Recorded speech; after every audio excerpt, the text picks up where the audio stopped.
One day, chaos came to the world. Monsters attacked people and destroyed everything around, sowing panic and destruction. They appeared completely suddenly and attacked everyone indiscriminately. The monsters were much larger and stronger than humans, had sharp fangs and tough skin. The creatures could appear anywhere and cause chaos, and ordinary people could not cope with them. Helicopter blades cut through the air with a noise in the Cheongho-dong area. A new anomaly appeared, and at first people couldn't even understand what it was. The Cyclopean object did not attack people, even if they were nearby. The rocky tower towered over the city like a single sharp tusk. She soon revealed herself by activating a summoning circle and absorbing people straight from the streets. Once inside, at first they didn't know what was happening or why. The tower seemed to have played a lottery and called upon random winners. For years they disappeared into the depths and underwent severe trials, until every fifth person on Earth visited the tower and became a hunter. The hunters who cleared the tower became the new hope of humanity. 12 years after its discovery, the monsters have not disappeared. Ugly creatures, vile and bloodthirsty, continued to appear on the city streets. But now they were easily repulsed. Killed with one blow, hunters destroyed monsters with magic and other abilities. Their appearance attracted a storm of attention and loud applause. Like heroes, they became an ideal for people. Even ordinary hunters were known by name. Their forces forced governments to pass new laws. However, hunters created their own world, with guilds and unions outside the state. The operator gave the signal to let them know they were on the air. There were 3 guests in the studio, 2 men and a girl between them. The beautiful presenter greeted the audience and began the show. Today, the leaders of the 3 best guilds in Korea gathered in the studio. The leader of the Goguryeo Guild, Han Kwon-so, is a young man with a bold hairstyle. A refined, model-like blue-eyed girl from the Aries Guild, Lee So-yeon. The last one to introduce himself was the unflappable handsome man, Kim Si-hyun, the leader of the Seoul Guild. The show started talking about an experienced player, a mysterious person who became popular online. The guild leaders were surprised to hear the familiar nickname. The experienced player has given rise to many legends and urban stories about himself. Kwon-so laughed cheerfully. Judging by what they say, the player did not die and is living well. The beauty, So-yeon, said that she is an experienced player and has been living in the tower for 12 years. When the tower was cleared, he did not leave like the others, but went back down to the first floor, Kim Si-hyun added. All 3 believed him to be the first hunter summoned by the tower. For as long as it exists, a hunter lives in it, clearing it out time after time. One could only guess how strong the man was that he lived for 12 long years. He walked up the tower from the 1st to the 100th floor in one day. The player is stronger than any tower student in all basic skills except magic. One day the hunters ran away without looking back and called for help. Throwing away their weapons and wounded, the group ran away, but one man did not run. The explosion threw back several weak hunters, but the guy in the tracksuit was not hurt.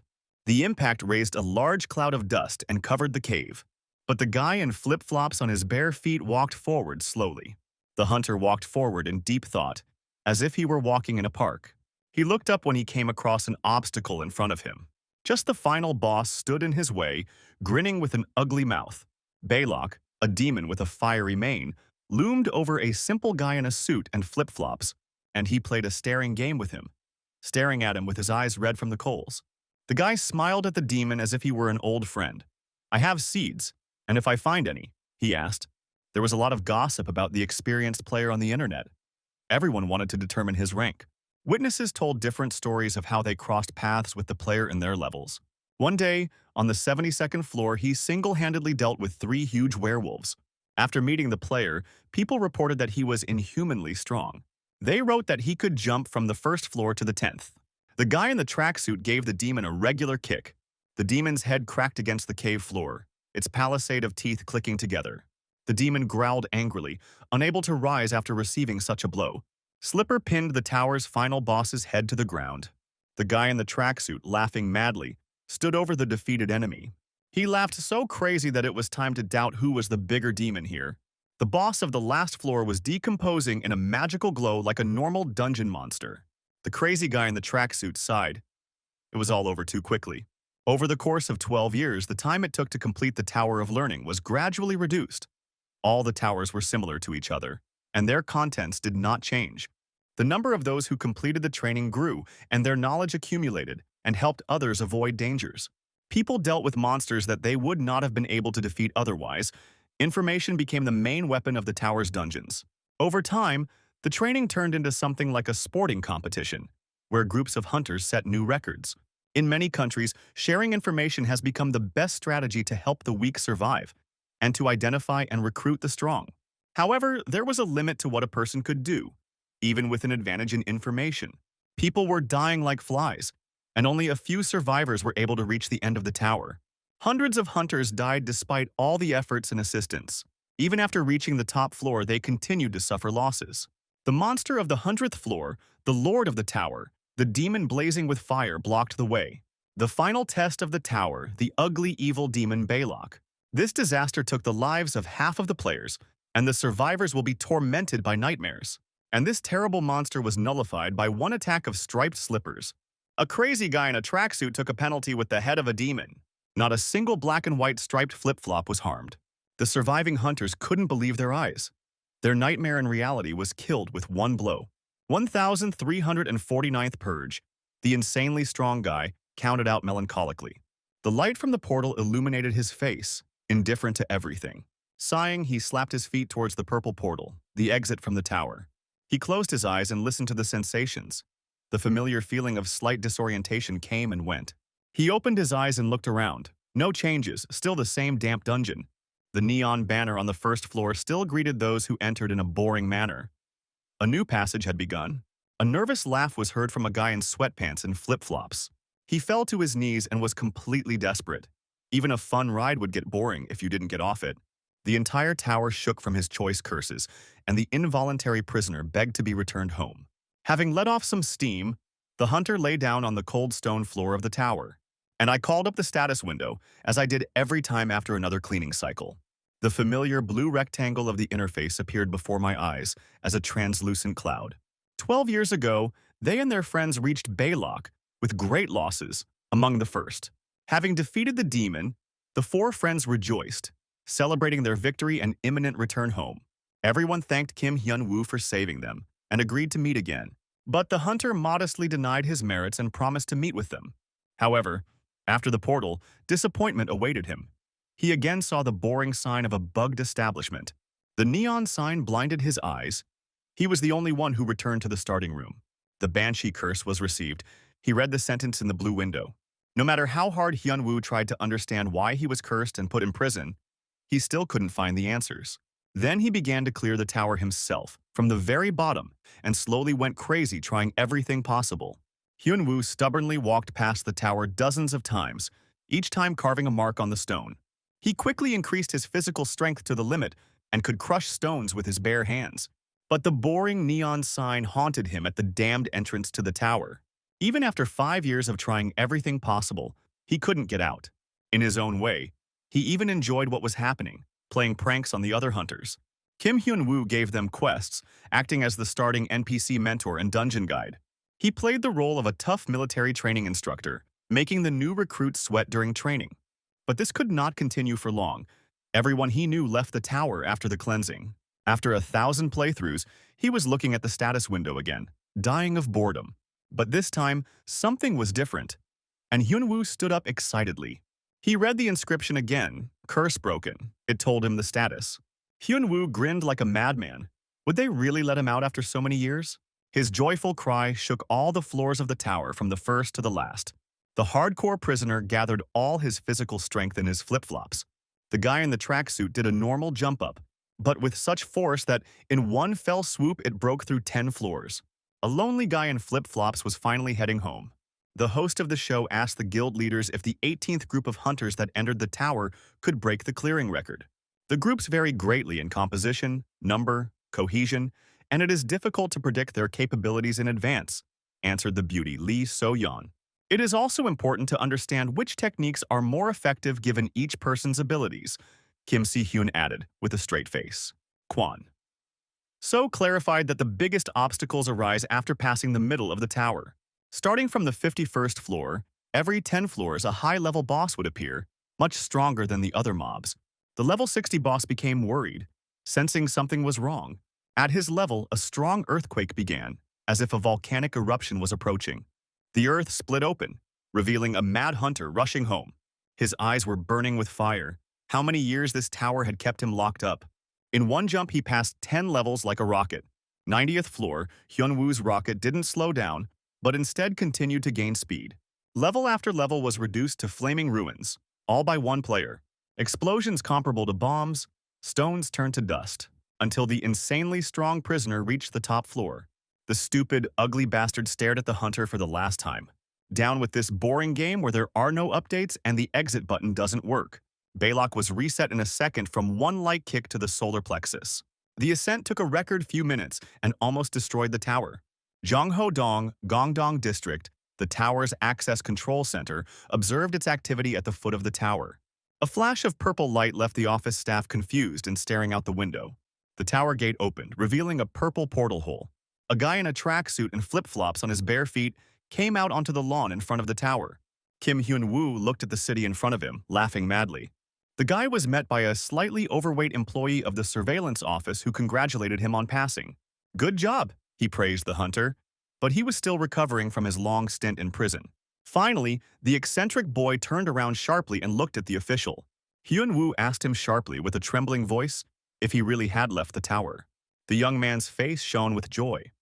He wanted to hear it from the outside, to know for sure that he had not dreamed it. "He's home," a loud voice rang out. "Kim Hyun-woo is finally back."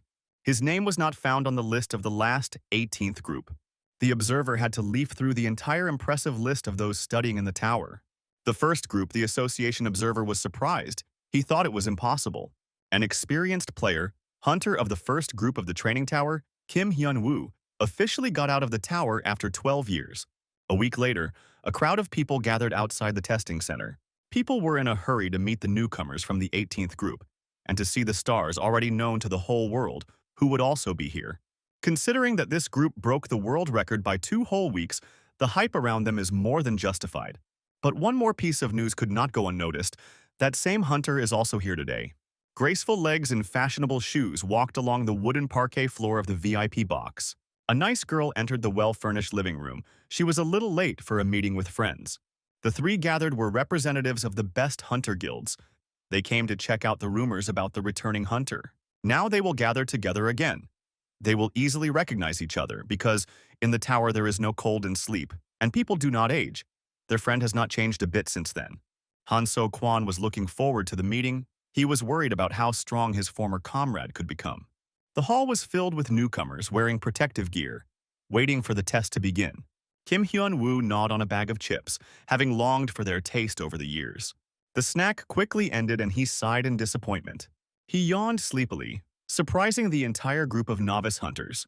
Hyun-woo noticed that the hunters were wearing strange equipment.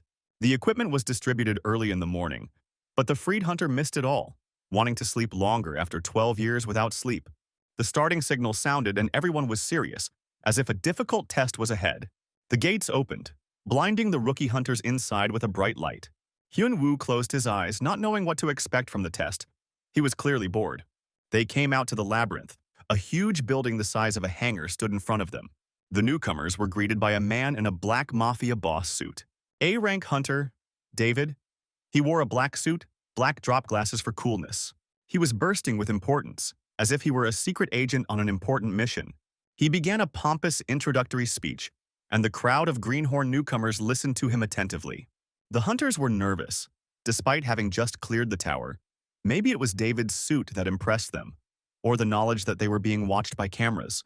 David looked pleased with the impression he made on the newcomers. "But there was no need to worry," the examiner said in a patronizing tone. Everyone except one person listened to his instructions. Kim Hyun-woo openly yawned. He felt sleepy already after David's first words.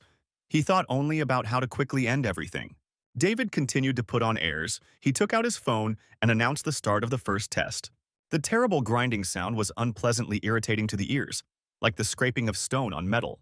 "There are many tests ahead in the labyrinth," the examiner added, shouting over the grinding noise. As if by magic, the heavy megaliths rose into the air. They moved quickly, making a rumble and a grinding noise, as if they were racing. The monoliths formed complex 3-dimensional structures of intricate shape. High walls rose up in front of the subjects. David continued to throw dust in the eyes of the young and inexperienced, warning them about the traps and dangers of the labyrinth. The boys and girls stood at the ready and hoped to show everything they were capable of. Their eyes were burning with determination. and now they were eager to fight as if for the first time. The adrenaline in their blood made them grip their weapons tighter and grit their teeth. The signal to attack was given, and they moved forward in a coordinated manner as a group. David watched the fleeing group. This group seemed disciplined and prepared to him. He smiled, remembering his youth, and whether it was worth expecting good results from the newcomers this time. David was pleased with the good start, but one hunter had not yet entered the maze. He called out to David from behind, tearing him away from his thoughts. "You just need to get out of the labyrinth," the guy in the suit clarified. David pulled his drops back to look at this weirdo. Who was this guy, he asked himself, who was in no hurry at all? Without equipment and just a tracksuit and flip-flops, he didn't look like an ordinary newbie. This guy can really pass the test, the examiner was surprised. The shaggy weirdo came closer and stared at him self-confidently. Hyun-woo waited for the answer. Neither the test itself nor his grade mattered to him. What kind of joke is this? The examiner frowned. This newbie was allowing himself too much. In addition, the newcomer only smirked in response and advised David to watch the other students. David flared up. After all, he was an A-rank hunter, and some chick was treating him without any respect. Kim Hyun-woo, as if he was counting on it, offered a bet that he could get through the maze in 20 seconds, with a bet of 1 million won for the winner. The newcomer was talking complete nonsense, which made me even more angry. Could it be that he got scared? The eccentric hunter egged David on. 10 million, David muttered through his teeth. He decided to raise the stakes. As soon as he heard the amount, Hyun-woo, overjoyed, rushed towards the labyrinth. What kind of crazy person is he, David thought. Hyun-woo's hand touched the wall of the labyrinth, an ordinary stone. The tower is made of the same. Hyun-woo was counting the money in his mind. The fees for hunters in the service of the state were impressive. Tens of millions of won, easy money in his pocket. Hyun-woo swung his fist from a low stance, like a karateka. The main thing in a strike is the point of support. He pressed himself firmly into the ground, and he released his power, his foot going deeper into the concrete base. David took off his glasses, not understanding what the strange newcomer was up to. The audience stared at the screen, also confused about what the experienced player was doing. Even his friends couldn't tell what was happening and watched closely. Hyun-woo concentrated, took a deep breath and gathered his strength. His hand was covered in a blinding blue glow. He released all his absurd power in one blow with a bright flash. The shockwave permeated the labyrinth as if it were made of cardboard. Hyun-woo walked through the thick cloud of dust, along a well-trodden path. Standing proudly in the middle of the piles of rocks on the other side of the labyrinth, he announced that he had passed the test.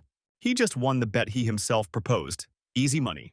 There was a commotion in the audience hall. The audience was in shock. Kwon So was pleased their friend was still a stubborn guy. Hyun-woo could only think about the 10 million won he just won. Suddenly it dawned on him that he was no longer in the tower, where everything would fix itself. It remained to be hoped that he would not be forced to pay for the damages. The day before testing, work was in full swing in Hunter's editorial office. The next issue of the magazine was special because of its participants. Rumors of a seasoned player may have boosted sales of the magazine this month. However, it was not easy to find anything about the player. The editors were also looking for other promising newcomers. One such person was on the list. The journalists knew him well, as they followed the hunters. The newcomer is strong in traditional martial arts and has good physical fitness. This newbie hunter could outshine even an experienced player. They had to prepare. Lee Kang-hyun read the caption underneath the photo of the stern-looking guy. The hunter gripped his sword tightly and prepared for battle.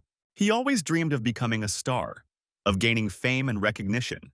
And he always had enough skills, intelligence, and luck on the way to this goal. Where others fled, he remained to meet the enemy, holding his katana firmly in front of him. And that is why he always went into battle without fear or a shadow of doubt. No matter what terrible monsters he encountered on his way, he never retreated. He was not afraid of death. He looked into its eyes and chopped with all his might. Thus, Lee Kang-hyun became the best hunter of the 18th group. A good debut was a step towards his success. He could count on it. That's what he thought until he saw the boss of the 100th floor die from one peak. With a kick, the terrible demon of the tower had his head completely cut off. Someone disregarded all the efforts Lee Kang-hyun had put in to climb up. He remembered the face of the madman with burning eyes who snatched victory from his hands. That bastard blew through like a hurricane without even looking at them. An unknown crazy psycho cleared out the tower instead of the entire team. With a joyful laugh, he rushed into the portal and was gone. After all, this lunatic took away all the glory that Lee Kang-hyun should have received. They met again at the hunter's exam. He was just shining while passing the test, and now it is interrupted by an unknown force. The destroyed labyrinth is no longer suitable for conducting the exam. There was a commotion, with journalists and other observers rushing to find out what had happened. No one was filming Hyunwoo at that moment, because he fell behind the main group, which was led by Lee Kang-hyun. And who would have paid attention to a shaggy guy in slippers? Hyunwoo's face appeared on the screens in the journalist's studio. A star was born. Kang Hana gritted his teeth. For the second time, his well-deserved glory had been taken away from him. Hyunwoo just slept while he could. No one yet realized that all the commotion was because of him. In the waiting room, they gossiped about what had happened. Lee Kang-hyun kept his eyes on his dangerous opponent. He did not lose hope for a rematch and hoped to get even. They were informed over the loudspeakers that a new test was due to begin in 15 minutes. The noise woke up Hyunwoo, who was sleeping peacefully, and made him open his eyes and stop drooling. For Lee Kang-hyun, this was a ray of hope. He had to show his best. The head of an ugly orc appeared right ahead. The test was called the Monster Flow. Kang Hung drew his purple aura sword and prepared to fight. He rushed at them with his strongest technique, without holding back. The blade was enveloped in lightning magic and electricity sparked at its tip. A powerful spell was cast upon the crowd of holographic targets, and this created a furor. Using magic immediately after clearing the tower was rare. The masters of the best guilds also noticed the birth of a true genius. Lee Kang-hyun was jubilant. His moment of glory had come, where he could prove himself. He used a technique with many strokes of sword and magic, and they killed 78 targets. A lot for one man. He alone was worth an entire team. Here it is, that very feeling. He got what he deserves, the best result, all the glory now belongs to him. Observers also gave him high marks. He definitely looked like a candidate for leadership. He would have been noticed earlier if it weren't for the strange guy in sweatpants. Hyunwoo was obviously bored, but he went to take the test. Lee Kang-hyun was wary of what this crazy guy would do this time, he thought. For journalists, such stories are fodder. They closely watched the competition between the genius and the experienced player. Hyunwoo's friends also watched him closely to see how his fighting technique might change, what new things he would show. The test room filled with the light of the holograms, and the timer began counting down 2 minutes for the test. The holograms of the enemies lit up. Ordinary orcs. Nothing special. Hyunwoo stood in the middle, his hands in his pockets nonchalantly. The audience watched intently, glued to their screens. The friends of the experienced player froze in silence in front of the screen. The orcs stared boredly, although quite naturally, and they surrounded him in a tight group while the countdown was still going on.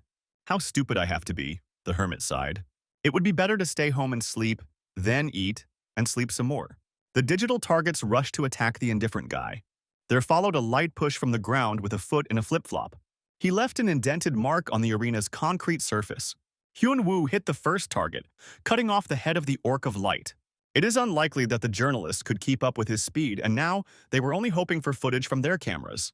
The virtual orcs rushed to attack in a crowd. But at that very moment, the next orc suffered the same fate, his head exploding. Hyunwoo jumped back and forth and knocked off heads like a real flash.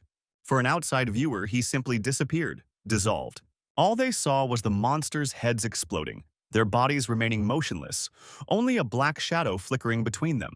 At first they suspected magic, but Kwan Song saw through it with his keen eyesight. Hyunwoo moved so fast that even experienced hunters had a hard time keeping up with him. In slow motion, they saw Hyunwoo simply run towards the monster, as if he was on a walk in the forest. And he hit, without much effort, without taking his hand out of his pants. And then I repeated it many times, just holding down the attack button on the joystick. He's just so fast that it seemed like heads were exploding on their own. His friends wondered what he did in the tower to become so fast. Sometimes Hyunwoo did what others thought about him, and that's how he became an experienced player. He stood proudly amidst a pile of bodies as the tabloid revealed his murder tally, 248 kills. And this is what they call a test, child's play, Hyunwoo thought.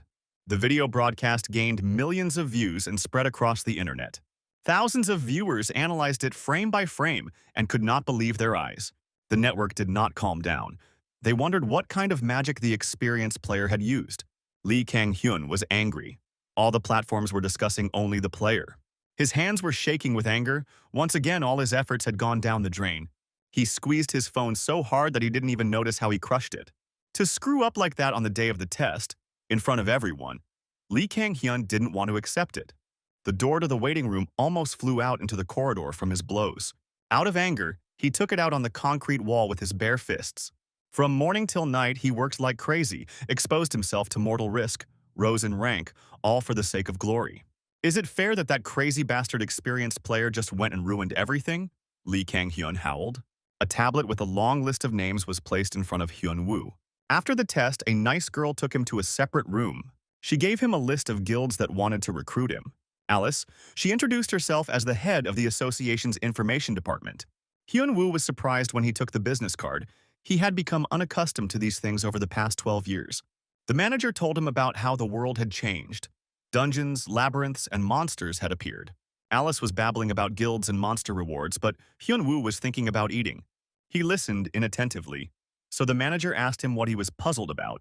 Hyun-woo was distracted from the list and thoughts about delicious food that he hadn't eaten in 12 years. He was bothered by the fact that such issues were being discussed with him personally. This did not seem like the work of the association, he noted. The sly fox admitted that she came on personal business. She was eager to meet him in person and placed the Aries Guild contract in front of him. Hyun-woo started to delve into the terms of the contract, but Alice turned his gaze to the payment section. Hyun-woo got confused when counting the zeros of the one-time payment to the hunter who signed the contract. Alice smiled contentedly. With such a sum, success was guaranteed. A $10 billion contract for one stroke of a pen at the end of a page. Alice repeated the amount again, anticipating a good commission. You can't fool Hyun-woo like that. He hasn't been home for too long. The country could be destroyed by an economic crisis in 10 years. Numbers, zeros are silent. They don't say anything by themselves. Maybe the country has suffered an economic crisis and now everyone gets so much. Because of the monsters, prices did change, but there was no crisis, the market grew. Alice showed him a comparison of property market prices over 10 years. More than convincing, a fourfold increase in 12 years, Hyun-woo's jaw dropped. Even though the property is expensive, he will easily buy it, because he is entitled to $10 billion for the contract. Alice caressed her ears.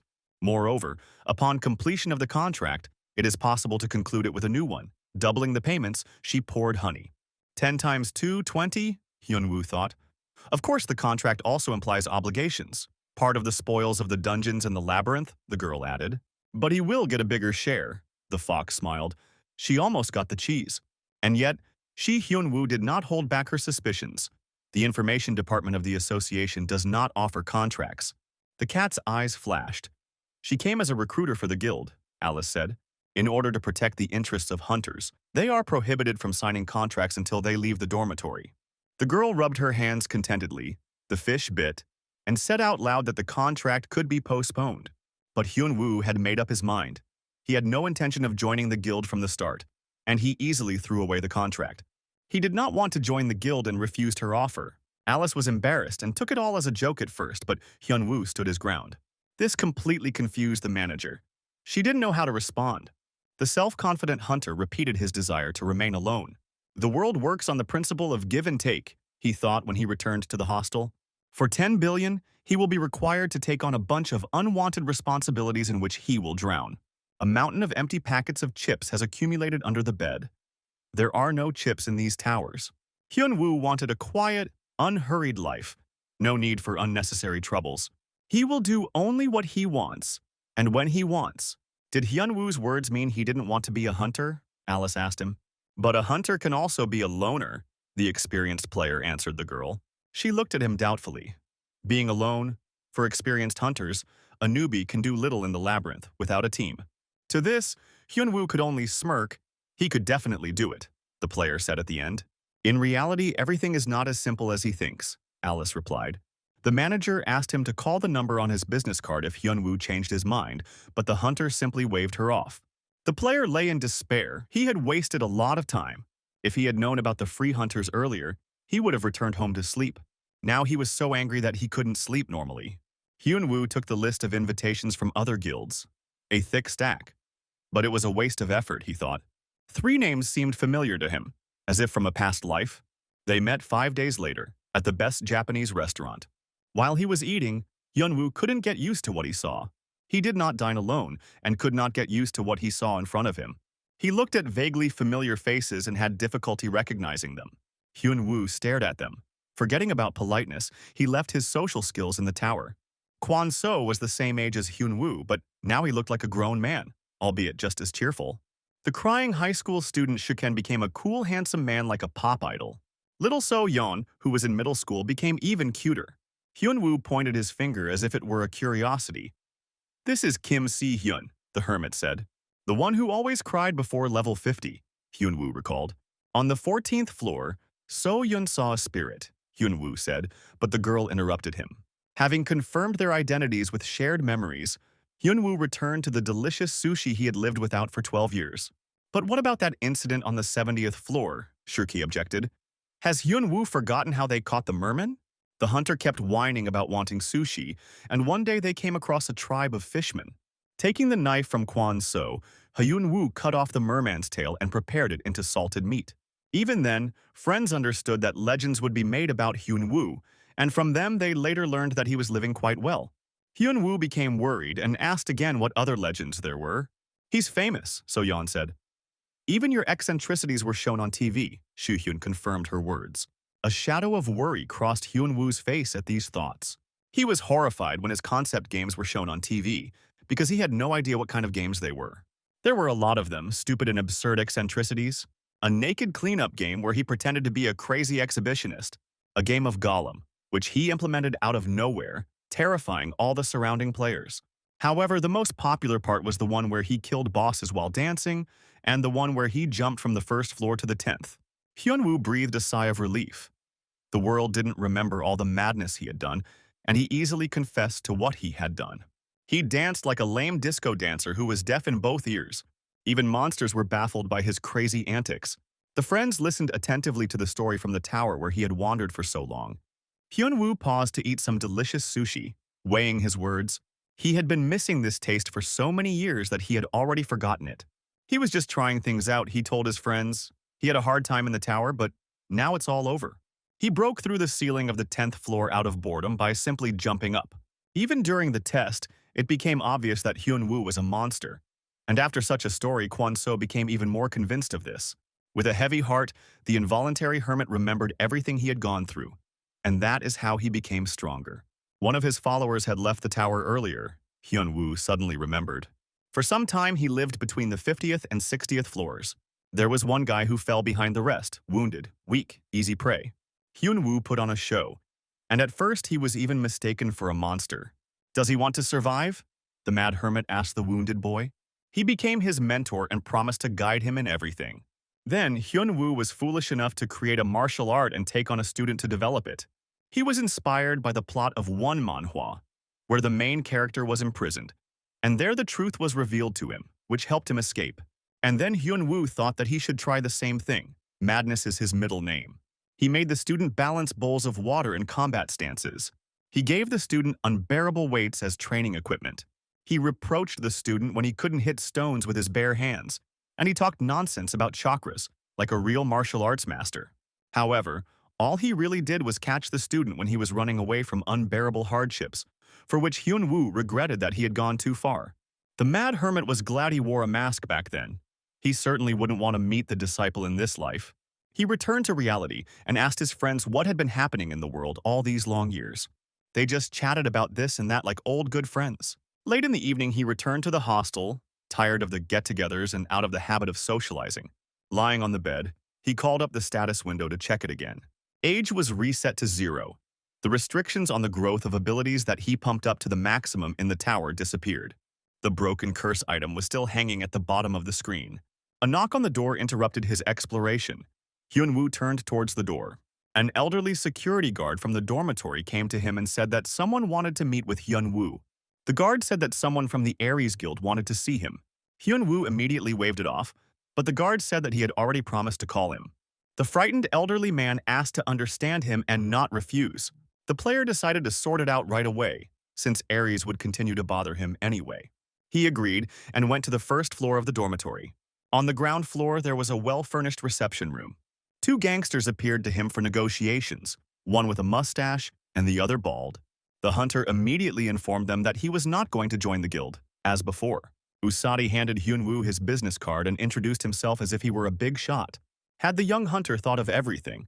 The mustachioed geezer asked after that. If Hyun-woo doesn't join their guild, there will be consequences, said the impudent gangster. He hinted that a novice hunter would not be able to develop properly. Someone else in Hyun-woo's place would have definitely tensed up upon hearing this, but not the crazy player. Kang Ben openly blackmailed Hyun-woo, saying that he wouldn't experience such hardships if he joined the guild. Hyun-woo quickly understood what the mustachioed guy with the habits of a bandit was getting at. "Don't be a menace to South Central," said the mad hunter. The bald brute behind him had already lunged at the guy, but Ben with his cockroach antennae stopped him. Having understood the guy's final decision, the bandit began to hide behind the entire Aries Guild. "The only thing mongrels can do is intimidate people with their pack," Hyun-woo answered him.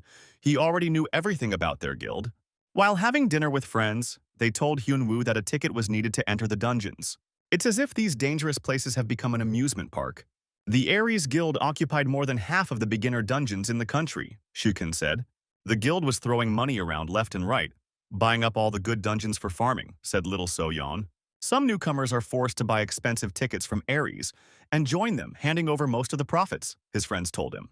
A strong bang, the sluggish negotiations ended, and a real dialogue began. "Aries people are everywhere, and Hyun-woo should watch his language," the mustachioed man told him smugly. The table flew away like a feather. The bandit threw it with one hand. The bald giant threw the table at the wall, causing it to shatter into pieces. Lysick received an A rank for basic physical skills, but he still couldn't reach Saitama's level. "Do you think you can defeat him?" the mustachioed man asked, to which Hyun-woo only grinned. Hyun-woo sighed at the scum he was dealing with. The idiots were furious at his reaction. The brat went completely nuts. "He came here," said the mad hunter, taking out the slap of fate. "Hitting with his hands is disgusting, so he uses a slipper," Hyun-woo told the gangsters. Lysick gritted his teeth. There had never been a newbie who behaved like this. In front of him was an A-rank hero. "He really wants to die," the bald man decided, and struck first. He screamed like a slaughtered boar and made a terrible face. And then he grabbed the impudent bread slicer with the slipper of fate. Hyun-woo didn't hit hard. He didn't want to become a killer, and he carefully controlled his powers. The slipper hit the mug hard, knocking the bald man out immediately. He flew into the wall like a bullet, breaking through it with a terrible roar. The cockroach's antennae began to move, but it was too late to think about escaping. Lysick reliably drilled his head into the wall like a battering ram. The hapless bandit just saw his main argument in any negotiations nullified before his eyes. "Let him just yelp something," Hyun-woo said, holding the remains of the slipper in his hands. Of course, Kang Ben saw that same video from the training test. Who didn't see it? It made a splash. Of course, he was aware that Hyun-woo was stronger than he seemed at first glance. But for the guild, he was still small fry. Even though the newbie now thought that he was the strongest, what will happen if he sees real power? The mustachioed man wondered. The power and influence gathered by the Aries Guild will bring a newcomer to his knees. The muscles of an ancient god, a Hercules in the flesh, the bald man was overwhelming with his mere appearance. At least that's how it should have been, the mustachioed bandit thought. It was supposed to be this way. It always was, but not this time. So when the hell did everything go wrong? The mustachioed man wondered. It's impossible to do something like this without any magic, the gangster told himself. And the most terrifying thing was that the boy had a second slipper. Hyun-woo approached the bandit inexorably, like inevitability itself. He pressed the mustachioed man until he unconsciously pressed himself against the wall. The terrifying slipper was approaching. Even half of this slipper would be enough to break a person's spine. The words stuck in the mustachioed man's throat. His former importance evaporated without a trace. "What he hates most is being threatened," Hyun-woo said. "Grit your teeth harder, idiot," the mad hunter grinned. And he flashed his slipper right in the mustachioed blackmailer's face. The starry sky sparkled with a scattering of lights over the night city. Due to the destruction, Hyun-woo stopped by Shin Kyung, who scolded him for his violent rampage and destruction. "Aries people are completely out of control. Very cruel," Shuken, a homeless friend, scolded. "And what was cruel about them?" Surprised the hunter while he was eating delicious strawberries. "No one touches the Aries Guild because they are terrible in their revenge," Shin-ken warned. Hyun-woo was surprised. "They may not let you join another guild?" the faithful comrade continued. "Or grab him quietly in the labyrinth." And that one, Shin-ken was dodging. He might even be killed, his friend worried, because there were no witnesses in the labyrinth. "The world has become more cruel," said Hyun-woo, carefreely eating strawberries. "The crazy hermit is the one who has become cruel," replied Shiken. Hyun-woo could join his guild or live freely as before, Shukyung suggested. But the idea of freedom will have to be put on hold for now, Hyun-woo noted, biting into a strawberry. What happened this time? Shiken asked his homeless friend. I have some business, the mad hermit answered vaguely, and asked if Shin-ken had heard about the Aderon Research Center. For many years, he was tormented by the question of why he could not leave the tower. How much doubt and anger had accumulated that it drove him to madness? Who created the tower? Why did they need to imprison him for 12 years? He wanted to learn their secrets and find the creators. Shiken asked why the hunter was interested in Aderon's dungeon. Hyun-woo asked to tell everything that was known about this place. Aderon Research Center, it's in a hard-to-pronounce area, and it's a C-rank dungeon. Rumor has it that it's great for developing newbies. The monsters in it are just as stupid as those in the tower. But why do you need this dungeon? Hyun-woo asked Shin-ken, but he evasively answered that he had to do something there. Shin-kyung warned his friend that he would not be able to get inside, much to Hyun-woo's surprise. The Aries Guild is taking over all the dungeons and Aderon is one of them, a friend said. Hyun-woo was outraged. What right do they have to do this, and where's the government looking? Was there really no monopoly law? He continued to be indignant, but Shin-ken reminded him that governments could not influence the world of hunters. Hunters are outside the state. They can even get away with murder if it is committed in a dungeon and no one moves. You can't investigate in these areas because they are too dangerous due to the monsters inside. Everything is being written off as an accident. A real mess, Hyun-woo noted. For the state, Aries is a profitable growing company that pays taxes regularly, and they won't interfere with the affairs of hunters or influence them because of this. But what if we get there secretly? Hyun-woo asked. Shin-kyung warned him that the entrance was guarded by Aries, and they were not sleeping on guard. Then I'll get there another way, Hyun-woo replied. He was clearly planning something crazy. Always cautious, Shiken suspected something was wrong. He could simply break through the passage, the mad hermit reassured him. Shin-ken warned that this would definitely make him an enemy of the entire guild. Hyun-woo thought for a moment, but he was already their enemy, so everything was fine. There was a meeting in the Aries Guild discussing the Pedo Guild, which unexpectedly greatly interfered with Aries' affairs in China.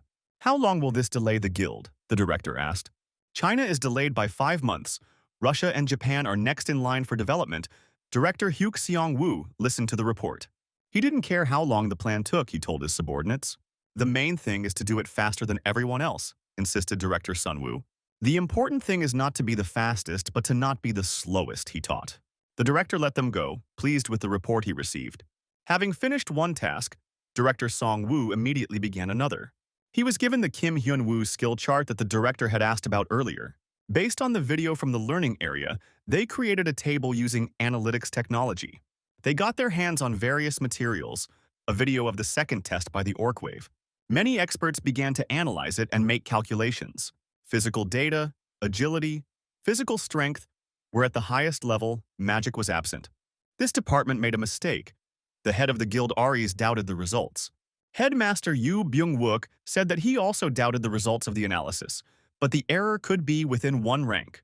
So it's true, Hyuk Song-woo agreed, clutching the papers with the report. Is he hired? The young guild leader asked with interest. The manager began to make excuses, but the head just waved it off. Unexpectedly, he noticed that it was for the best that they didn't hire Hyun-woo. The manager pretended to be surprised, but the director knew that his subordinate understood everything. If the guild hired this hunter, its business would go uphill. A newbie will cope well with dungeons and will develop. And this could become a threat to Hyuk Seon-woo and his position as the guild director. It's like a poisoned apple. It looks delicious, but you'll choke if you bite into it. If they accept him, the guild will fall apart from within, the slippery man thought. Chief Yu Byung left the director's room and was immediately called out with urgent news. What's up? He asked his subordinate, who was very out of breath and reported bad news. Trouble happened in the dungeon of Aderon. Yu Ben heard unexpected news. The weather on Mount Jongbongsan was sunny, and there were no signs of trouble on this gentle, fine day. At the entrance to the checkpoint, a lonely girl tried to get a pass into the dungeon, but she was refused. The red-haired girl with a bow on her back made a pitiful face and wanted to get a pass. The proud guards mocked her by offering her a deadly labyrinth to hunt. No skills, no money. The guard continued to mock, despite her sincere requests. He leaned towards the girl. His eyes flashed with concern, and he immediately revealed his rotten nature. Scum was eagerly recruited for such a position. The idiot was shamelessly flirting with a girl in a desperate situation and leaned right into her face. He promised to let her inside if the girl gave him her personal number. She was very taken aback by such offers. They were interrupted by another strange guest, dressed in a tracksuit and flip-flops on his bare feet. "Uncle, there is no toilet. Go to the forest and do your business there," the annoying idiot sent Hyunwoo dismissively. "But I don't need to go to the toilet. I need to go to the dungeon." Hyunwoo pretended to be a simpleton. "This is not a place for games." The stupid monkey got angry. "There is a dungeon with monsters here," he pointed out to the ignoramus in front of him. Hyunwoo was not at all embarrassed. He continued walking. He replied that he came for his own business. "Or is the monkey so stupid that it hasn't figured it out yet?" he asked the guard. Not only the security guard was taken aback, but also the poor girl next to him. "He looks like a simpleton, talks all sorts of nonsense, and has clearly confused all the boarders." "This won't do," said Hyunwoo, reaching for his slipper. "Astrologers predict that he'll soon be learning politeness." The slipper rose up with meaning, as if pointing out to people their mistakes and excessive pride. Both guards, the lustful one and his friend, were dumbfounded. They hadn't been taught what to do with psychos. "Come closer, Bandar logs." Hyunwoo beckoned to them, waving his slap and grinning devilishly. "Well, he's really sick. At least you know that," the big guy began, but didn't finish. His angry speech was cut off mid-breath. The slipper lit a supernova by writing out an extra lesson in good manners. The first student was knocked out. He flew past the second guard so quickly that he didn't even understand anything, only his legs flashed. He looked at his friend in the cloud of dust, and at Hyunwoo, at his friend, and at Hyunwoo, and forgot all the words. The friend lay down to rest, proving once again that hunters are stronger than ordinary people. An ominous shadow grew behind his back. He wanted to cancel his subscription to politeness lessons, but it was too late. The guard began to pray involuntarily, and Hyunwoo complained that he had miscalculated his strength. "Hey you," he said to the second guard, who decided to pretend to be a pillar in the hopes that he would get away with it. "I need your clothes," Hyunwoo told him, in the classic way. "Do you want to rest too?" Hyunwoo asked him, making a scary face worthy of the demon Balok. "And not bad," said Hyunwoo, trying on the new clothes. Clean leather shoes, shining. Very rare shoes worth 5 million. Enchanted for lightness, the money of a slow-witted poor fellow cried. "I do have a conscience after all," said Hyunwoo, looking at the poor guard's bare feet. And he generously gave him his slippers of fate, just like that, from the master's shoulder. The guard was deeply depressed when Hyunwoo left, and the girl decided to go too. When did life take a wrong turn, the unlucky watchman wondered, while his friend dozed peacefully off to one side. There was a real commotion at the Seoul Guild headquarters when So-yeon learned that Hyunwoo was just released to Aderon's lab. They didn't let him go, but he left on his own. Shin-ken justified himself to his grumpy friend, but she had once been a sweet little girl. He had expected to calmly drink a cup of coffee, but the girl nagged him with her angelic voice. She was worried about the crazy hermit, as if he were her boyfriend who noticed Shin-ken, but the girl brushed off his barbs. What could he do if their antisocial hermit friend preferred to act alone? The girl lowered her beautiful eyes. She herself understood the absurdity of the situation, where she had to look after a savage. And yet the situation was not easy. Now Hyunwoo was at odds with an entire guild, not the last in the rankings and very cruel. "But what is," said Shin-ken, clutching his cup of coffee. He himself was not delighted. In the past, Hyunwoo had always had a calm disposition and acted in a balanced manner. He was a rock that could be leaned on. But it was not always like this. Sometimes life drove him into a corner. They always looked at his broad back because he protected them like a true leader. However, everything changed. The calm and confident Hyunwoo disappeared as soon as enemies stood in his way. Then the madman in him would awaken, and all his bad character would manifest itself on his enemies. The friends sighed heavily. Hyunwoo's character had become even tougher over the 12 years, so they understood why he was like that. But should they worry about someone who evaporates rocks with their bare hands? The friends discussed while Hyunwoo strolled around the lab. Rather than worrying about his enemies, Hyunwoo walked through the dark, empty corridors without a care in the world. The friends reassured themselves that there was little they could do to influence things. His feet moved easily and freely in these polished shoes, which was especially pleasant since he usually used flip-flops. "Next time I'll bring my pants too," Hyunwoo thought. Sometimes it's very useful to have enemies for your prosperity. If his words were true, Shin-ken continued, recalling his conversation with Hyunwoo yesterday about the Aries Guild. "What do you mean?" So-yeon was surprised. Does he really know anything about Hyunwoo's abilities? The girl thought. Shin-ken looked at her conspiratorially, wondering whether he should tell his lively friend everything. The news surprised the girl. Could it really be true? She couldn't believe her ears. The laboratory looked abandoned. Darkness all around. Dusty suspension everywhere instead of air.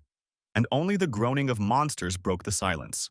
Even the scientific monsters had fangs, albeit small ones, one of which wandered through the empty corridors in search of experimental samples. The chimera of a goblin and a robocop brandished a surgical scalpel, croaking in an extraterrestrial dialect. A shot for someone, an injection. The boss of this level wandered alone, frowning terribly, lighting his way with his eyes and headlights. Several hunters observed this monster. The Aries Guild left it alive because it did not bring in money. In the room next to the boss, the trio settled down and figured out what to do next. Two guys were waiting for what the girl in the mask would decide. The guy in the rugby jacket insisted on catching the boss, yet they paid a bribe to get into this lab. The brown-haired girl doubted that if their skills were top-notch, they wouldn't have to resort to such tricks. Helmet Head believed that there should be enough strength. The boss had a weak attack and good defense. He would not survive a long battle. But the girl leader did not want to take such an unjustified risk and delayed the answer. There were too many variables. But then, throwing aside these heavy thoughts, he prepared for battle. Our motto is stupidity and courage. The trio really wanted to raise their level. They were ready to pounce on a lone target like street punks, but suddenly noticed an uninvited guest. Who is this? They wondered.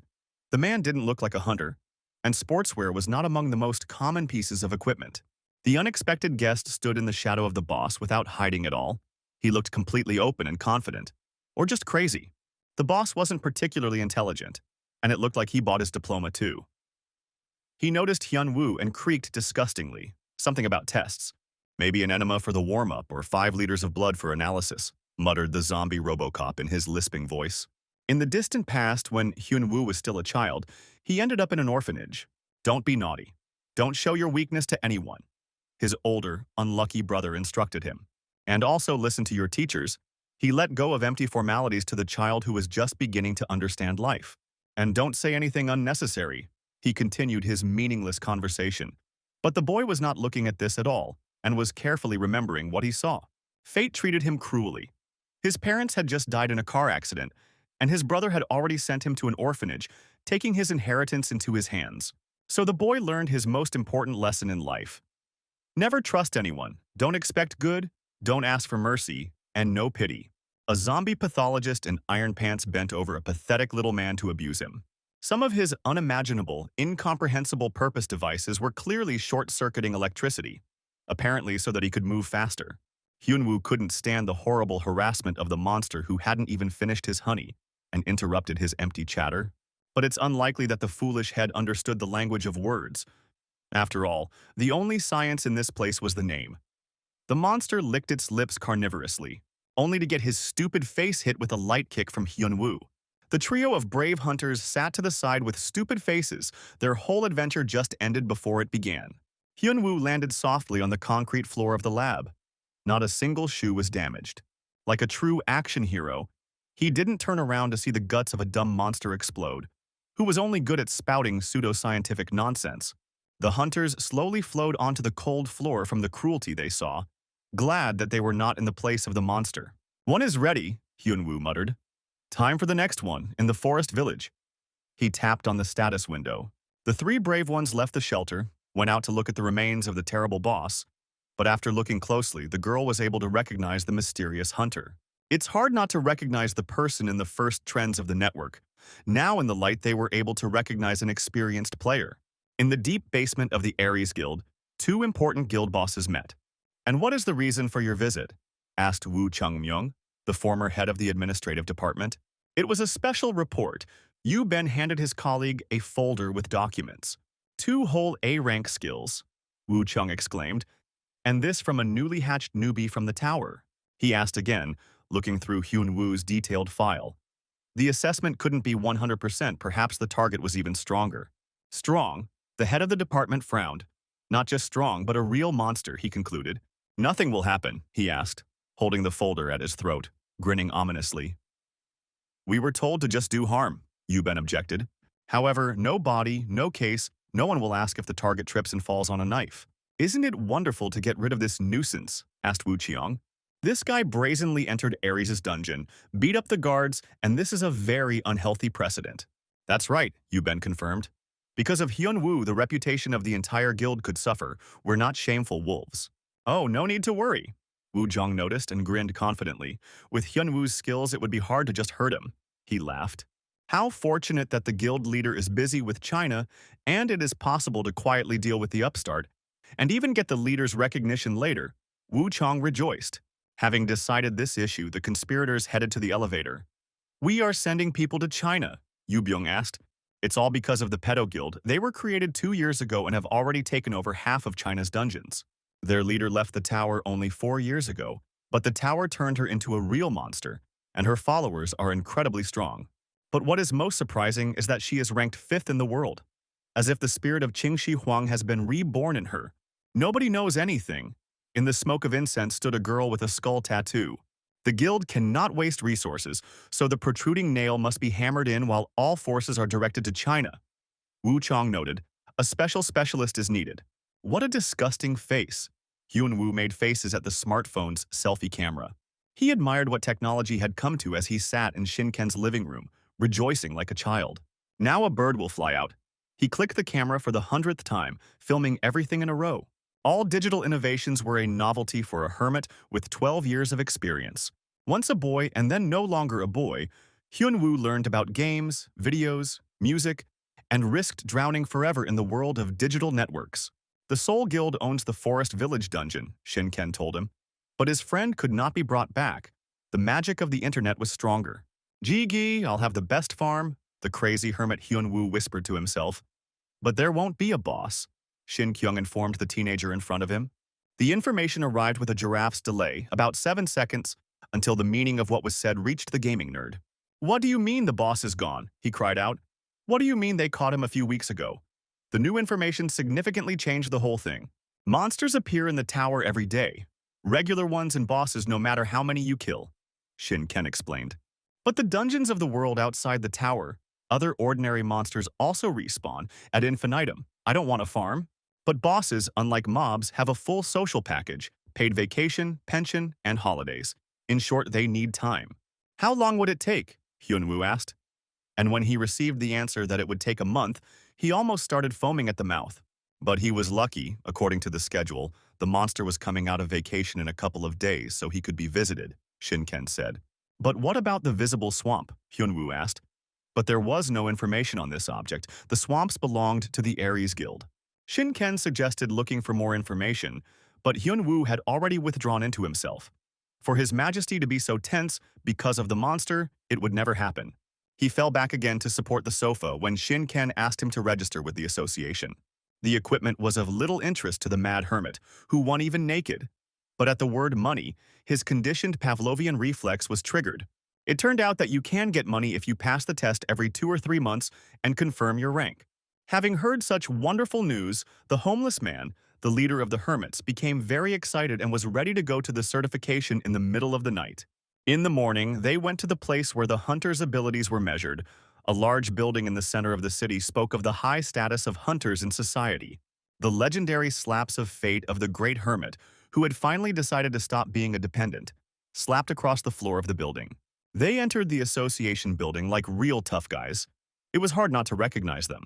But the idiot in the reception area succeeded, however. This is due to the appearance of Hyun-woo, who has not changed since leaving the tower, still the same wild one. They came to register. He asked the usual question to a strange guy in a suit, and received the answer, Kim Hyun-woo. The name nevertheless flew around the world and sounded very familiar. The tester immediately clarified whether this was the one who returned from the tower after 12 years. That's right, the shaggy man confirmed, thinking about how to quickly get the money for registration. The association official frowned. This was definitely the man, and they had already asked about him today. That strange blonde guy, who looked a little crazy, asked about Kim Hyun-woo, a yellow-mouthed creature that has nothing special about it, but about which there are already so many rumors and noise, the tester thought while examining the hunter. Having confirmed all the formalities, he handed the shaggy hermit a strange object and pointed to the projector in the middle of the room. The object looked as if the demon had been put under a press and turned into a compact cube with an eye sticking out. The principle is simple. As soon as you touched it, it showed a status window and all the characteristics of the hunter who held it. Hyun-woo grabbed the demon cube and the projector opposite him lit up, taking measurements. At rank maximum, the tester was thinking while they waited for the calculations. Maybe it's a plus, since he's so famous, after all, there's no smoke without fire. But imagine his surprise when he saw the result. "That's all?" asked the bored hermit. "Give me my money already," he thought. But suddenly he heard a suspicious noise, and the fuse of the seat caught fire. The tester screamed like a berserker on his way to Valhalla. Hyun-woo barely dodged the spitting spray. How is this possible? A scream was heard throughout the entire association building. The news spread like hot potato pies. The World Wide Web of rumors was already in full swing, discussing the experienced player. The news stunned and turned all ideas about normality upside down. All of Hyun-woo's A-rank skills, except for magic, are something to envy. Hyun-woo was driving in the car and listening to the video of the reactions to his testing. But what was even more surprising was that they had barely left the building when rumors had already spread like wildfire everywhere. "Nothing special," Shin-ken noted, squeezing the polygonal steering wheel. After all, his friend is a celebrity. People dream of finding out a little more about him. Moreover, just recently Hyun-woo caused a stir in the dungeons of Aries, turning everything upside down there. "You don't care," but Shin-ken stopped short when he turned to his friend, clearly worried about him. The Aries Guild definitely made inquiries and got wind of everything, including today's inspection. They definitely won't leave Hyun-woo alone. "Be careful," he said, and wanted to add, "fool." But he was too well brought up. "Aries really are dangerous people," Shin-ken continued.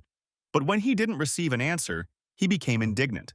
Instead, the hermit Hyun-woo, as befits a madman, giggled nastily, distracting the driver from driving. He definitely has 8th grader syndrome. Hyun-woo, ignoring the traffic rules, shoved the screen into Shin-kyung's face. The video showed a loading screen in the game that appeared when completing dungeons. Hyun-woo played the dungeon because he couldn't live without them anymore. "Just look at that idiotic pose and strange aura," laughed Shin-ken's frivolous friend. In the video, there was Shim-kyung, but the crazy hermit Hyun-woo didn't realize it right away. He continued to tease his friend without realizing it, ridiculing his fighting techniques. Shin-ken, who had long since become an adult, could not get used to the fact that his friend was a little out of touch with life. He again said that it was him on the video. The gears in the shaggy hermit's head began to grind with effort. How awkward that turned out to be. There was an awkward silence. "My friend and I are idiots," Shin-ken thought. But what can you expect from the poor? Hyun-woo still didn't know what to say and decided to pretend to be a mannequin. Maybe it would work. It's a miracle that he didn't forget his speech while playing the role of Rapunzel. The silence dragged on. Hyun-woo strained to remember what normal people do in such situations. Maybe dance naked and diffuse the situation. Then it dawned on him that he just needed to change the subject, and he decided to ask his friend a question. "The rubric asks a stupid question on the screen, and you are not doing anything at all," asked Hyun-woo. He asked why Shuken was not doing anything, even though he was also the guild leader. Teaching a fool will only spoil him, thought Shin-ken, and asked a counter question about why he thought the guild leader might not be busy. Even now, he was wasting his precious free time on a homeless hermit without a residence permit. But it didn't seem like he appreciated it. The empty corridors of the Aries Guild office gave off a cold feeling, as if it were a king's palace. Yuben was in a dark confusion. News came from the Hunter Testing Center. "A real monster. Now it's clear why the boss wants to deal with him," confirmed Woo Chung. Yuben felt the tension. It was so tight that it could bite off a crowbar. "It's also too tight," thought Woo Chung. But he wondered out loud about the thoughts of his colleague in the dangerous business. "Don't worry," said Woo Chung.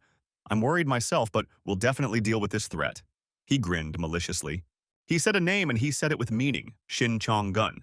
Yuben was distracted from his heavy thoughts and asked again excitedly, "An S-rank hunter from China, as high-ranking as Hyun-woo, but far more dangerous." "Now the damned Hyun-woo will eat the earth and beg for mercy," the bandit grinned evilly. It was a moonlit night in the dungeon of the forest village. The friends descended here without any problems, because it was run by the Shin-ken Guild. They timed it perfectly to come here a minute before the boss appeared. It would still be enough for one hit. They took an assistant with them to carry everything they needed. How useful it is to have a servant, thought Hyun-woo, who lived like a hermit. They had dug deep into the forest without the low-ranking guide boy Hyun-woo would have had to tear down the entire forest to get out. However, they were not alone here, although they did not know it, and walked without hiding. The man with still good teeth smiled while he could. Hyun-woo once again demonstrated his attention to people. After half an hour of walking together, he finally asked who was with them. The boy introduced himself as Pa Ga-moon. Apparently a simpleton. What can you expect from him? He is Frodo Baggins's loyal companion, Shinken explained, and will collect loot from the monster and do all the dirty work. If you catch a boss, you can get items from him and get money for them. Money? It clicked in the head of the penniless hermit. A fortune for the boss, where to spend so much? Shinken stopped, thinking about how to tell his friend more gently that he was a homeless person and looked the part. Normal people don't walk around everywhere in sweatpants and flip-flops with bare feet. Young Samuus Gamgee took out his phone and asked to take a souvenir photo with celebrities.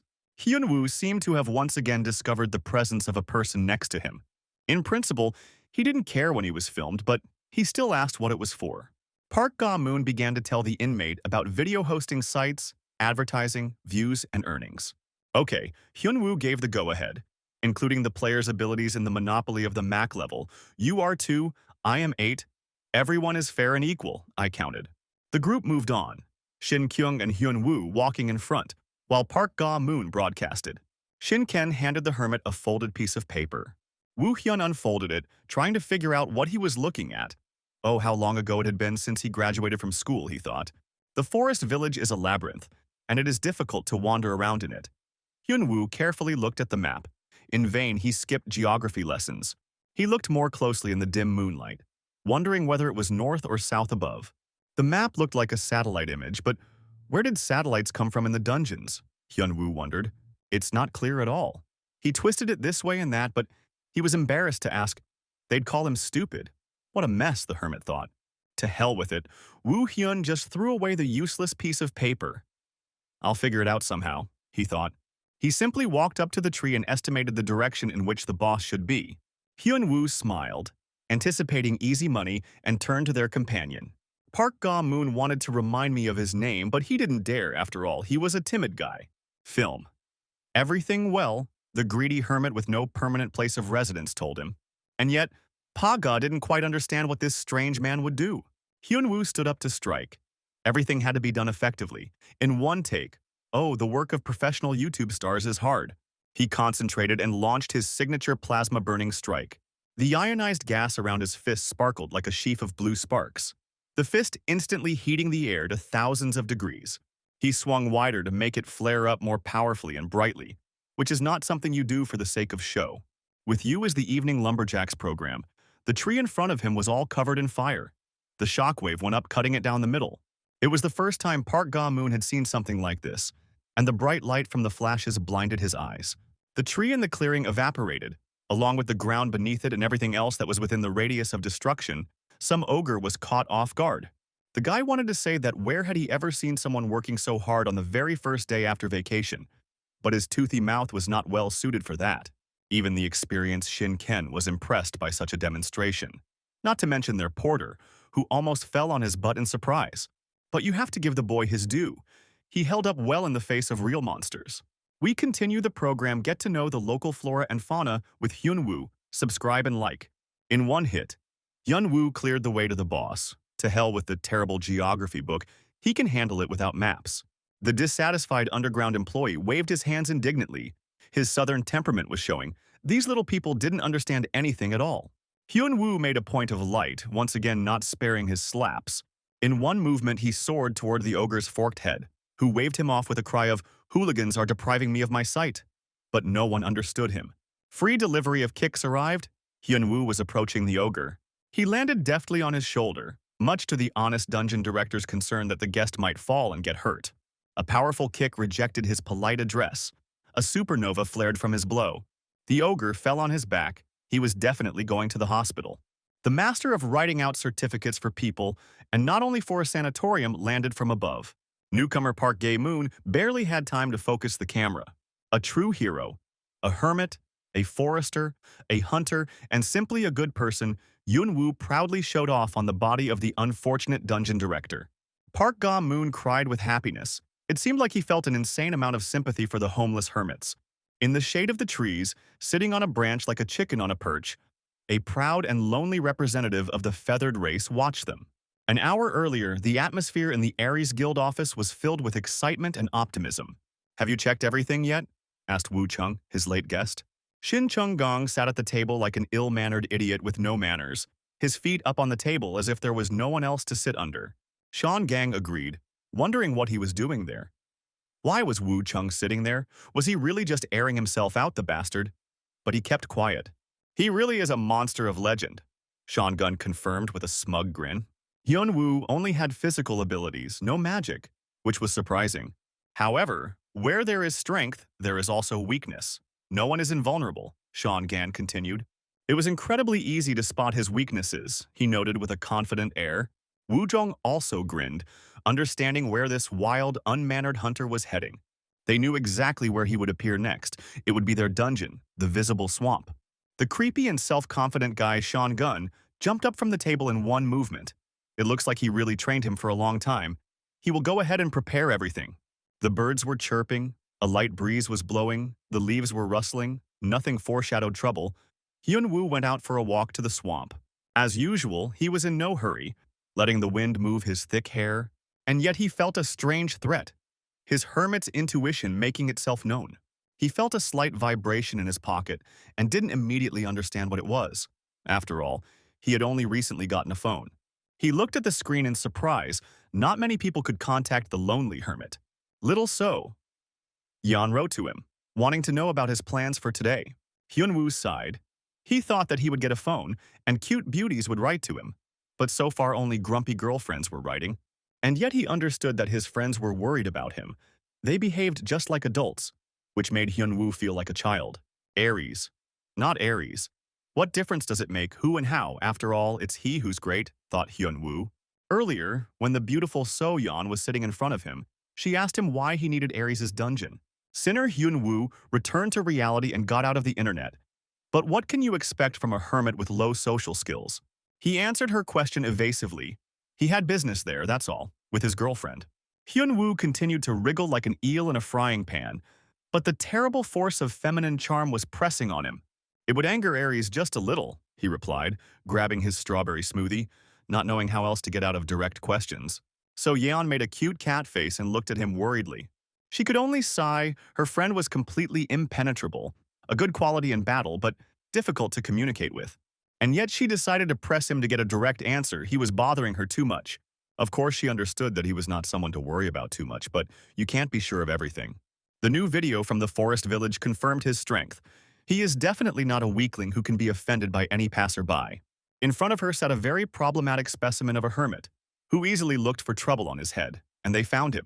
In any case, I must act quickly, little. So Yeon instructed him in her thin but firm voice. Visible Swamp is an A-rank dungeon, and it is perfect for staying unnoticed and avoiding unnecessary risks. On the day the boss appears, Aries will definitely lead a raid to kill him. So Yeon continued. Hyun-woo listened to her attentively, yet she managed to attract his attention. He still saw her as the schoolgirl with whom he cleared the tower. He thanked her carelessly, as if he had no intention of breaking into an enemy base where 100 dangers could await him. He told her not to worry, but everything went wrong from the very first minutes. In front of him stood a guild guard, with a Chinese broadsword at the ready, and he was frankly shaking with fear, and perhaps he had already become a little lighter. The guard shouted loudly.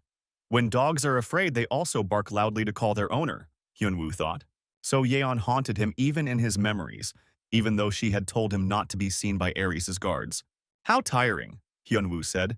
It's the same thing every time. Everyone screaming loudly and flying off with one serve. No fun. Couldn't they have reacted differently? Offered tea? Asked politely? But no, it's the same thing. Stop. Who goes there? Hyun-woo was indignant. And then you immediately get into a fight even though you know that you can't win? Hyun-woo continued. You just can't learn. A samurai has no goal, only a path, you understand? Thought Aries' guard, and was terribly angry. He would have shouted something harsher, but he was not allowed to, and rushed into the attack. The fate of Aries' simple guards is hard, but they are paid for it. You see a bright flash. It's the light of broken hopes and dreams. Hyun-woo's fist is back in action. Once upon a time, he was led by the road of adventure, and then he met Hyun-woo, and only a light smoke went in the wind. They're pestering me, thought Hyun-woo. I told them I had business, and they gave me my pass, but I gave it to them. It's good that he had two of them at once. Hyun-woo sighed heavily. What kind of organization is this, Aries? He doesn't spare his subordinates at all. The foot sank into the soft soil. The quagmire was very close. He walked right into the center of the swamp and looked around. The boss was definitely nearby. Amber eyes with a slit predatorily aimed at the new prey. a lonely, defenseless target so close you could smell him. The predator rushed to attack like a cocked mechanism. A real death machine will emerge from the swamp on heavy, short legs. It kicked up a spray of water and mud all around and paddled powerfully through the soft ground. Hyunwoo stopped. His trick worked. As soon as he pretended to be easy prey, all your monsters would rush to attack. The boss appeared before him, a huge ancient fossil with the boring name Mega Alligator.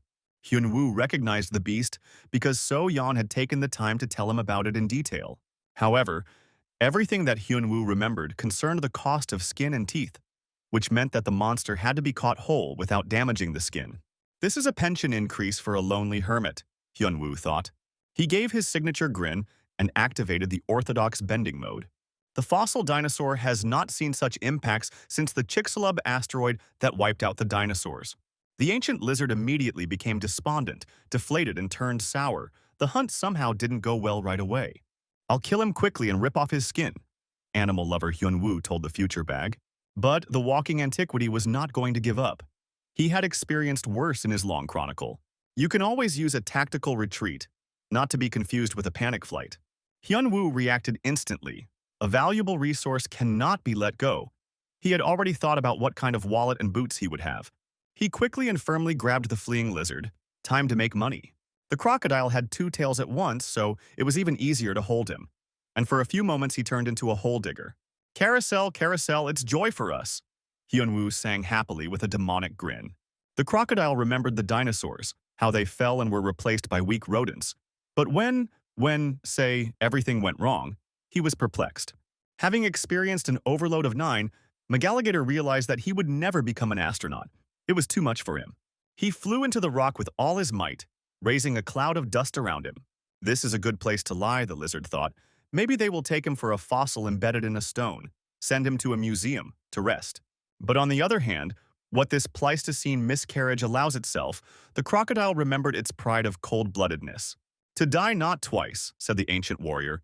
He despised death, squeezing out a stingy tear. "I lived a good life, and that means the end should be bright." The monster went into battle again. An aura of fighting determination enveloped his body. A proud warrior ready for a fight to the death. Hyunwoo had no idea that someone else was watching his fight from the sidelines, waiting for their moment. Sean grinned contentedly. Everything was going exactly as he had planned. Only old men go into battle. The crocodile launched his body like a torpedo straight at Hyunwoo. "Great, another round." A real boss always has a second phase, the mad hermit rejoiced. Suddenly, an unclear force pulled him and threw him off balance. Red chains, like hot metal, enveloped his legs, not allowing him to move. What about the samurai spirit and honor, Hyunwoo thought. But asking the boss to wait was not an option. "That's it," the killer, Sean rejoiced. "Now the bird will be gobbled up, feathers and all." The chains held him as if he was in quicksand. The more he moved, the more he sank. Hyunwoo didn't expect such an attack. The crocodile's mouth was ready to slam shut over him like a giant stapler and pierce him. Easy money. Sean was already mentally imagining how to spend it in the best brothels in the country. He did not break away until the very end. Since he can't move his legs, he still has his hands. So Hyunwoo grabbed the ground tightly. And only in this way was he able to dodge the torpedo in the face of the alligator, its mouth loudly clicking shut. Taking advantage of this moment, the cowardly crocodile jumped into the water. "Wait," thought Hyunwoo. "What about the crocodile's skin boots?" Both the wallet and the bag communicated well. He got upset and looked at his feet. The unknown object was still preventing him from moving his legs, tightly entangling them and digging deeper and deeper. "Magic chains," Sean answered the unasked question. Now he could show himself without any fear of his opponent. And what can he do with his strength if he is now sitting there miserable with a dirty face? "Mud and chains suit you just fine," Sean said, grinning contentedly, feeling in control of the situation. Another rude guy, thought Hyunwoo. Not only did he not say hello, but his bag also ran away. Now what's the point of skinning him? Sean came down closer, holding red chains of magic in his hands. Time for a super villainous performance. "I'm Batman" almost escaped his lips, but he corrected himself in time and said that he was a hunter from the Aries Guild. "I'm bragging terribly." "You should see a psychiatrist for treatment for delusions of grandeur," thought Hyunwoo. "What kind of killer is he who calls himself a killer?" he asked. "Do you think he's the smartest?" Sean asked him as he approached. "Now he'll show him how big the world is." "You may be strong," Sean continued, "but strength isn't everything. You can spin a heavy dinosaur around like a feather, the bounty hunter noted. Even if you can kill a two-headed ogre with one blow like a fucking cheater, Sean Gunn said evenly. But even if you were 100 times stronger, what could you do while bound by these chains? The bandit asked him, with a malicious grin. The chains kept getting more and more tangled around Hyun-woo, like wired headphones. The longer it went on, the more knots there were. But it didn't bother him. Suddenly, he discovered that he couldn't break them. A very unusual skill was used on him. These are not simple chains, but magical ones. Magical, the villain helpfully explained. Thanks to him for the details, Hyun-woo thought. The only way to break them apart was with another A-rank magic. The noble bandit willingly revealed the weaknesses of his technique to the victim. Hyun-woo looked deeply stunned by this discovery, looking ahead as if desperately searching for a way out of the situation. He started to act like a fool, asking the bandit again what was already obvious. Sean Gunn got angry. Hyun-woo asked for the third time if he really couldn't get out, playing the role of a confused victim. Sean Gunn gritted his teeth. The boy in front of him didn't understand, or didn't want to understand, the situation he found himself in. But he had seen this before. Everyone he worked with behaved the same way. They pretend to be calm, throw dust in the eyes, but in fact they are desperately thinking about how to get out of it. Sean Gunn has strengthened the magic of the chains. These hapless blockheads are trying to escape with stupid tricks, he continued, but Hyun-woo remained impervious. With a sharp movement, he drew his hidden blade. It was time to finish the job. He had killed many such naive guys. Sean Gunn rushed forward to add another name to his death list. His attack filled the blade with a purple glow. Hyun-woo could barely keep up with it with his eyes. Just before the blow, he suddenly raised his hands up and blocked it. But this attack had a second effect. Sean Gunn used the technique of deadly poison. There was an explosion, and everything around was illuminated by an ultraviolet flash. If anyone had been fighting now, they would have definitely gone blind. Sean Gunn grinned contentedly. His opponent was a pathetic, worthless brave man. Now he would be food for the swampworms. In the thick smoke that rose after the impact, it was difficult to see anything further than an outstretched arm. Gradually, the smoke cleared, and a shadow in the form of a human figure appeared where Hyun-woo had been sitting. Sean Gunn tensed. This was not the effect he expected to see at all. The smoke prevented him from seeing everything in front of him properly.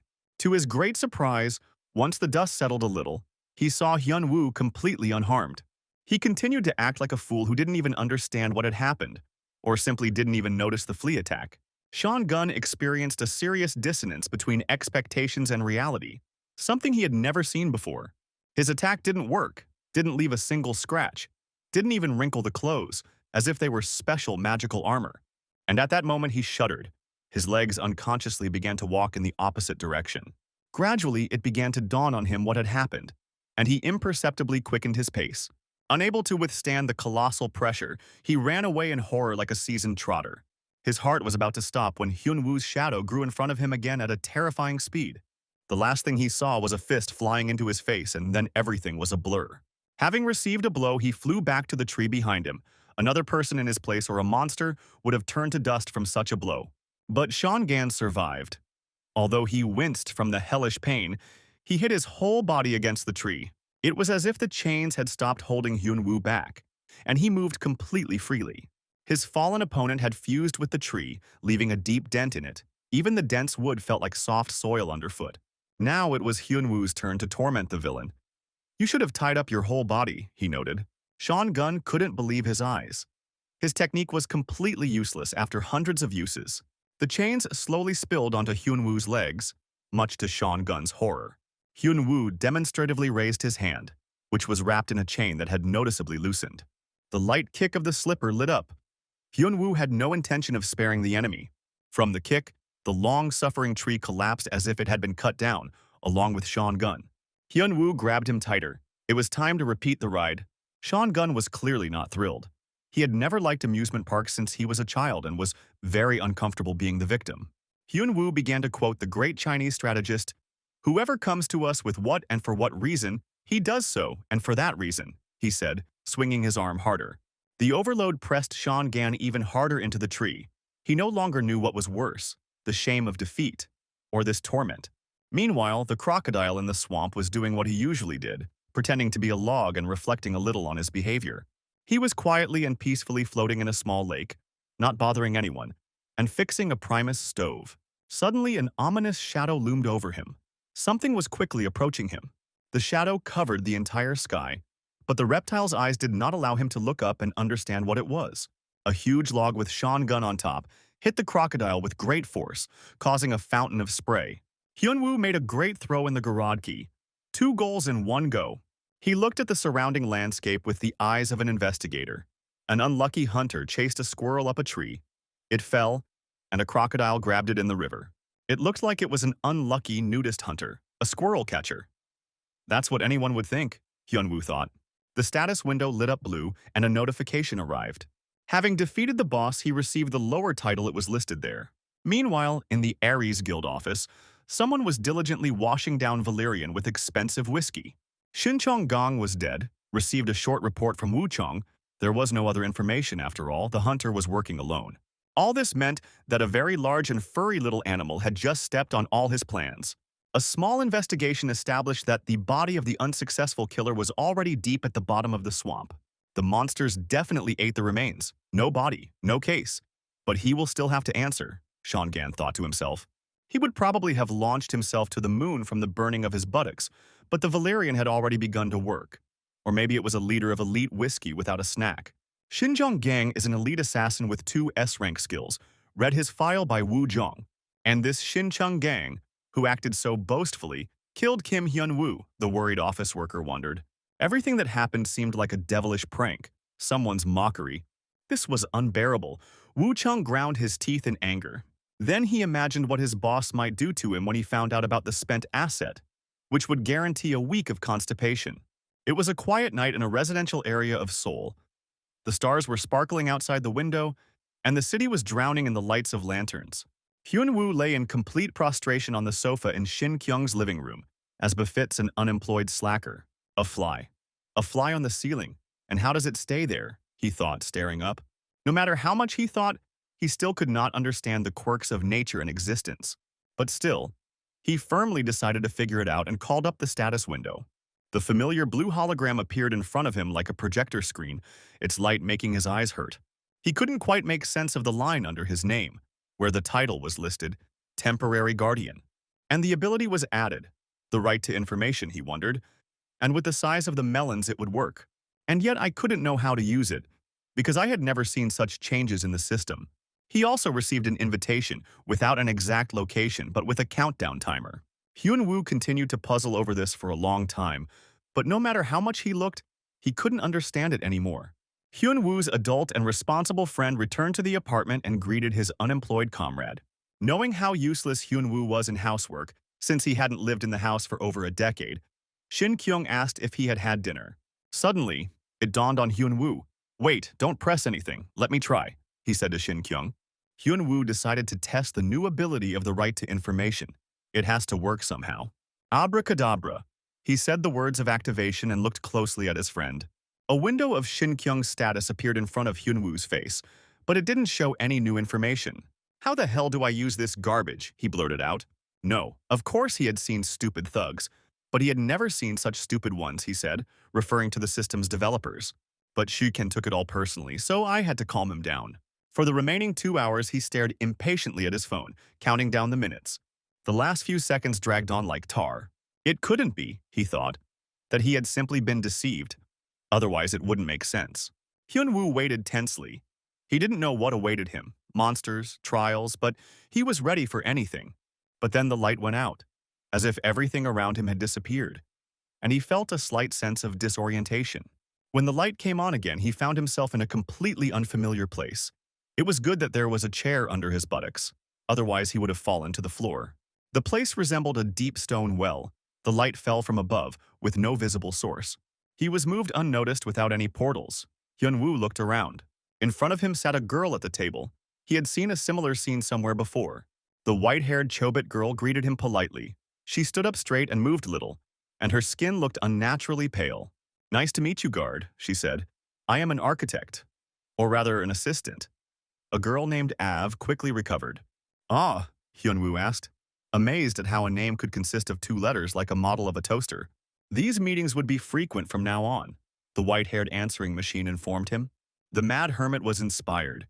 He could finally find out everything about the tower and his imprisonment. 5 minutes of silence passed. Hyun-woo decided to check if she would really remain motionless. He even held his breath. Another 5 minutes of silence, she's definitely not breathing. A damn bucketoid, instead of a living being. Unable to bear it, he began asking questions first, whether he was human or not. He could definitely be made to talk, he thought. The white-haired girl didn't even intend to explain anything. She blinked her gray eyelashes. This made Hyun-woo furious. He jumped up from his chair and started shouting and demanding answers. She could answer the question if asked directly.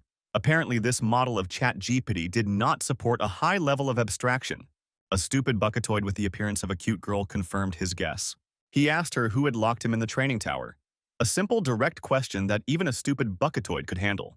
A lengthy data processing followed. It looks like they shoved a Pentium 3 processor into the girl.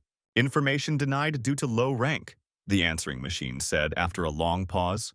How stupid, Hyun-woo thought, but decided to try again. He found out that only by raising his rank could he gain greater access and more information. At least the machine said this clearly. However, it really pissed him off that the system, like this doll answering machine, was all done by clumsy developers, and there were no answers anywhere. He tried again to ask a leading question. If you increase your rank, can you find out who created the tower? But it didn't work out. The machine couldn't comment on the hidden data about the system in any way. It's not even clear what he would learn by increasing his rank. This was frankly starting to get annoying. No user focus. The entire development budget went to a pretty face. A request for the training tower also yielded no results. Access denied. A request for the reason for its creation was also dismissed with a bucket of bolts for brains. The request for the reasons for the appearance of monsters was also rejected. There is information here, but they don't give it. They only show it. Beautiful, Hyun-woo thought. He remembered how his father used to fix the TV in his distant childhood. If he hit it, it would immediately start receiving a signal properly. This machine had one excellent property. It felt pain, and you could vent all your anger on it. A stupid android with the appearance of a cute girl rubbed his bruised head. Hyun-woo got really worked up and was thinking about opening up this system unit because there was something interesting inside. The bucket girl was indignant. She couldn't answer his questions. Dad's method works, thought Hyun-woo. However, the developers were still just wasting his precious time and he was terribly angry. Anticipating the imminent unpacking, the android reported that there was still some information available. Guardian, the bucketoid said, shaking his fist as if the answer was so obvious that it needed no explanation. The guard must protect. The robot issued another poorly written script. It seems one blow is not enough to enlighten the microcircuits. The bucket was stuck in overload mode again. It seemed like that was how she compensated for her lack of computing power. She finally got around to giving the main quest so I wouldn't have to waste so much time on empty dialogue branches. However, the bucketoid wasn't going to say anything that Hyun-woo needed. At the moment, Hyun-woo is only a temporary guardian, whatever that means. To become an official guardian, you need to follow the link. Then began an unskippable advertisement for an unknown Hyun-woo brand of electrical equipment. When it was over, he was finally able to ask how to get a new rank. 5 days later, she said in an ominous voice from the movie, a glacial crevasse will open in the city. At the deepest point of the crevice, there will be a beak that will help him increase his rank. This city needs a new hero. Hyun-woo watched the lights of the crime city flicker. Hyun-woo moved away from the dialogue with the chobit. He was still irritated by her phrases and stupid electronic voice. However, there was something important. He had to improve his skills for the first time. In a very long time, he could become even stronger. There was nothing else to do but accept this task, especially since it involved many third parties. In the morning, friends' gatherings in a cafe for breakfast were interrupted by the exclamation of little So-yeon, a glacial crack, she screamed. They came to eat meat and burgers as befits real hunters. When Hyun-woo decided to ask his friends what they knew about the ice crack, the friends looked at each other with alarm and were in no hurry to answer. Shin-ken decided to first find out what was behind this question, and he also looked worried. Hyun-woo was surprised by his friend's sharp reaction. It seemed like it was not an easy matter. Shin-ken began to explain to him with a serious look. The phenomenon was familiar to him. It's a real disaster, he said, a catastrophe of enormous proportions. At the main headquarters of the Aries Guild, in the boss's office, they were heating up a soldering iron to further motivate his subordinates. Boss Hook Seong-woo had just destroyed the office furniture and was now thinking about who and how to use the electrical appliance. The news that followed upset him greatly, and he thought about what to do about it. His subordinate sent the guild's best killer to eliminate the annoying obstacle, but ended up being killed by his target. He really wanted to send half the department to the torture chamber to maintain discipline and morale, but that wouldn't help matters, Song-woo thought. Woo-jong bowed his head guiltily and prayed that he would get away with it. Last time he had experienced a red-hot poker and did not want to repeat. The boss's attention turned to Yoo Byung-wook, and Woo-jung breathed a sigh of relief. "Start killing the goats," Boss Song said angrily, showing more and more of his cruel nature. He took the case under personal control and was even ready to allocate his money for new killers, stronger than Sean Gunn. "And let the music play in his house, but he will not hear it," he ordered his people. He asked again specifically to know if he had been understood correctly. Yuben nodded in response, immediately making it clear that he had accepted the order. The boss sat down on a chair, letting off steam.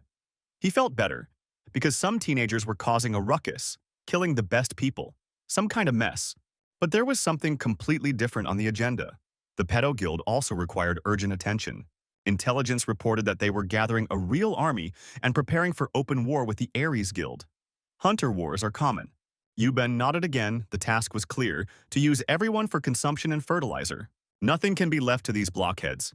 Chief Song-woo grabbed his head. "There are so many things to do. I would love to go to the bathhouse and have a drink. But business is business. He doesn't take care of himself at all. He's always busy with work. And he has to think about himself too." A cheerful quartet of the first hunters sat in the restaurant and waited for their food. Hyun-woo was as happy as a child, looking at something bright in front of him. The ring in Kwon-sun's hands glowed to the full value of 2 billion. "Such expensive things are given in the labyrinth." Kwon-sun gently hinted to his friend that it was time for him to stop being a parasite and find a job. Hyun-woo learned from his friends the difference between a labyrinth and a dungeon, and it turned out that they contained different artifacts. "This ring is also an artifact," explained the beauty So-yeon. "Dungeons also provide special resources, such as magic stones or monster parts," Shin-ken added. "In the labyrinths, they give ready-made artifacts from the treasury, like this ring." "The ring has an enchantment," Kwon-seong said, hoping to pique Hyun-woo's interest. "Just like in the games," the hermit noticed, looking at the shiny trinket. Artifacts with enchantments, much better than ordinary ones. Hyun-woo gradually understood what was what. The smell of money attracted him like a hare to a fox. As soon as he looked closely at the ring, he began to see inscriptions in an ancient language, and a status window appeared. Now Hyun-woo could use his ability to recognize objects through the system. He used the right to information skill again, concentrating on the ring. Damn secret materials, Hyun-woo thought. The system hid the description. However, he accepted Kwon-so's tip that after all the work, he definitely needed to visit the labyrinth. He returned the ring to its owner and again asked about its value to make sure he had not misheard. Having put all his affairs aside, the hermit decided that it was time to eat. And that is why he goes to meet friends, because they feed him well. He simply swiped his finger across the menu and ordered each dish like a true caveman. Friends were very surprised by Hyun-woo's bottomless stomach and his complete lack of conscience. "Eat without hesitation," said Kwon-so, holding back tears with difficulty, "because today it is his turn to pay the company's bills." Hyun-woo exclaimed, as if he had forgotten a small detail and only now remembered it. "What do you know about the glacial crevasse?" He suddenly stunned his friends with his question.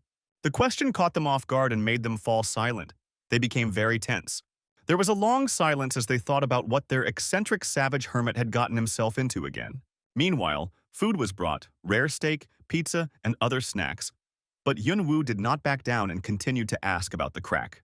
It turned out that this is what they call a crack in the ground that suddenly appears and monsters that have no end in sight crawl out of it.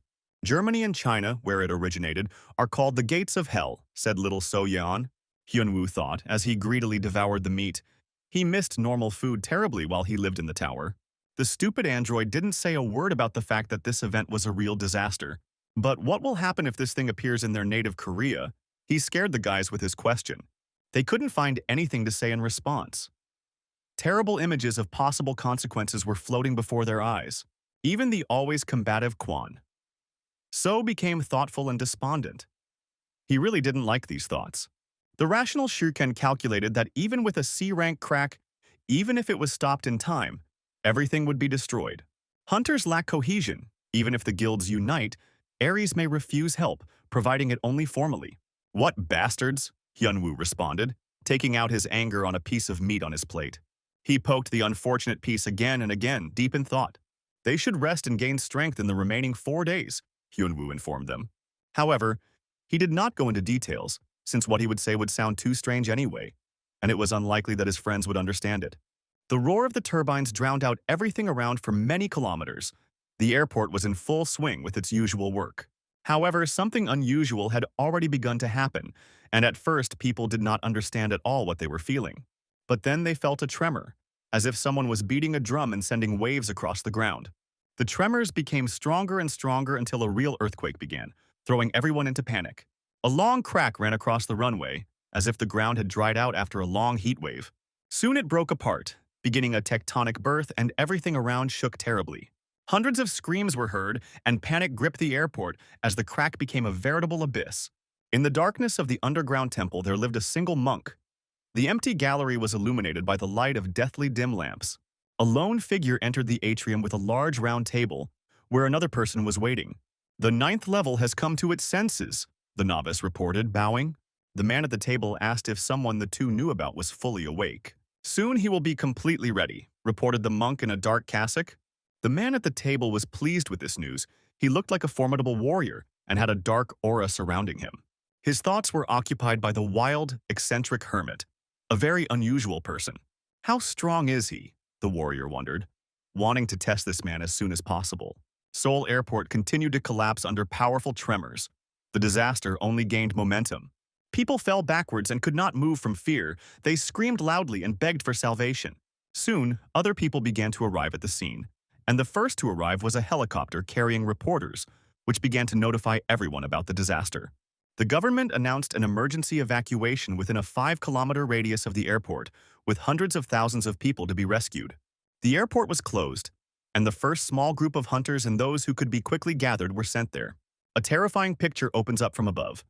The entire area around the crack was teeming with monsters. They were crawling like locusts. Smoke and the glow of fires covered the entire area, and real chaos reigned everywhere. A small group of hunters fought in loose formation in the open area of the parking lot. They could hardly hold on. Horror struck them to the very heart. It was unlikely that these people could resist for long. Humanoid monsters with weapons in their hands and paws attacked small and weak people. There were too few of them to hold back the onslaught of many monsters, each of which was quite dangerous. The men were thrown into the breach without proper training. They had lost all their fighting spirit and were shaking with fear, not knowing what to do. But among the ordinary hunters, there was one who did not lose his composure and took command. This guy reacted well to danger and rushed to help his comrade who was hesitant. Magical fetters bound the ugly monsters and protected the confused fighter. The warrior finished off the monster bound by a magical tentacle with a blow of his blade, demonstrating excellent preparation and coordination of actions. After the attack, he immediately retreated to avoid accidental hits on himself. This man knew his business. A soldier from his group began to thank the elder, but he cut him off abruptly. The battlefield was no place for idle chatter. Their situation was still difficult. They were like rats driven into a corner. The squad leader's furious attacks could not defeat them. He was only stalling for time until the inevitable end came. There were too many enemies, and the cavalry was in no hurry to help. At this rate, they would definitely be finished off before it arrived. But he did not even think of giving up. If he showed weakness, his people would completely lose heart and die that very hour. The hunter fought back bravely with all his might, striking his enemies with blows from his broadsword. But in place of the killed monsters, new bloodthirsty monsters appeared, full of strength. They are all running non-stop to the airport where there are many civilians who will not be able to defend themselves. The Dark Army kept coming like a tide, wave after wave, completely inexorably. They filled everything around with bodies. From the left, strange sounds were heard as if a hurricane was howling. The leader of the hunting party turned around, and even he flinched when he saw this. A giant walked towards them with heavy steps, the earth shaking from his steps. A huge skeleton with a club at the ready emerged from the crevice. An enemy that was too tough even for experienced hunters, let alone their tiny squad. The A-rank monster looked like a death sentence, and the hunters who had gathered their courage once again despaired. They had neither the equipment nor the skills to do anything to this demon. The experienced squad leader froze for a moment. He was not taught to think for long. He had gone through more than one training course. He had long been turned into a killing machine. But now his trained instincts were not working and could not give him any effective plan of action. "Run, you fools!" he shouted when he came to, a surge of adrenaline bringing him to his senses.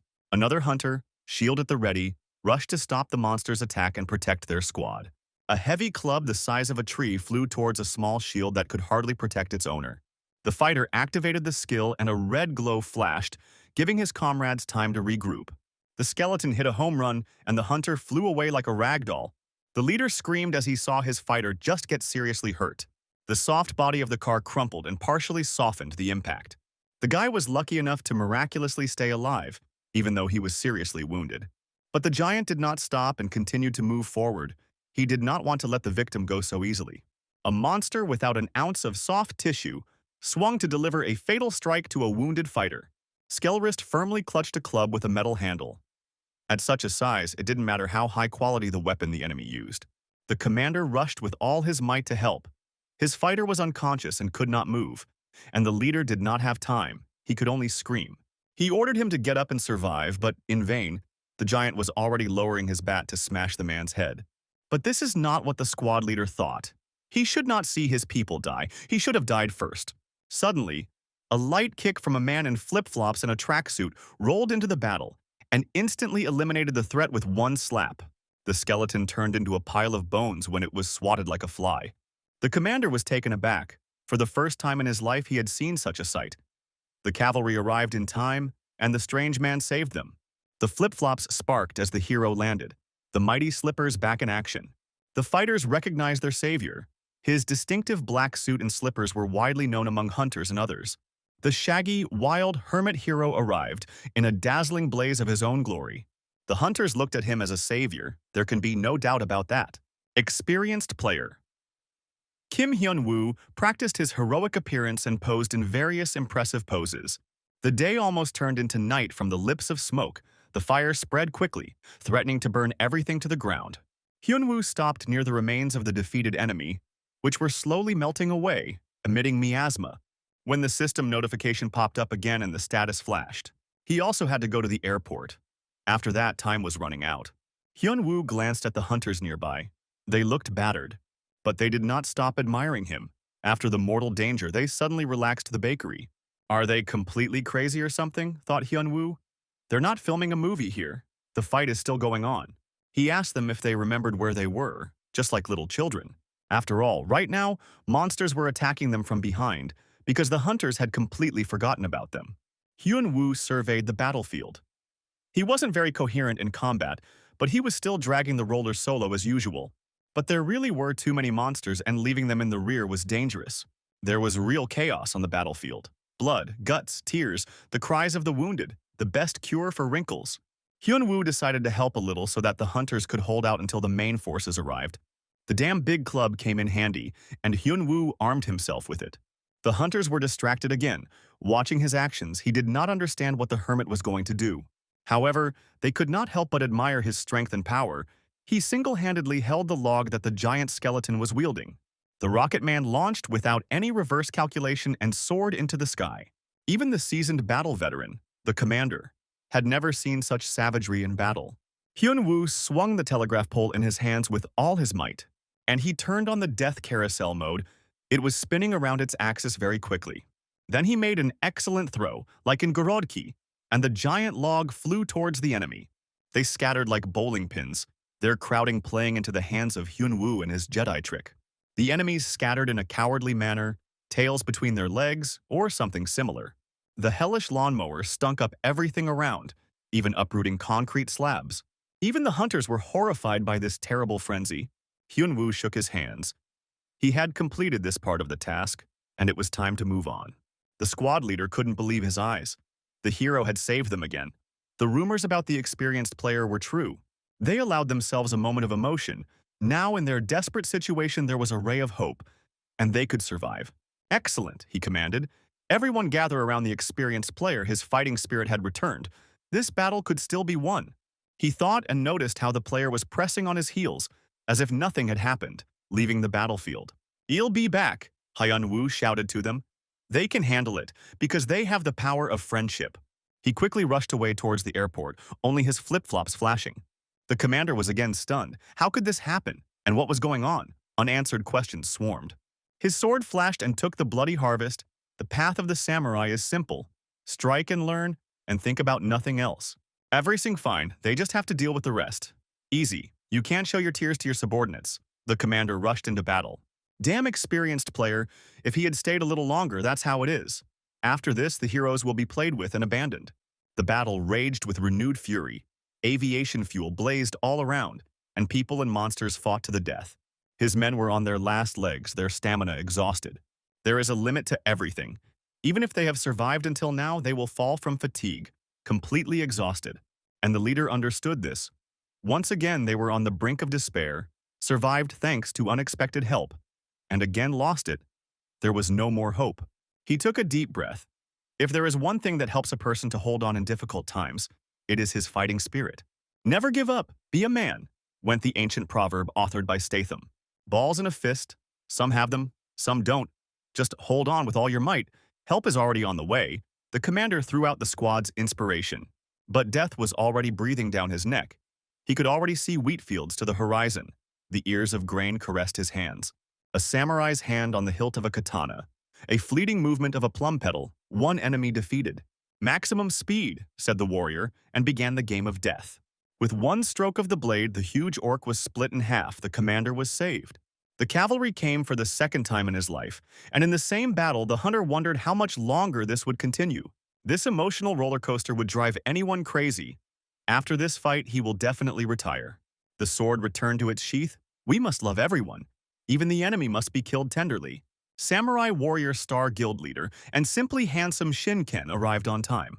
And with him, his entire honest army, they lined up beautifully and effectively so that everyone could be seen. The exhausted hunters rejoiced. Now there was nothing to fear. The sky was cut by flashes of lightning. It seemed someone had summoned a scorpion. The electrical discharges launched a cascade of lightning and destroyed all the monsters in the area. One day the Sith will rule the galaxy. Know the power of the dark side of the Force. The charred, crispy corpse fell at Shinken's feet, and the smell of fried meat filled the air. And this is called time, asked his living Tesla coil, gracefully walking across the field of everyday life in high boots. Come on, guys, said the beautiful So-yeon, her long, disheveled hair falling down like a waterfall. Her guild had arrived in full force. She spent the entire evening before the attack on her makeup, and it was a success. The sight of the beauty made the male half of the hunters drool. It can't be. 2 cavalry regiments arrived at once to help. You can only see something like that in Manhwa, thought the squad leader. Eagles have arrived, shouted one of the fighters, pointing to the side. A squad of armored tanks from Quan Sun's guild also arrived on the battlefield. Three cavalry regiments. The commander did not believe his eyes. He did not understand which god saved him, but he promised to pray to him. Now that he's definitely retired, he'll start a vegetable garden and plant potatoes, and not all this other stuff. The alert little. So-yeon looked around for Hyun-woo, who was nowhere to be seen. And this experienced player surrendered to them, the commander thought. Who in their right mind would worry about him? He went deep into the rift. The commander told the beautiful So-yeon. The bosses are never late or delayed. They come exactly when needed, Shinken said. The heavy infantry shield crashed into the concrete surface, sending up a shower of sparks. Quan Sun, as befits a tank, stood at the head of the united army of hunters. He pressed his shield into the ground, used the acceleration ability, and turned into a transformer. His heavy shield was enveloped in a force field aura, and the bulldozer man pushed forward. Heavy armor and shield along with acceleration became a good combination with a huge energy output. Forming a wedge, the hunters of the 3 guilds launched an organized attack on the crowd of monsters.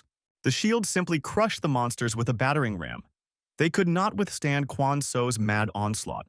He walked through the disorderly ranks of the enemy like a knife through butter, smashing everyone in his path like Keldy.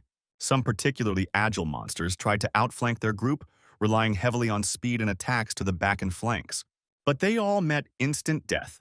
The calm and measured Shinken cut them down in an instant. And he didn't even bat an eyelid. Such small fry didn't bother him. The enemy's defeat became obvious. His fiery blade cut through flesh and bone without losing speed, just like cutting through air. Casting a spell in white gloves, the blue-haired witch gathered a clot of magic in her palm, and lightning flashed. Static electricity lifted her luxurious hair as she cast multiple lightning spells. The Mistress of Storms completed the rout of the enemy by unleashing weapons of mass destruction on them. The discharges killed so many monsters that their bodies covered the entire parking lot, where the battle was raging like a carpet. Another fighter gave his life in the war. What brought him here no longer mattered. War is the path of killing. With the corpse of his defeated enemy crushed under the slippers of fate, Yun-woo surveyed the battlefield. It seems that the forces that arrived should deal with the disaster while he takes on the main task. An otherworldly portal filled with dark energy opened up before him. He was thinking about how to get down, and how good it was that the monsters disappeared after they died. Otherwise, who would bury them all? Along the sheer wall of the rift, a serpentine road climbed, as if carved directly into the stone, and new troops of their unknown enemy kept arriving along it. Hyun-woo thought about it. He needed to get inside as quickly as possible and not waste a lot of time on small fry. If you go left, you will lose your horse. Hyun-woo saw a strange inscription on the rock. If you go to the right, you'll find 100 grams. Another strange sign? The signs here are so-so, thought Hyun-woo. But he didn't read the next inscription because he saw something more interesting, and GPS navigation would be more reliable. Right over the abyss hung a tired car. It despaired of finding its happiness, and sadly looked into the abyss. To be or not to be, that was the question. He just needs some fresh air. Car psychotherapist Hyun-woo opened the right door. The left door suffered the same fate, and now he held a car door in each hand. Car psychotherapy services, fast and cheap, ask crazy wild hermit Hyun-woo. The slippers of fate have begun to take off.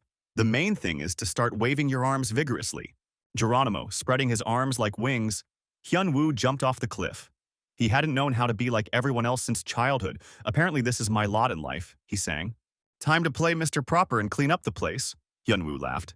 Directly below him, the monsters were climbing a narrow, slippery path in the rocks, pressed tightly together.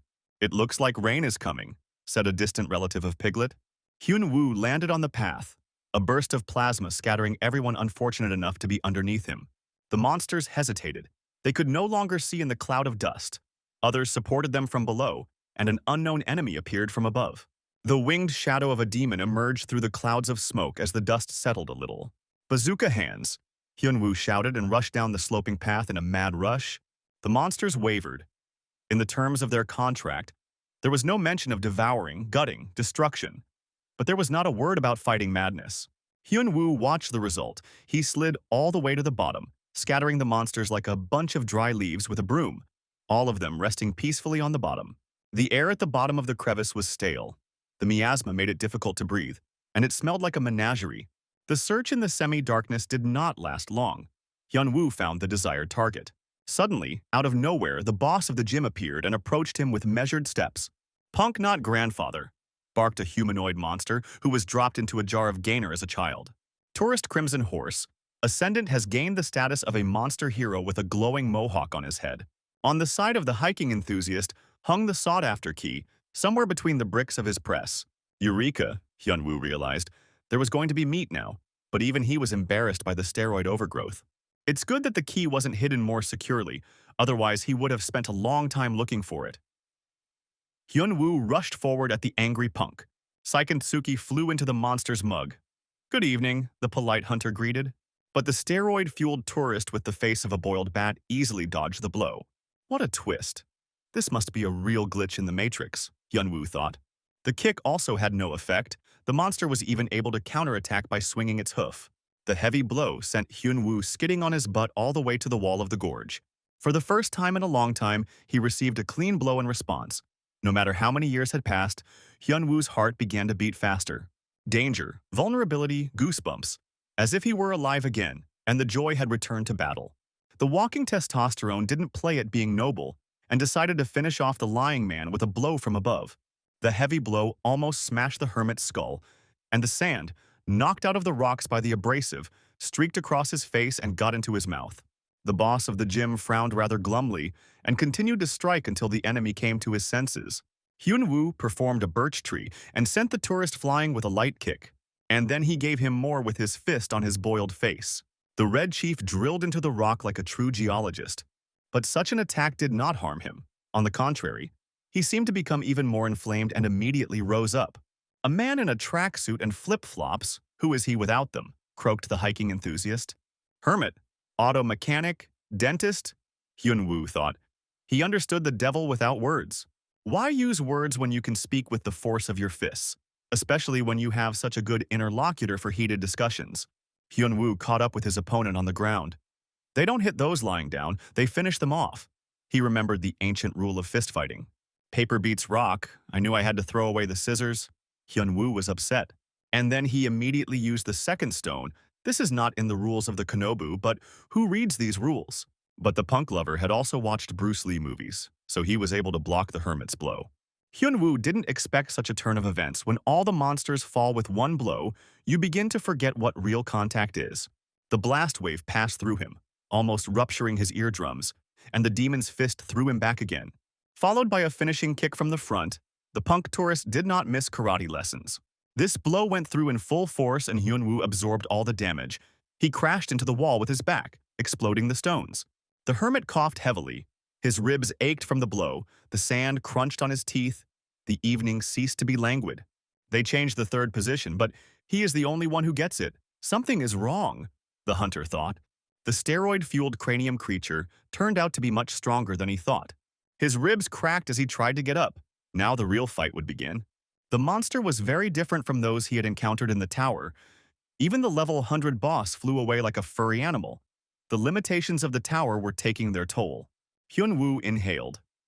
In order to become stronger, he subjected himself to various austerities. It was time to remove one of the restrictions.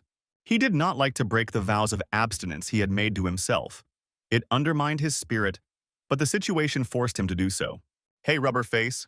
The hero rose to his feet, gathering his strength. The monster wheezed something unintelligible in response. After all, he didn't have a command of real speech, like all monsters. Hyun-woo pointed at the monster and promised him a quick and easy death. But the punk fan didn't understand a damn thing. He put all his points into strength, but not enough into intelligence. The mad hermit took a special stance. The first technique is a lethal slap. He made the same seemingly insignificant movements with his hands. Taking a low stance, he invited the monster on a date with death. This technique brought back old memories from his time in captivity, so he didn't want to use it again. Many years ago, imprisoned in the training tower, he knew despair when he tried everything he could to free himself. Hyun-woo had not yet become a crazy hermit and was following the script of a martial arts novel he had read before. The hero of this novel, like him, was imprisoned, but was able to escape by learning the truth and creating his own martial arts. The prisoner, completely exhausted, lay on the cold ground of the tower, and only at the bottom of the well of despair did the right thought strike him. Having cast off his mortal fatigue, he became cheerful again. The hunter refused to give up and accept his fate, away with despondency and defeatism. He would definitely be able to get out of this prison. Madness was gradually enveloping his mind. Hyun-woo tried everything possible and persistently created his own martial art. He remembered everything he knew about martial arts from movies and novels. 100 push-ups, 100 squats, 100 crunches, he did everything. But what does it matter if a person is determined to achieve his goal? The main thing is to believe that once he becomes a master, he will be able to do whatever he wants. He ran around the tower like crazy, shouting pompous phrases and striking theatrical poses that he could only imagine. Even then, the tower's inhabitants began to suspect something about their involuntary guest. Unfortunately for Hyun-woo, his techniques didn't work, and the cheats refused to connect. He continued to study the sky, flying away again and again from the blows of different bosses. It was all about boredom and the endless time at his disposal. Hyun-woo didn't give up and kept trying, still delivering ridiculous blows and shouting strange phrases into which he put his whole soul. Until one day it worked and the monster was torn to shreds. A special feeling was absorbed into every cell of his body as the monster's head exploded like a balloon. This feeling turned into special skills because he used them thousands of times while clearing the tower. From comic movements, these techniques turned into a real martial art and acquired unprecedented power. And yet the source of the power of these blows is his madness. Each blow one step closer to the abyss into darkness. Hyun-woo removed the final seal and prepared for the final round with the boss. He waited for him to rush at him. He clearly saw his every movement. The demon attacked with an overhead hook, his left hand held ready for the finishing blow. A heavy fist with growths on the knuckles was heading straight for the hunter's head. The games were over. Both fought to the death using their best skills. Hyun-woo patiently waiting for the right moment to attack. He deftly entered the redhead's defense, his palm aiming at the demon's eyes, distracting him. Hyun-woo then turned his palm into a fist and slammed it into the ugly demon's face. The fist was echoed by a pathetic phrase worthy of the king of pathos. The technique didn't reach the level of finger gripping of the whiskers, but the explosion was deafening. Secondary fragments flew, and the shockwave crumbled the walls of the gorge. The energy of the impact was reflected from the walls and filled the entire bottom of the gorge, scattering in both directions. The mad hermit stood in the middle of the gorge in clouds of smoke, bending over the fallen enemy. Hyun-woo sighed as he looked at the devastating consequences of his actions. Because this technique required the utterance of strange words and drew on the energy of the absurd, he always felt awkward when using it. Everyone has their own cemetery in the closet, but it's better when no one knows about it. He picked up the key from the monster's body. It was good that it hadn't been lost in the heat of battle. Finding it in the dark would have been difficult. As soon as he took the key, the system recognized the quest item and sent a notification. This promised answers to long-standing questions. The system sent him a new invitation in 3 days. As soon as the noise of the battle died down, Hyun-woo noticed a strange buzzing sound above him and a wandering red light. Something was approaching from above the gorge, buzzing like a huge fly. A drone copter descended to the bottom of the gorge. Apparently it was filming. The drone carefully focused its digital eye on Hyun-woo's face. The mad hermit had been in captivity for so long that he had no idea what the purpose of the thing above him was. The Aries Guild drone kept direct observation of the mad hermit and broadcast everything to the guild office. The mood of the staff was depressed. The man on the screen was a very formidable enemy and did not promise anything good. They waited in fear for the reaction of their young, hot-tempered, and quick-to-reprise boss. "Is this A rank?" he asked his staff after finishing the screening. The HR manager hastened to justify herself, since she had previously delivered not a simple analysis, but a document from the association. On their table lay the result of the official test of his skills, all A-rank abilities, except magic, for which he received an A rank. The director couldn't stand it and slammed his fist on the table where his people were looking. Even after watching the video, this chicken didn't understand anything. Does she really think that these skills are just A rank? The manager looked down in fear. She couldn't find anything to say in response, but this was a remark. Without magic, without items, in a regular tracksuit, even director Song-woo couldn't understand how this was possible. He returned to contemplating the case materials again. He needed to think everything through with a cool head. An incredible force that was fundamentally changing the entire landscape of their strategy, and something had to be done about it. Having made his decision, as befits a true boss, Hook Seong-woo turned to his deputy Yoo Byung-wook. He asked if the materials for the new case were ready. You can always turn defeat into victory if you are smart. Yoo Byung-wook confirmed his readiness. He had already let his boss down once, and it was not worth letting him down a second time. A weak smile touched the director's face. There are always things that can't be fixed with force alone.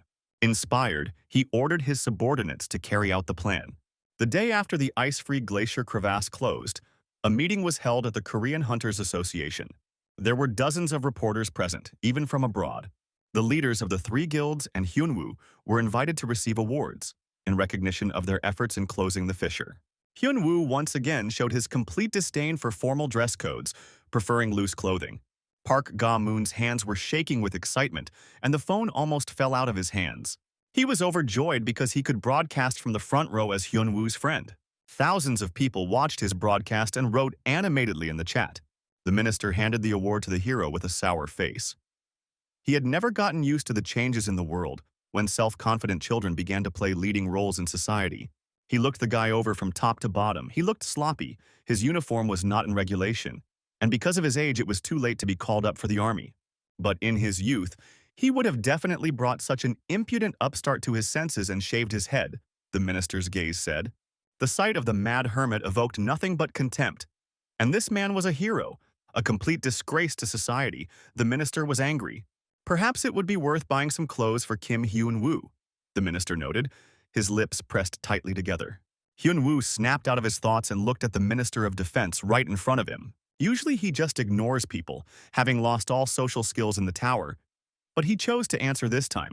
He rudely brushed off the minister, which angered him even more, saying that he could ignore him. The chat on the broadcast exploded with comments. Everyone liked the rebellious antics of the crazy hermit. The man in uniform almost collapsed from a heart attack. In the army, he would have definitely sent the greenhorn to the guardhouse, but here he was forced to endure. The crazy hermit simply took the commemorative award, flowers from the minister's hands, without waiting for any special congratulations. And at that very moment, he was gone, running away from the outbursts and boring objections of the Minister of Defense. A high-ranking man who had devoted his entire life to his career and service was shaking with anger. He became truly furious and demanded that the hunter be sent to the army.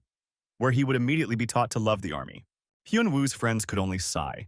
His selfish nature and low social skills made communicating with him a difficult thing. The tall Chinese pagoda was drowning in the rays of the sunset, where the headquarters of the Pedo Guild was located. The girl was taking a royally huge bath and looking at the screen. Thick clouds of steam were rising from the hot water, like in a bathhouse. Her thin robe revealed her bare back with a skull tattoo on it. Beautiful thin lips sighed excitedly, and a tear ran down her cheek. The girl watched the fight between the mad hermit and the red-skinned demon and could not believe her eyes. The special pose, the low stance in which Hyun-woo stood, seemed familiar to her. She froze, afraid to miss even one frame. Her red eyes did not blink. The pose, the disheveled hair, the outline of the body, it all evoked very familiar feelings. The girl jumped up suddenly as if she had been stung. She was beside herself with excitement. The pretty cutie's face blushed. No longer from the hot water, she wanted to know his name. The bathhouse girl who was serving her reported that it was Kim Hyun-woo, a hunter who had recently left the tower. Kim Hyun-woo, she whispered his name, spelling it out on her tongue, her beautiful eyes sparkling like bright rubies. She immediately demanded all the information about the strange prana in the tracksuit. The minion nodded and hastened to clarify what exactly interested her mistress so much. The long-haired beauty with the appearance of a princess wanted to know absolutely everything. The maid nodded again solemnly. The will of the mistress was law for her. Another servant in white robes entered the bathhouse and approached his mistress. The warrior knelt down and bowed. He reported the capture of the neighboring guild. The princess did not look up from the screen. She did not even deign to glance at her servant. His report was insignificant. The warrior reported on the capture of all the southern dungeons, telling everything in detail. The lady emerged from the water, her thin robe clinging to her naked body. But she was not worried. The servant would hardly dare to raise his eyes. Their troops clashed with the Aries Guild and lost one warrior as a prisoner, the servant continued. She stood on the warm tiles of the bathhouse, water dripping down her body. The maid threw clothes of imperial colors on her. The girl did not care at all about the fate of the prisoner. If he let himself be captured, then he was pathetic, she said, her beautiful face giving off a chill. The weak have no place in the guild, the petite girl said imperiously, walking barefoot on the tiles of the bathhouse. With her thin, graceful fingers, she took hold of her luxurious long hair. With one easy movement, she squeezed them dry, each movement filled with power. A proud beauty, she made an indelible impression, like a real empress. She ordered to not delay in capturing all the remaining guilds. Behind her sweet, childish face hid a powerful and cruel nature. The spirit of Emperor Qin was reborn in this fragile beauty. She demanded to capture all the dungeons without a trace. All for the sake of an oath given a long time ago, she thought, looking at the eccentric hunter. Only when she looked at him did her eyes shine with interest, and her face was scorched with a slight blush. She moved closer to the screen to get a good look at Kim Hyun-woo's face, her heart beating faster than usual. The beautiful So-yeon dressed up in a low-cut evening dress for dinner, and once again scolded Hyun-woo for his indiscretion. She reminded him again that he was too popular, which meant he needed to be more careful. Kwon-so laughed and confirmed her words, but Shin Kyung, cautious as always, said that it was not funny. Kim Hyun-woo wondered where such popularity could come from. As a true hermit, he was very far from it. Friends began to show him various news about the mad hermit.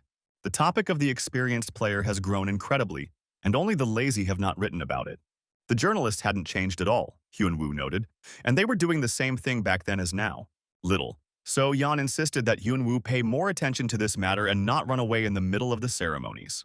They watch every step, including appearance, Shin Ken noted reservedly.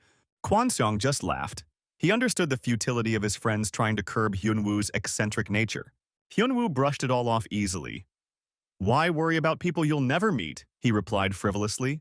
His life and his rules, Shim Kyung and So Yeon, finally surrendered. No matter what you say, a fool doesn't care about anything. The mad hermit glanced at his watch and told them that he was leaving them. Cautious Shim Ken hastened to clarify where exactly their crazy friend was heading.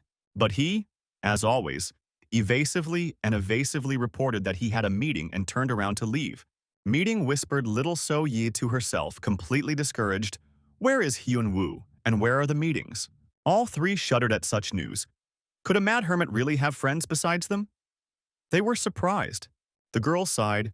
She was already tired of worrying about her friend as if he were a small child. But why worry when your friend is Superman? Kwon Song was surprised, looking at his depressed friend. He drove the world's media crazy. Became the personal enemy of a huge guild, that's all, Shin Ken answered him anxiously. He had barely left the tower, and events had already taken a diabolical turn. After everything Hyun-woo had done, his friends had reason to worry. The beautiful So-yeon lay prostrate under the weight of worry, and Shin Kyung was also deep in thought. Only Kwon Song was amused by what was happening. He, like no one else, understood the hermit's violent nature. Hyun-woo went out to get some air and stopped in a dark alley where there were no random passers-by at all. He arrived here a few seconds before departure. This time Hyun-woo knew what to expect. The bright glow of the teleporter passed through him, and he felt a familiar feeling of disorientation. The silver-haired Chobit girl greeted him again in the enclosed gray room. Hyun-woo responded enthusiastically. He was also looking forward to this meeting. After all, he had now raised his rank. He asked the android girl if his status had risen, and she said yes. By killing the tourist, he raised his rank. From the lowest rank, she paused loading files. To low, the android happily said. Hyun-woo listened carefully, anticipating the useful answers he might receive.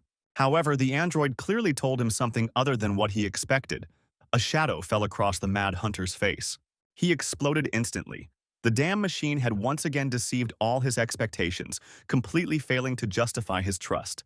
This time, the android girl reacted faster, remembering how scary a hunter is when angry, and she hastened to shift all responsibility onto the system. Someone, who is this developer that writes dialogues for this android, a mad hermit, was blazing. Vedroid again pushed everything onto the system, but this did not change the essence of the issue. He remained a fool for believing their promises. The girl with bolts for a brain cowered in fear, but couldn't add anything. Hyun-woo's rank didn't allow him to know more now. But very soon everything will be in a better shape, she hastened to assure the hunter, who was quick to punish. And since he has already become a guard, he can tell him what he will do next. If he can handle it, then this time he will definitely be able to find out everything he wants. The android girl continued to mess with his brain. However, this only made Hyun-woo even more angry. He heard exactly the same thing last time, and now he suspected that he was simply being deceived. His task is to fight the Ascendants, the Bucketoid continued, giving out something new for once. Hyun-woo immediately took notice of this and demanded a detailed explanation.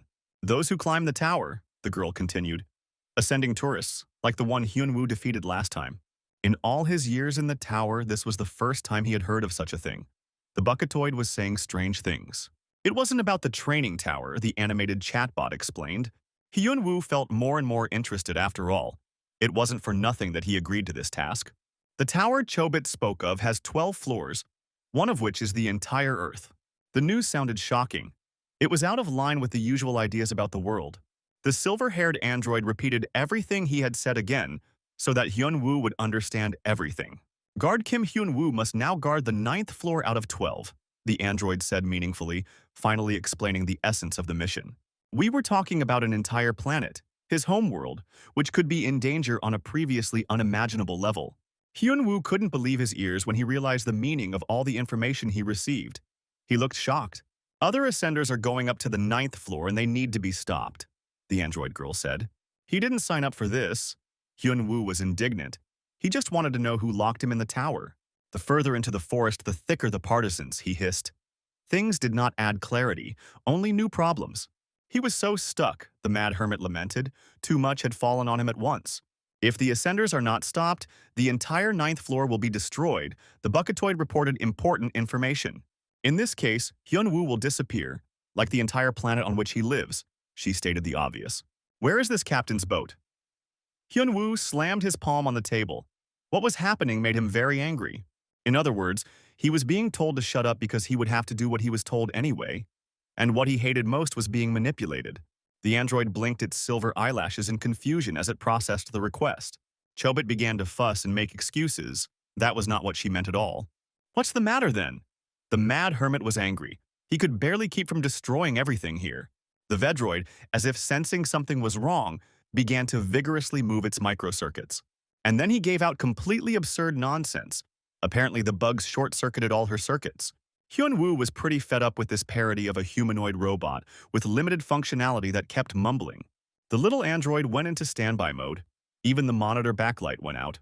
And yet she is part of the control system of the 9th floor. The Bucketoid clenched his fists, gathering all the digital will that was there.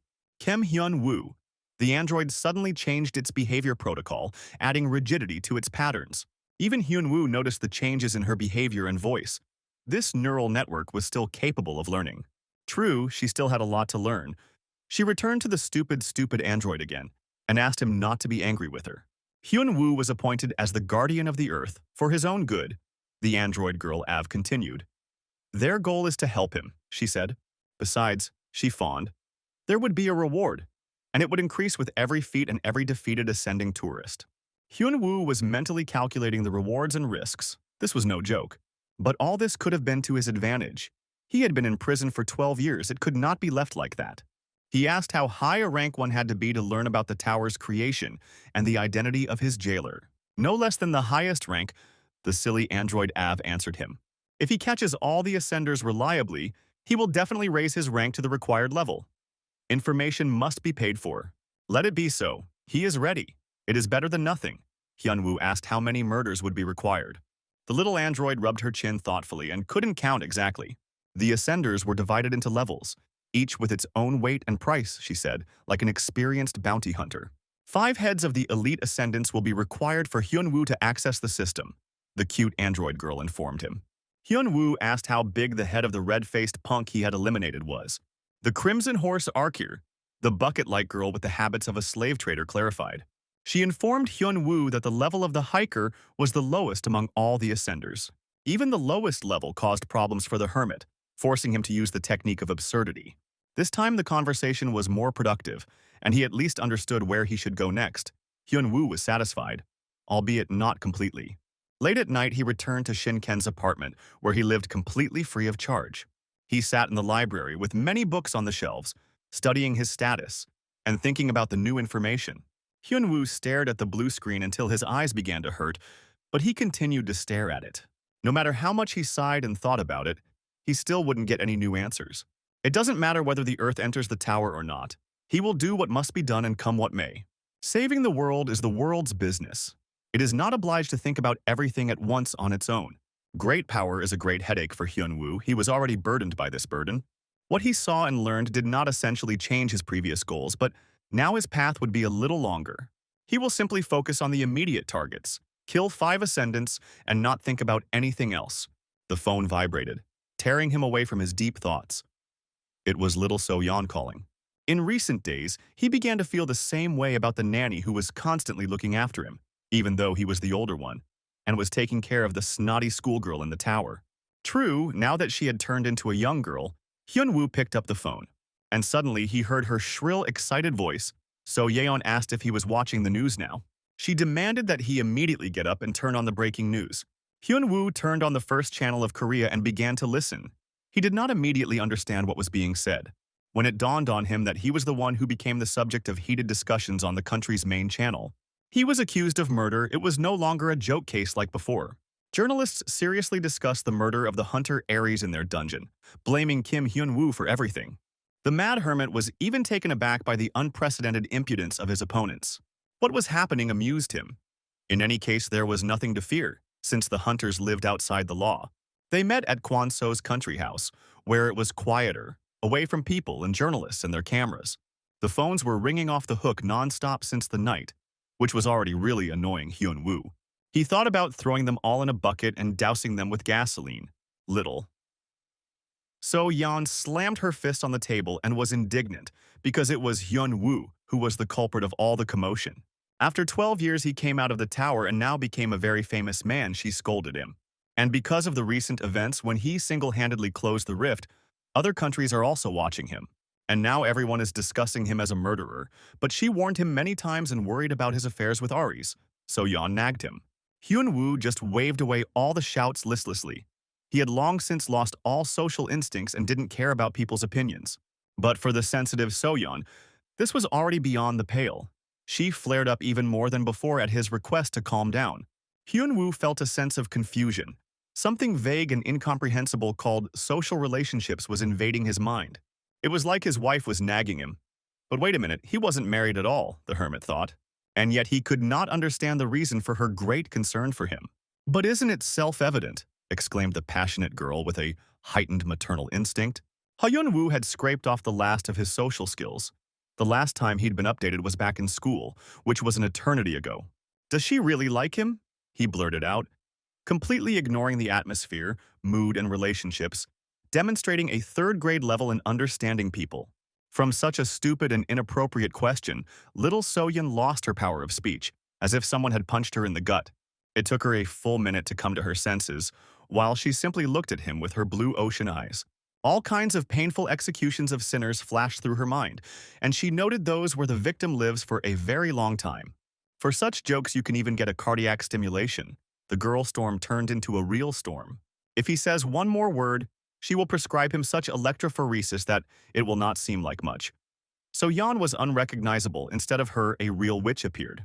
Hyun-woo decided not to really anger her anymore and shut up. It's better to believe a woman when he promises you something. Shim Ken came to the aid of his suffering friend and took the eccentric hermit into his care. He brought his phone, which was ringing off the hook with hundreds of calls from reporters. On top of that, Hyun-woo rose to the top of the internet search rankings, and so did his friends. Hyun-woo was delighted because he thought that it was his first time there, but Kwon Seong noticed that the hermit had been there before. Shim Kyung began reading the articles, most of which looked like dirty slander against Hyun-woo and his comrades, picking at every little detail. Shim Ken looked at the hermit reproachfully. The scale of the problem had grown beyond what could be simply brushed aside. But Hyun-woo still doesn't understand why there's so much excitement, as if he himself had nothing to do with it. The always reserved friend became despondent. Unlike Hyun-woo, he was very concerned about public opinion. He was responsible for the guild. Kwon Song was on his own wavelength, just like Hyun-woo. He didn't worry about anything. For him, everything was simple. His friend's problems were his problems, the rest didn't matter. Hyun-woo asked Kwon. So, when the press conference on the case would begin, there was only half an hour left before it, and Kwon Sung asked if Hyun-woo was ready to perform in front of the people. Shim Ken was alarmed as if there was a fire. The news was completely unexpected for him. Little So Yeon was also unaware of the Mad Hermit's plans. Hyun-woo reassured them that he had prepared for the meeting with the reporters and was quite confident. But the couple simply didn't believe him. It wasn't Hyun-woo's custom to negotiate verbally. They were worried that he was going to beat up the journalists. Kwon So, who knew about everything in advance, burst out laughing, amused by their reaction. Hyun-woo was a little confused and didn't know what to say to this. His friends didn't trust him at all. It seemed that his comrades had strong doubts about his ability to act, which made Hyun-woo feel despondent. An extracurricular meeting dedicated to an experienced player has begun in the Aries Guild. Boss Hyuk Seong-woo nervously tapped his index finger on the table as he listened to his deputy's report. Yoo Byung stated that everything was going according to plan. After leaking to journalists, they launched bot farms and raised the issue online. The slanderers did a great job, and the attitude towards Hyun-woo changed to negative. People reacted sharply to the unjustified murder. Hyuk-san knew how to manipulate public opinion, give people a reason to hate, and they will do the rest themselves. Everything was going well, even too well. He sat back in his chair, satisfied, waiting for good news. The press conference was scheduled for 2 o'clock in the afternoon, so that there would be time to prepare everything. Hyun-woo was not going to bury his head in the sand. Judging by the social surveys and their dynamics, as well as the decent bribe, Hyun-woo will have a hard time at the conference, confirmed Yoo Byung. This is the power of money. Hyuk Seong-woo thought to himself. Money gives unlimited power and influence, and allows you to get even more money. This is how, step by step, you build your empire. Money is the grease for the wheels of an all-out war for dominance. In order to win this game, Hyuk-san decided to attack first when the opponent was not ready yet. And now Hyun-woo is walking on very thin ice, and when the ice cracks, he, the guild leader Aries, will be waiting for him on it. And thus, by moving people like pawns, he will always be one step ahead of his opponents, Hyuk Seong thought. Hyun-woo is inconsistent, harsh with authorities, an uncontrollable madman who does not know how to deal with society. And this is his weak point. This conference is a real battlefield.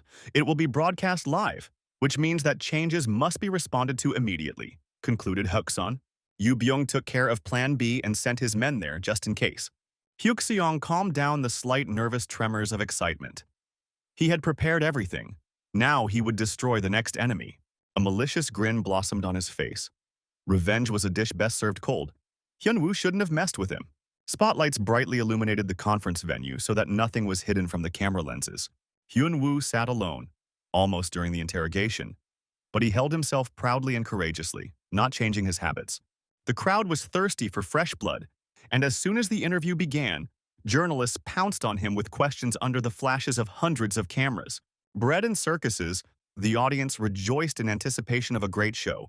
As always in such cases, in pursuit of hype and news, even someone like Hyun-woo, with his social instincts dulled, felt a huge pressure on himself, as if he were standing in front of a pack of hyenas. And yet he made the first move, immediately taking everything into his own hands. He immediately stated that he would not follow the official regulations but would remain himself and speak as best he could. He pretended not to have heard all the previous questions, which confused the journalist. The first question was about his well-being. The journalist wanted to catch him out. If Hyun-woo said that everything was fine, he would be accused of insensitivity. But Hyun-woo didn't make things up and answered as is, that he felt lousy. Such directness without embellishment confused the journalist, who did not expect it at all. But ordinary people were touched by such frankness. The crowd has always liked upstarts, rebels, people with character, scandals, intrigues, investigations. Hyun-woo handed the floor over to the next reporter by simply pointing his finger. This time he was asked directly whether it was true that he was guilty of murder. Hyun-woo immediately gave an affirmative answer, accepting all the accusations in one fell swoop. This made many people in the room shudder. Usually a person justifies himself when he is accused. What should they do if he really is a cruel killer? Hunters live outside the law. Luckily for them, Hyun-woo suggested that they listen to his side of the story first and then draw conclusions, since this wasn't a trial after all. He took matters into his own hands again and controlled the crowd's reactions, until his words were backed by boundless power. He started by telling everyone the backstory of their conflict with the Aries Guild. Hyun-woo merely refused their recruiters, but the Aries Guild didn't like it. At that time, he still didn't know what this could lead to, after which Hyun-woo turned on the recording.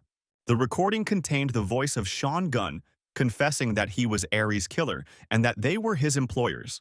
The new evidence and circumstances of the case caused a stir, which radically changed the initial image of Hyun-woo as a cold-blooded killer. The people in the room instantly became excited. It's not every day you hear about someone hiring killers. The recording continued to play, making it clear exactly what Sean Gunn intended to do. The truth was shocking. The unprecedented cruelty of the killers reached their ears, even in the form of a recording. After this, there could be no discrepancies, provided that the recording was original. Hyun-woo let them listen to the whole thing until the very end, for greater effect. Sean Gunn's piercing scream marked the end of the story. For a few moments, the entire audience forgot how to breathe and came to their senses. They rethought everything that had been said about Hyun-woo earlier and their positions on the matter. One of the journalists wanted to know more details and asked about the place where the recording was made. Hyun-woo confirmed that this is the very place that has already been trumpeted everywhere in the Aries Guild, the Swamp Dungeon. He came there to catch the boss, but now it turns out that the story is being told completely differently than it actually was. It was as if Aries was the victim of an attack and an assassination attempt, and not a peaceful hermit who did no harm to anyone. This turned everything upside down, making the accusations false and simply slander.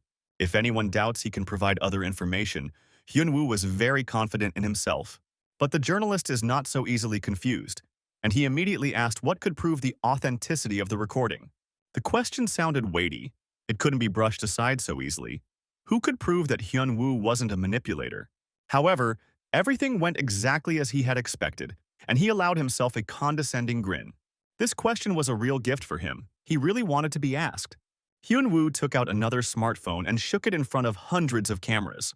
The mad hermit suspended the intrigue, waiting for the right pause without giving away everything at once. The reporter hesitated. He was led by the hermit's tricks and did not know what to say. Hyun-woo stated that the phone he was holding belonged to the killer. In court, evidence is usually considered separately, but at the press conference, more importantly, as you say, the reporter hesitated again. The phone itself is still locked, but if given to specialists, it could become important evidence. He brought it with him simply to claim that he had such evidence. As for the killer, Hyun-woo stated that he could only resist since he was a rookie who had just left the tower. He completely captured the attention of the people, skillfully playing on their emotions. Now, according to his calculations, in the eyes of the public, he must appear as a victim of an attack and a person who used self-defense. Hyun-woo was simply fending off an attack from a more experienced and older hunter. According to Hyun-woo, during their fight, Sean Gunn accidentally fell into the mouth of an alligator. The reporter was completely confused by Hyun-woo's testimony, who had just stated that everything that happened was an accident. Hyun-woo responded to this by saying that there was no contradiction, in some sense he was involved in Sean Gunn's death. Even though the killer was killed by an alligator, Hyun-woo himself is not the kind of person to relax in a fight with. Every word he said was recorded by hundreds of hands that were broadcasting the text. Hyun-woo stated that he had heard a lot about Aries' authority and how great of a guild it was, and that's why he wanted to smooth over their conflict. However, Aries was the first to decide to play on the public field, and dirty, and it went too far. The conference ended successfully for him. Hyun-woo left the buildings in thought. It was not the first time their paths crossed. Aries was bothering him once again and he couldn't leave it as it was. Deputy Yoo Byung could no longer sit. His hemorrhoids had reappeared. The results of the conference had wasted all his efforts, but now things were even worse. Everything was turned upside down because of a tiny little thing, a dictaphone recording. Their guild was seriously exposed to attack, and the journalist will not miss it, said Young-woo. The problems of a large, well-known guild worried them more than the death of one hunter. Yoo Byung winced in anger, imagining the scolding he would receive from his boss. He almost cried, realizing that he had lost to the eccentric teenager. Yoo Byung thought that he was playing against a boy, a simpleton who could only swing his fists. No matter what, they can no longer relax their vigilance. Who knows what other surprises the crazy hermit will throw up. The gang visited the restaurant again to celebrate the victory and the successful conclusion of the conflict with society. Shim Kyung was amazed at Hyun-woo's foresight in recording the fight, as if he knew he might need it. Both Kwon Song and Little So Yeon were surprised by such foresight that Hyun-woo even took the killer's phone with him. It's simple, Hyun-woo said. He lied through his teeth and made it all up. Of course, we are talking about the killer's phone, he added, seeing the astonished faces of his friends. But it didn't help much. They were still perplexed by what they heard.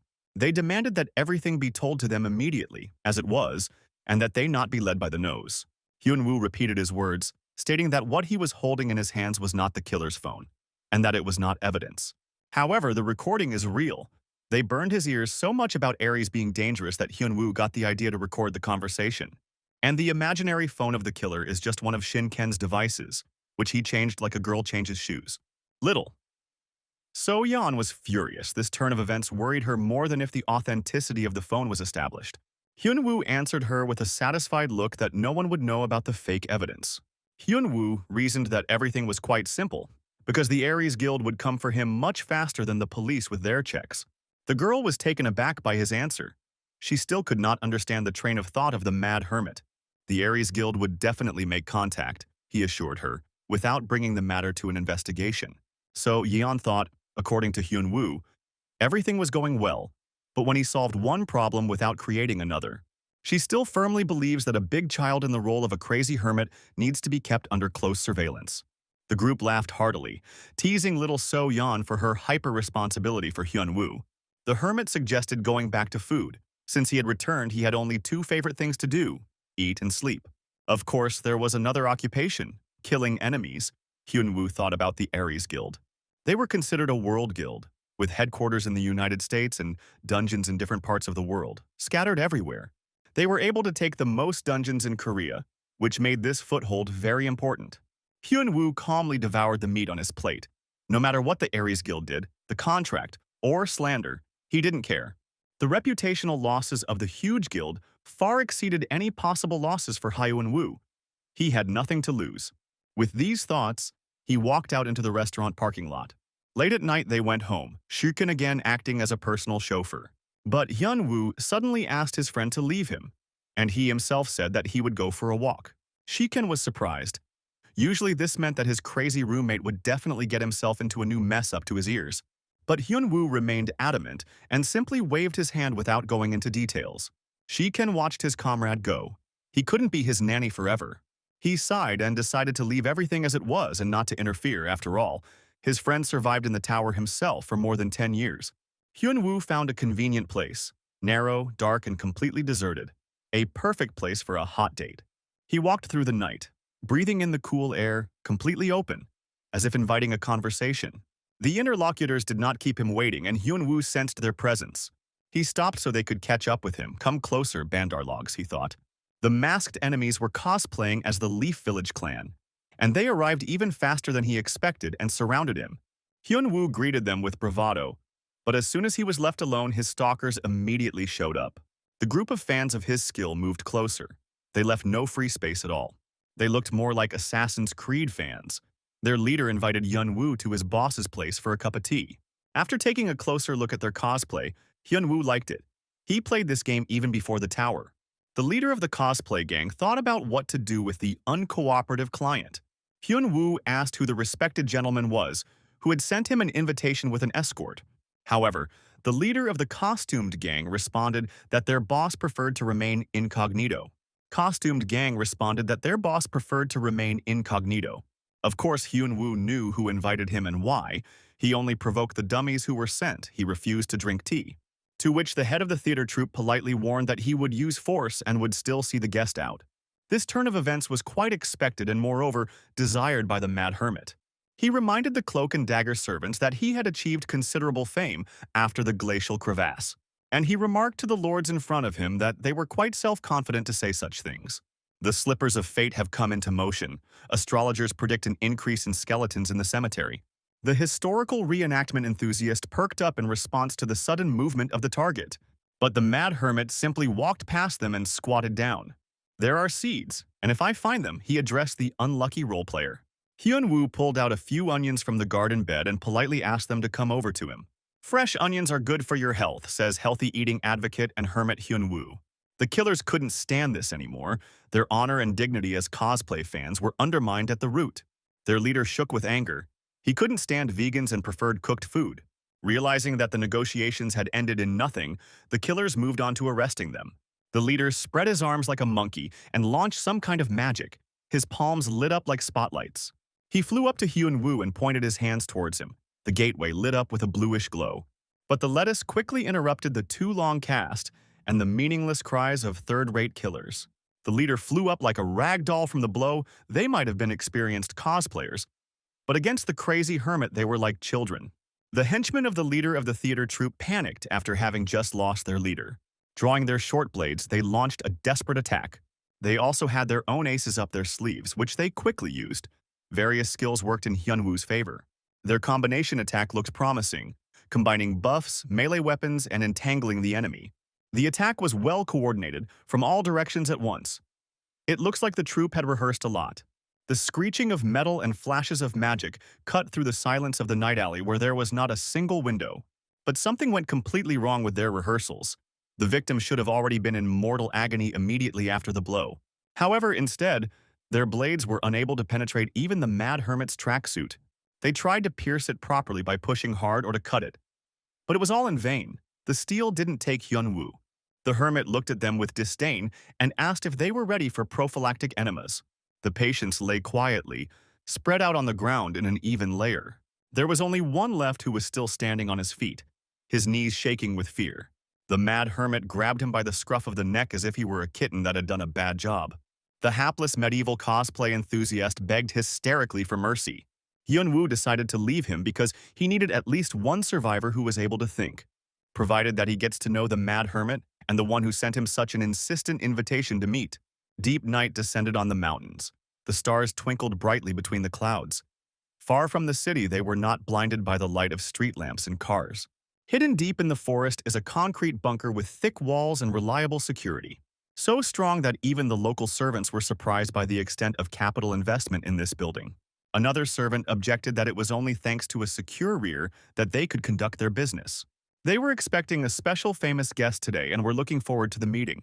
Experienced player Kim Hyun-woo caused so much trouble for the guild that every member knew about him, and everyone wanted to get even with him as soon as possible. The arrogant Kim Hyun-woo was annoying with his fearlessness, but today he would be beaten up properly and brought here. They had all the amenities for a comfortable stay, a real healing sanatorium. Their sweet conversation was interrupted by a blow from the sky, as if something heavy had fallen from a great height and stuck into the ground. The guards perked up, trying to make out in the dust what was happening and who had come to see them. The star arrived to sign autographs, Hyun-woo holding his guide tightly, clumps of dirt and dust falling from above. "This is the very place where he was scheduled to meet for tea," he asked his guide. He fawned like a beaten dog and nodded his head. He had a tail, and it would have wagged. The door guards slowly realized what was happening and asked the right questions about where the first team was. They just couldn't get it into their heads that real men don't need an escort, they come on their own. A distant, dull noise, as if from a blow, passed through the thick walls of the bunker. The sound came from somewhere above, the junior henchman reported. The source of the noise was getting closer, and they realized that the sound was coming from inside the elevator shaft. The door exploded with a flash of light and a body flew into the corridor. All the bunker's servants stood at the ready, expecting an attack from an unknown enemy. The fragments of the steel elevator doors collapsed, and a man without an invitation card but wearing a tracksuit and flip-flops entered the room. Hyun-woo looked around the interior of the real villain's base and really liked it. He immediately estimated the cost of capital work on the bunker's construction. The guild had a lot of money and a little more. The first henchman demanded that the intruder introduce himself, stupidly holding his sword. Hyun-woo smiled. He anticipated a long autograph ceremony. In anticipation, he flared up with an aura of darkness and moved ominously towards the future fanbase. The treatment rooms of the Mountain Forest Sanatorium had all the necessary tools and equipment for rehabilitation. There was also a patient who had undergone a full course of tooth extraction therapy, nail-picking massages, and cauterizing medicine. The Esculapians treated the girl with the skull tattoo to the point of complete exhaustion. She has already undergone many courses of their therapy. Hyuk Sung-woo personally interrogated the victim, demanding that he reveal valuable information. He put moral pressure on her, saying that her comrades from the Ped Guild had abandoned her long ago, and no one would come to her aid. If she doesn't talk, she will die. Aries' boss continued trying to get the stubborn girl to talk. He offered her to give up her friends, receiving in exchange a generous reward and her life. But the captive girl remained silent. Her gaze remained foggy, but she did not give up. Hyuk Seong-woo was completely inept at interrogating someone and quickly lost his temper. The girl had not injected herself for many weeks. Empty threats could not touch her. She had long ago accepted her death. The henchmen asked the boss if they could kill her in that case, to which Hyuk Seon-woo told them to do whatever they wanted. In any case, she was a useless witness if she remained silent. The local orderlies nodded happily. Now they don't have to worry if their toy accidentally breaks. During these days of the week, the sadistic henchman has already become accustomed to his prey. Now he has gained complete power over it. A happy line of Hyun-woo fans stretched out on the bunker floor, with Hyun-woo's personal autograph prominently displayed. Hyuk-sun froze. He also wanted an autograph but didn't have time, and now he had difficulty with his actions. A blade with a cobra head-shaped blade flashed in the semi-darkness of the dungeon. A desperate henchman rushed at the mad hunter with some kind of fork. Hyun-woo could sign autographs all day long. He easily dodged the blow to the neck, and he signed the funeral with a direct kick to the stomach of another fan. The text message reached the addressee, and he lay down to rest after a hard day at work. Hyun-woo was perplexed. They invited him for tea, but there was no tea. They didn't even fire up the samovar. Hyuk Seong-woo already regretted that he hadn't prepared black tea with buns. The remaining henchmen also froze in indecision. They didn't even have cups. The director waited. Every second could save the situation. He desperately looked for a way out. The enemy in front of him had a strength that was above A rank. There was no doubt about that. The bunker only contained B+ rank minions and A+ rank cosplay assassins. The best assassins who were close to S rank went as part of the first team for Hyun-woo. At the moment, the director did not have a single asset that could deal with the Mad Hermit and plug the gap. He had managed to deal with a large crack on his own. He didn't want to admit it, but her boss was strong, Hyuk Seong-woo thought. His enemy was definitely worthy of S rank. The unarmed guildmaster clenched his fists. Even more than just an S rank, the Mad Hunter was definitely at the top of their list. There are hundreds of names on the list. The world is huge. Hyuk-sun barely reached the middle with great difficulty. He weighed his strength. The Mad Hunter got tired of waiting and called out to his opponents. If there is no tea, then everyone will get an autograph. Hyuk-sun was torn away from his thoughts. After all, his defeat was obvious. Now the bargaining began. Hyun-woo rushed him to make a decision. Only 2 chairs, one with tea, the other with autographs. Which one you will sit on? Which one you will offer to your friends? Hyuk-san flared up due to his youth, and he could hardly contain his wounded pride. But he clenched his teeth and bit his tongue. He would have to drink tea, even if there was only coffee in the bunker. He chose negotiations. While there is hope to reduce losses, pride should be cast aside. With a man whose strength was incalculable, one had to be careful. They sat down at the table. Hyuk-song waited. Every situation had its pros and cons. He had to find out more about the enemy while he had the chance. Hyun-woo sat down at the table and started the conversation first. He spoke from a position of strength and could demand whatever he wanted. It's high time to demand compensation from the impudent director Aries. The loser pays. Seong-woo was floating. He looked like a fool because of the excitement. He was thinking slowly. For the first time, he was being seated at the table like a beaten dog. Hyun-woo asked if he had gone deaf and made his demands for all the damages caused. He began with an attempted murder in the swamps where Sean Gunn lay in wait for him, and about today's group assassination attempt on him, which could not be called an ordinary matter. The Mad Hermit also demanded compensation for slander in the media and moral damages. Did Aries really think that they would get away with this? The Hermit wondered. The bidding began, and Hyuk-sun asked what amount of compensation was being discussed. Hyun-woo's appetite was quite serious, 10 billion, and several entry-level dungeons, which is much more important than money. Hyuk-sun was taken aback. He was not prepared for such losses. He was not prepared for losses at all today. He was going to win. A fist slammed onto the table. The future of the Korean branch of the Aries Guild was at stake. Hook Seong-woo vehemently rejected such crazy demands, considering them excessive. But Hyun-woo simply brushed off these objections. He knew that the Aries Guild had enough money. It was not possible to blame the lack of resources. The impudent hermit understood that the guild was not in poverty. Money was easy to raise, it just took time. But rights to entry-level dungeons were a different matter. Hyun-woo, seeing the director's confusion, threatened to increase the amount by another 5 billion if he hesitated. Hyuk-sun had to swallow everything as it was again. He was completely in the hands of the enemy, but he still decided to play diplomacy. Perhaps they would be able to come to an agreement. He asked the hermit why he didn't join the guild if he needed money. By joining the guild, he would have received money, power, and dungeons anyway, and Huk Seong can guarantee this to him. Hyun-woo was surprised by the unexpected attempt at direct bribery. Had the office plankton really gone completely mad, he thought? Why be enemies when you can cooperate profitably? Continued Hook Seong-woo. But his words only caused contempt in the hermit. His enemies were just pathetic cockroaches. Their negotiations were not a deal but a capitulation, which is why director Hyun-woo asked for unnecessary words. On top of that, he demanded a prisoner because he could. All jackals are alike. Hyun-woo was cursing director Hyuk Seo. They think they're cool because they're all in a pack. And they always say the same thing, Aries, the hermit continued. But against real power, even a powerful guild is nothing to Hyun-woo. Hyuk-song tried to threaten again because there were other branches of the guild. Wasn't this newbie too self-confident? But Hyun-woo simply cut off these attempts to stall for time and demanded a direct answer. Either accept his conditions or die here and now. There is no third option. He confidently stood up from the table, making it clear that the negotiations were over. Hyuk Seong squeezed his pride and pushed it deep inside. There was nothing he could do about it anymore.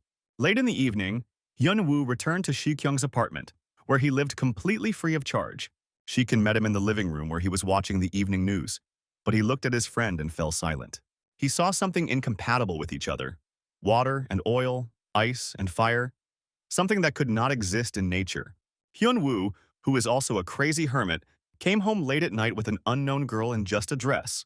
The crimson sky hung like a blanket over the ruined castle, and fire still blazed around it. A lone warrior walked among the ruins, the wind blowing his long black hair. The smoke from the fire covered everything around, and the warrior contemplated the devastating picture. Before him rose the Tower of Babel, reaching up to the sky, its thin spire lost in the clouds. The warrior looked closely at the building. It was the 9th floor. Early in the morning, Shuriken's apartment was filled with heated discussions about the consequences of the night. Hyun-woo told him how much he had snatched from the greedy director Aries, and that the girl had come along with it. Shuk-kyung was amazed that the greedy grabber Hook Seong-woo gave everything away, but Hyun-woo replied that he had no choice. The always cautious Shu-ki turned his gaze to the girl and asked who she was. The mad hermit declared that the girl was a valuable hostage, and when she came to her senses, he should question her. But he didn't say what exactly, citing the fact that it was a personal matter. As usual, Hyun-woo brushed it off. It's a personal matter. Shiken couldn't figure out why this homeless guy was living with him and dragging random people here and not even paying. But he had no time to be upset. It was the day of the boss's appearance in the guild, and Shuriken was leaving to clear them out. The captive girl was given first aid. She was badly wounded and tortured, and was now sleeping peacefully. Hyun-woo couldn't help but notice her unusual skull-shaped tattoo, the outline of which seemed familiar to him. This could not have been a simple coincidence. The similarity between them was too great. A long time ago, when he still lived in the tower, he carved himself a skull mask from the bones of a monster. The tattoo on the girl's body repeated the outline of that very mask with amazing accuracy. He requested the status by activating the information skill on the girl. The girl was nothing special. Her characteristics were ordinary. Hyunwoo couldn't know her and decided to ask when she would wake up. Suddenly, the status window flashed again, even though he hadn't called it up. Hyunwoo was confused. Everything was happening too fast. The stupid system didn't give him time to prepare. The girl, Chobit-ov, as usual, was sitting at the table in an empty room. Hyunwoo did not understand what she could need. The android, as usual, was slow to think and seemed to be coming out of standby mode. And then she squeaked in her thin digital voice that someone was already coming. The discouraged hermit asked who he was talking about, since the bucket had attached so much importance to this. It was about the next ascending tourist, the bucket girl said seriously. And who is this foreign tourist? Hyunwoo asked in a worried voice when he would show up. Like a priestess of a techno cult, she called up a system screen, the same as the mad hermits. Unfortunately, the status window showed exactly the same notification that Hyunwoo had already received without any additional data. Hyunwoo made an emergency adjustment by tapping the indicator on the top of his head. He angrily scolded the electronic chatterbox for wasting her time when she had nothing new to add. The silver-haired bucketoid began to make excuses, rubbing the bruised area. She simply could not give what the system forbade her. But Av vehemently denied all the accusations, saying that she still had something to say. Hyunwoo realized that she called him to warn him about something. The new ascending tourist is an illegal, much more dangerous than the previous one, and it takes preparation to fight him. Hyunwoo calmed down and asked the bucketoid how exactly he should prepare. He must awaken the magic within himself as soon as possible, or he will be in danger, the shaggy android informed him. But Hyunwoo heard his friend. He was only interested in the ascending rank, because he was an important target. Av answered negatively, because to fight a high-ranking illegal alien, it would require much more than just awakening magic. High-ranking ones are capable of causing a real apocalypse, but it's too early for him to take on those, the girl answered. There was still one important question left. Where exactly would the new rift in space appear? The bucket girl gave a negative answer, tensing up considerably in anticipation of the blow. The whole point is that the appearance of the Ascendant depended heavily on his abilities and skills. The Mad Hermit summed up their short and productive conversation. It was necessary so as not to miss anything. The android was always being shady and not telling the whole story, which was very annoying. And now, as she could do nothing to help, Hyunwoo wanted to hit the bucketoid on the top of his head again, just to let off some steam. Sensing danger, the android covered his head with his hands, outraged by such injustice. How could he beat such a cute little girl like her? A boor without parental upbringing, the girl blurted out. Hyunwoo winced. It had been a long time since he had been asked about his parents. He barely remembered their faces. He told her that her parents died in a car accident many years ago. The frightened android began to bow and beg for forgiveness, stuttering and babbling. But Hyunwoo changed his anger to mercy. His long-forgotten past hardly bothered him. The shaggy android hung, immersing new assessments and patterns in connection with this information. The man in front of her, contrary to past assessments, was not so bad and he just had a difficult childhood. At the headquarters of the Aries Guild, there was a real commotion and angry shouts were heard. Hyunwoo sat in the middle of the magic circle and lamented, because he was promised that as soon as he sat in it, he would immediately feel mana. In his anger, he ran his hand across the floor, threatening to erase the magical inscriptions. Much to the horror of little So-yeon, the circle stood like a palace. The Mad Hermit wondered if he could be a man without mana. But So-yeon ruled out that possibility. All hunters had magic in one way or another, she explained tiredly. And there was not yet anyone in her practice who could not unlock mana, in the presence of a magician like her, and with a magic circle of concentration. They continued to argue heatedly. Little So-yeon was already quite tired of dealing with him when Shu-kyung came to them. The friend asked about their condition. Both looked irritated and annoyed. He found out that Hyunwoo was unable to unlock the mana, even though he had been sitting here for 4 days. He came not only to mock the hermit, but also to bring him a registered letter. Shu-kyung asked if Hyunwoo had founded a guild, and when So-yeon heard this, she also screamed. She was very surprised that Hyunwoo created a guild, and she didn't know anything about it. Hyunwoo created a guild called Guardian, receiving several dungeons and a ton of money. After being teased a bit that being on guard was not something a crazy hermit could do, Hyunwoo changed the subject, asking about the hostage girl. The girl with the skull tattoo still hadn't come to her senses. Hyun-woo was not happy about this news.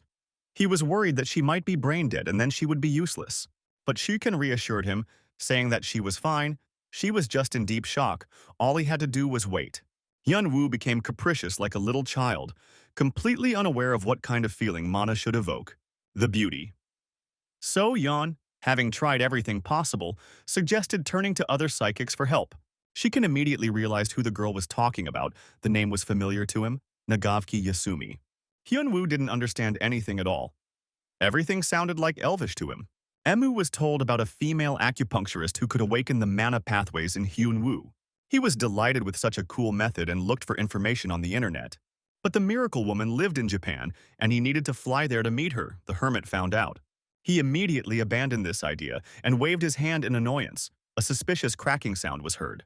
Hyun-woo looked at his hand and the source of the noise, and his soul sank into his heels. The hand involuntarily erased part of the lines of the circle and destroyed its integrity. "Get out of town, you're a loser," Shuken thought, looking at his friend. "Oh, how awkward this turned out to be," thought the crazy hermit. He screamed under the lightning bolts, promising to pay for everything. Even Shiken got it. There was a battle going on in one of the dungeons in Tokyo. The wounded were screaming, begging for mercy. The fighters called her for help, but the guild leader did not take her eyes off her enemy. Naganawa Yasumi, the leader of the Izanami Guild, stood completely defeated.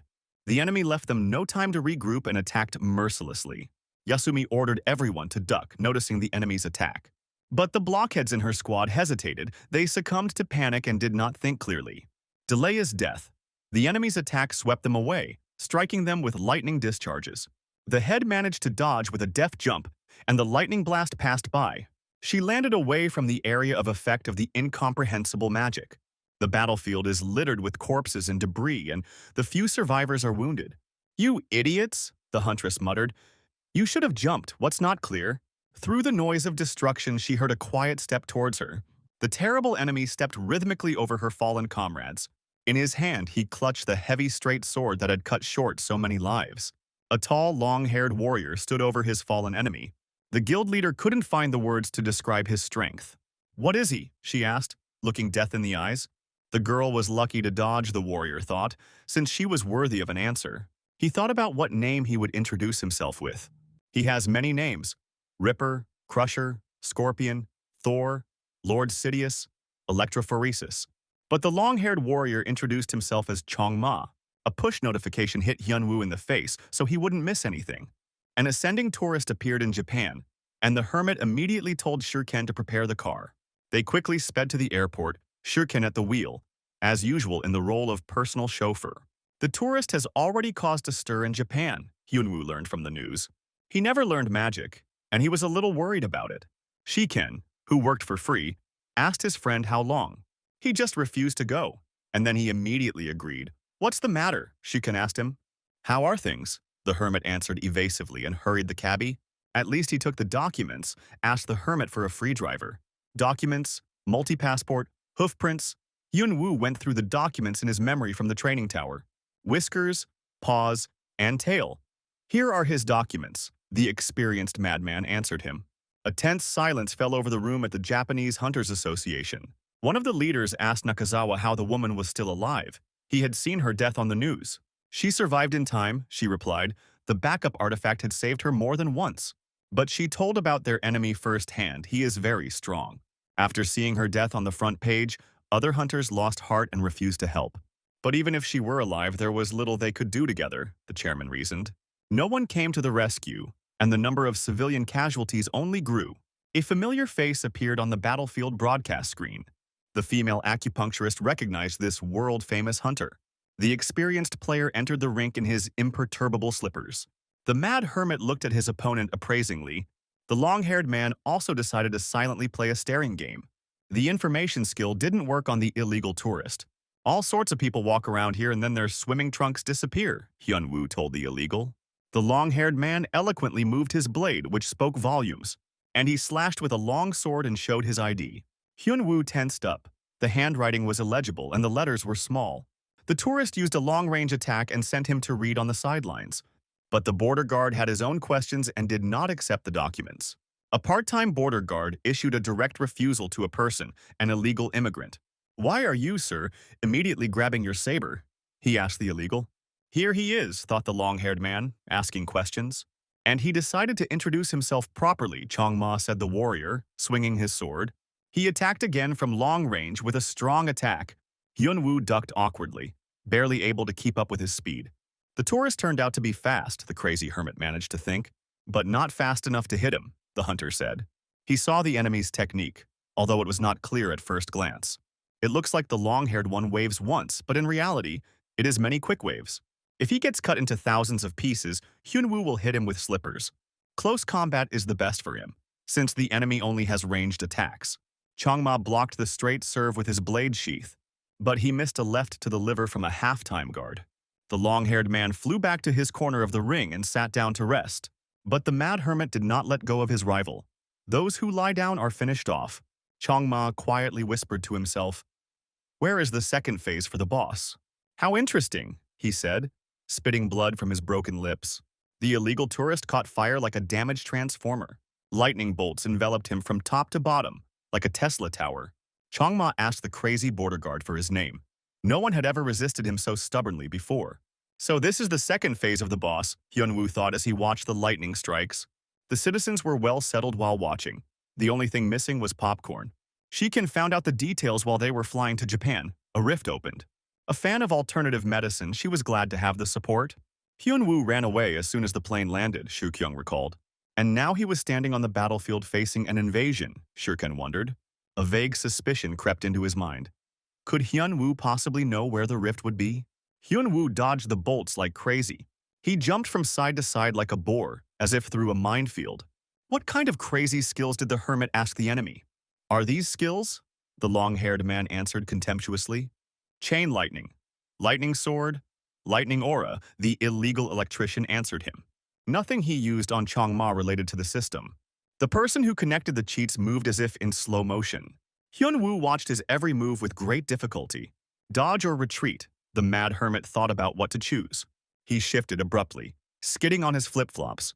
He grabbed the illegal electrician by the kimono and pulled him sharply towards himself. The sound of a bell rang out as their heads collided. He could have gotten a concussion, but he got off with just a fright. Changma rubbed his bruised forehead. Float like a boar, sting like a bee. Hyunwoo didn't wait. Time to play rock, paper, scissors, lizard Spock. The palm turned into a fist. Hyunwoo used his signature move. The power of the absurd threw the illegal immigrant back with a flash of light. Suddenly, he also threw a stone. Hyunwoo became nervous. "Hyunwoo!" Flashes of electricity painfully blinded the hermit's eyes. "Real bosses always fight until the third phase," said the illegal electrician. A halo of a huge circle of mana grew behind Changma. "Let him try to dodge this," said the long-haired warrior, raising the lightning bolt in his hand. Things started to smell hot and the crazy hermit became nervous. He rushed towards the illegal without waiting for the end of the spell cast. Thunder God mode on, illegal electrician swung once. Half the country was left without electricity, and an explosion thundered. Home theater fans watched the fight broadcast in stunned silence. "Real monsters," Shinken thought, as he watched the crazy fight. One swing of the electrician god's fan scraped the entire area clean. "Good reaction," said the illegal to the enemy at his feet. Hyunwoo managed to grab the electrician's coat at the last moment and avoid the blow. However, it was not for nothing that the illegal was called electrophoresis. Hyunwoo felt a pleasant tingling sensation in his body. The currents warmed him up well and stimulated the necessary points. The push notification system was pulled in right during the battle. Preventive currents opened all his chakras in stagnation. Psychic, Hyunwoo thought, and jumped away from the illegal tourist. Changma looked puzzled. He expected a different result. Just in case, he began a second cast of lethal magic. Changma's skills were astonishing because they went beyond the system. Hyunwoo remembered reading about a similar character in many manhwas, a powerful fighter who rose to the top of martial arts. Changma asked the hermit if he wanted to continue after what he had seen. But he wasn't scared. On the contrary, the electrophoresis really loosened up his shoulders. Longhair was surprised by the guard's courage, but he did not feel sorry for him. Hyunwoo replied that he had now learned the power of the dark side of the force. And now he's going to kick the asses of illegal immigrants. Changma froze. The opponent just became stronger, while Hyunwoo was in the tower, honing his fighting skills like the ancient masters. He could only blindly copy random movements from the Chungma manhwas. However, Now the old teacher was right in front of him. One movement from him was enough for Hyun-woo to understand the essence of the martial arts he imitated. Confident Changma froze. He was not the only one with the third phase. Almost instinctively, he attacked the mad hermit. But in vain, the uninvited student had just surpassed the teacher. Hyun-woo's technique repelled the ascendant's attack with mana wings. As a sign of respect for his teacher and psychic, Hyun-woo decided to reveal all his cards. The technique they used was very simple: gather mana in 1 point and detonate it. The mad hermit combined two techniques. He gathered mana and used the absurd strike. There was an explosion and everything disappeared in a blinding flash. The copter filmed for a live broadcast high in the sky. When the shockwave reached him, he fell to the ground and broke. There was only one left on the battlefield, the elephant mountaineer from the film. The pagoda of the imperial palace was immersed in the rays of the sunset. The empress watched the broadcast, sitting comfortably on the throne. On the screen, the mad hermit used the technique of the absurd. A shiver ran through my body, from the familiar feeling of madness. The man on the screen was definitely a teacher, the empress realized. 5 years ago, when she first entered the learning tower, even weak monsters could beat a girl half to death. Wounded, she despaired and was ready to give up. To kneel, accept her fate and die. That was all she could do. But instead of death, salvation came to her. She heard the monsters dying. A mad hermit in a skull mask destroyed the zombies in one fell swoop. Later, the hermit taught her to fight, made her strong. He was like a teacher. The first person she accepted with all her heart and agreed to serve was a crazy hermit teacher. The empress left the throne. The servants reported that there was only one zone left on the path to absolute power.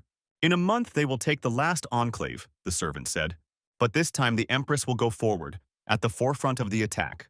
The girl was in a hurry to fulfill the promise she made to the teacher to build the world he deserved. Then she will be able to meet him. The student plunged into her dreams. Soon the friends returned to Korea on the first flight.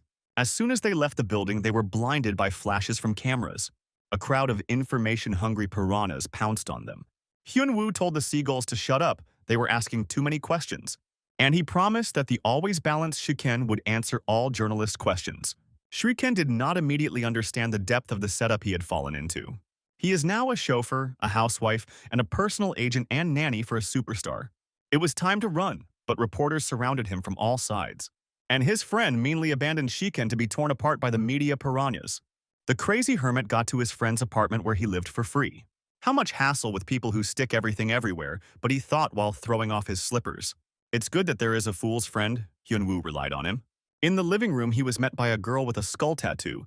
She had come to her senses after the shock. She bowed to him in gratitude for saving her. The girl expressed her gratitude from the bottom of her heart. The girl's name was Sun Win, and Hyun-woo listened to her story.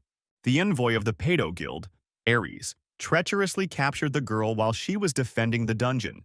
But Hyun-woo was interested in something else, and he asked her about the tattoo on her shoulder. The tattoo on her shoulder is a sign that she is a representative of the guild. The symbol means everything under the sky. The mad hermit became gloomy and asked the girl what this meant. There is only one sky above all. That's what the master said when she gave this tattoo to her minion. Hyun-woo angrily interrupted her story by slamming his fist on the table.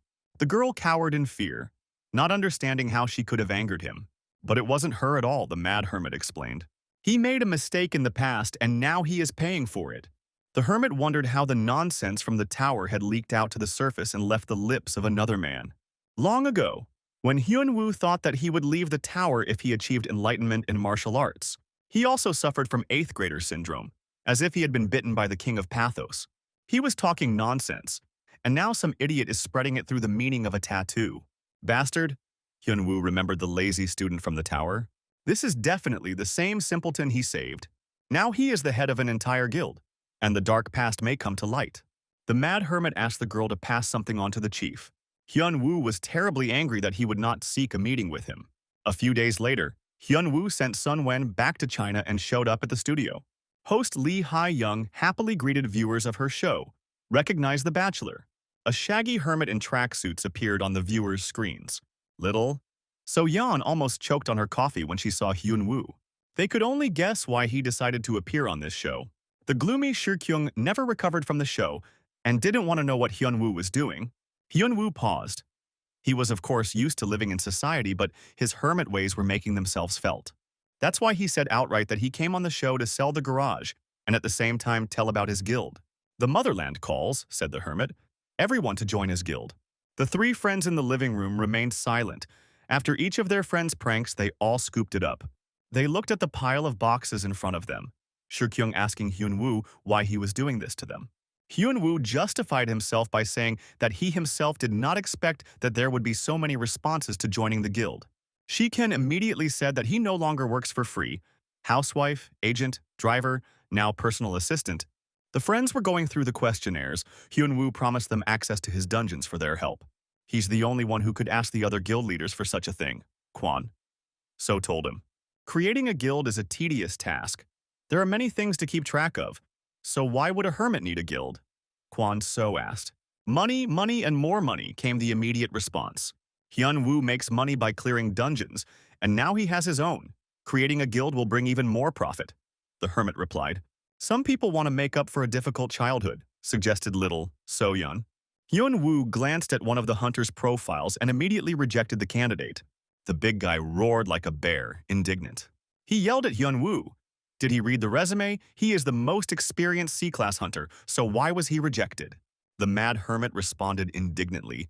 He really didn't like the candidate. Get out of here, dog! He yelled at the whole guild office. At the fool. The most famous hunter from the ranked dungeons, left rejected and dejected. The mafia boss stared at the status screen. He was skeptical. The bucket girl invited him again after defeating the illegal. This time, instead of the guardian rank, he received an information skill upgrade. Vedroid added a new ability to the skill and upgraded push notifications. Identity check, Hyun-woo was surprised. Now the scanner was doing the work of a psychoanalyst. At first, he didn't know how to use the upgrade, but then he used it in his first interview. Hyun-woo looked closely at the girl fidgeting in front of him, and he applied a new skill, and a system window lit up above the huntress. The characteristic came up, compromiser. Ambiguous, thought Hyun-woo. He looked at the other hunters sitting nearby and used the skill. The dummies sat still as if on a string. A window fluttered over each one. Sacrificial personality, strength, and friendship. Hyun-woo was satisfied with this. He accepted all three, and the hunters almost died of happiness. The lazy hermit specially selected the most hardworking people in order to dump all the work on them.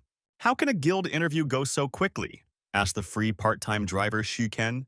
Hyun-woo told him that he simply chose hardworking simpletons who were honest enough. That was enough. The mad hermit did not test their abilities because he would be the one fighting anyway. However, not a single S-rank hunter came, the hermit noted. S-rank is rare, explained driver Shiken. There are only a few thousand of them in the whole world. He told the hermit that while he was gone, his friends had climbed to the top 200 of the world. If a hunter is on this list, he will be recognized everywhere and everyone will want to hire him. Hyun-woo was surprised. His friends actually climbed high in the rankings. The hermit noticed another oddity. Many S-rank hunters disappeared from the catalogs. They're dead, explained Hyun-woo, his free driver. Hyun-woo was surprised that so many S-rankers died. Were they really that weak? Regular hunters are highly dependent on the rank they raised in the tower. After leaving it, they can only raise it up to 3 levels.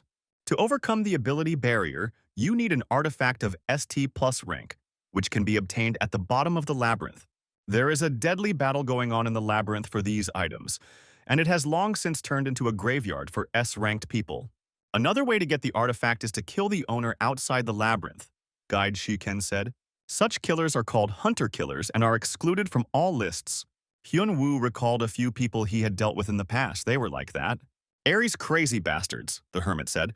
His enemies used dirty methods. The mad hermit came to the visible swamp. According to the deal with Aries, it is now the property of Hyun-woo. He took a good look around the new estate, where he had already been once. Hyun-woo left the free driver Shurkyung in the car and went to clean up the boss who came back from vacation. Skin, crocodile skin, bag, boots, and purse, he sang happily. Suddenly, out of nowhere, a mad hermit appeared. The idlers on duty were very surprised by such a visit. The guards recognized him, and Hyun-woo advised them to crow more quietly. After all, he is a serious man, and he has 2 pairs of flip-flops. The boys suddenly remembered the politeness courses from the crazy hermit. Now this is his dungeon and he can go about his business here, Hyun-woo said. One slacker said something about a failed transfer but quickly fell silent. Hyun-woo walked through familiar places looking for the valuable skin. Suddenly, the crazy hermit met a man. In the area with the boss, not just anyone goes. A man with a gun in a hip holster seemed to be waiting for the hermit. He greeted him politely and addressed him by name. The hunter knew who he was dealing with. Hyun-woo grimaced. Was it really the Aries Guild that decided to shit in the slippers again? Guild, the passerby confirmed, and 3 more jumped out into the clearing next to them. Oh, another cosplay troupe, Hyun-woo thought as the pandemonium group struck poses.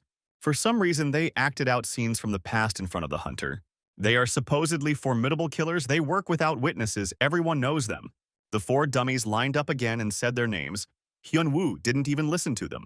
Finally, he waited for the end of the strange company's dismal performance. The girl in the group said that she was a high-level mage, which attracted Hyun-woo's attention. But the arrogant shorty boasted that Hyun-woo should have known the great mama. The mad hermit immediately shaved it off. These people had not received a course in politeness for a long time. The shorty couldn't resist and attacked first, stupidity and courage. A very long cast began. To hide this delay, the shorty again praised her great self. A large magic circle appeared under Hyun-woo's feet, the spell finally working. Purple tentacles emerged from the circle and entangled the mad hermit. He can draw circles, Hyun-woo concluded, while the girl was spouting nonsense like it was not the time to ask obvious questions. The mad hermit sighed. Teaching fools only spoils them. He asked to understand whether to kill the theatergoers or not. The boastful shorty was horrified. The magic should have paralyzed Hyun-woo. The shorty's friends from the corpse rushed to her rescue in a group. The sun never set over China, and the remote town was bathed in the rays of an eternal sunset. The underground bunker of the Wind Dye Guild was completely destroyed. The boss of the guild and the bunker did not live up to the intruders' expectations at all. And this is the main base, the rock girl with a cold and cruel voice. Total disappointment, the empress glared at the boss with a scarlet gaze. What an arrogant woman, the final boss of the level mumbled tiredly. Everyone was killed. He was left alone. The main forces would arrive soon. The beauty looked at him confidently. A mockery. The wounded enemy of the Pedo Guild was angry. Death is better, he thought. The warrior slashed with his heavy sword as the cruel beauty came closer. He was horrified by how easily she dodged, as if she was expecting a blow. Even though he is not worthy, since the empress wants to finish quickly, she will do it. Rock, paper, scissors, lizard, Spock. The words of power sounded. She used a technique that the mad hermit taught her. The power of the absurd, the greatest martial arts technique. The empress finished off the final boss with one blow. What a wonderful day, what a beautiful day, sang the mad hermit's disciple. Do not look for him, that is what the teacher told the empress. Sunwind's henchman met the teacher before her, which made her angry. But he was waiting for his student, the empress understood. And this made her happy. The teacher's words mean not to look for him until all the vows are fulfilled, until she builds a place worthy of heaven. Hyun-woo arrived at the cutie. So-yeon's guild, he was heavily indebted to the huntress, the beauty. So-yeon was very surprised by his appearance when she met him at the entrance. He brought a useful little man to fix the magic circle. Just in case, he asked the slave if she could definitely fix the circle, and the captive nodded vigorously. The shorty naively asked if they would definitely let the sorceress go after this. Hyun-woo grinned and said to get started. Beauty. So-yeon learned about free slave power, famous killer wizard lover of tentacles. How could he bring a murderer here? Asked little So-yeon. She was very surprised to hear his story about the cosplayer's puppet corpse pandemonium. Hyun-woo's stats are definitely not in order since he easily dealt with S-rank cosplayers. The cutie was surprised. Hyun-woo also thought they were weird, but what can you do if the system has crooked developers? Even the bucketoid was powerless in this matter until he raised the rank of guardian. In any case, the shorty is not dangerous. He will work hard, under threat of death, until he is completely exhausted, the mad hermit reassured. The shorty fell to her knees and begged for her life because she was a reaper, a singer, a piper, and would do everything. To repair the circle, the short man did not need a staff or other tools. Hyun-woo handed over the short cosplayer's things, staff, and robe to the beautiful So-yeon, leaving the new slave in the care of Cutie. So-yeon, the hermit, went about his business. A satisfied Hyun-woo bought gifts for the Aries Guild. It's worth distributing them, he thought while looking at the enemy guild's tower. Slippers of fate have appeared on the horizon, to bloody rains, astrologers reported. After all the events, the shaggy hermit was 100% recognizable. The stupid dummies were alarmed like wild boars in a pen when he entered. The funny people haven't yet realized that it's time for Dad to run away from the building or they'll have to take them away in pieces.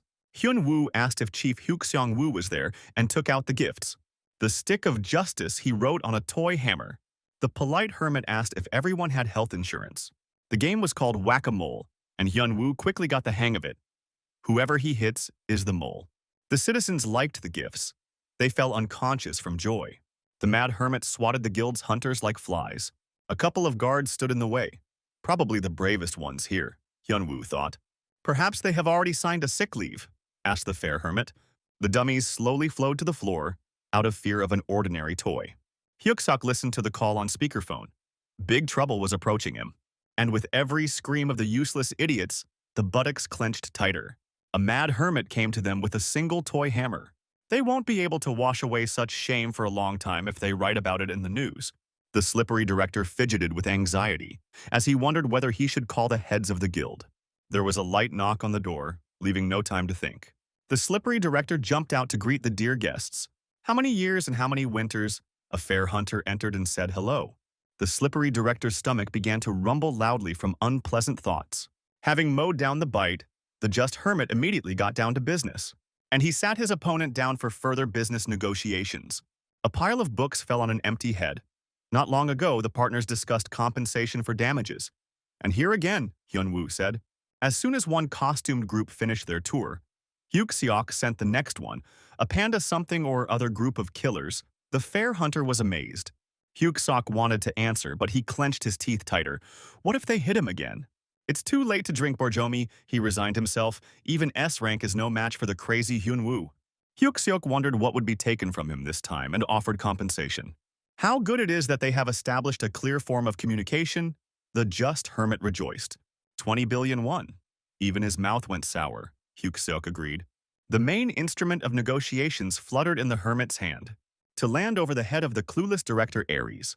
Let him send anyone he wants, the main thing is that he is ready to pay the bills, warned the crazy hermit. Let him call an ambulance for the sake of useless idiots, the hermit said at last. And he left the slippery director to languish in the corner after business negotiations. The vengeful but rich fool slammed his fist on the floor. He liked this rake so much that he wanted to get it a third time.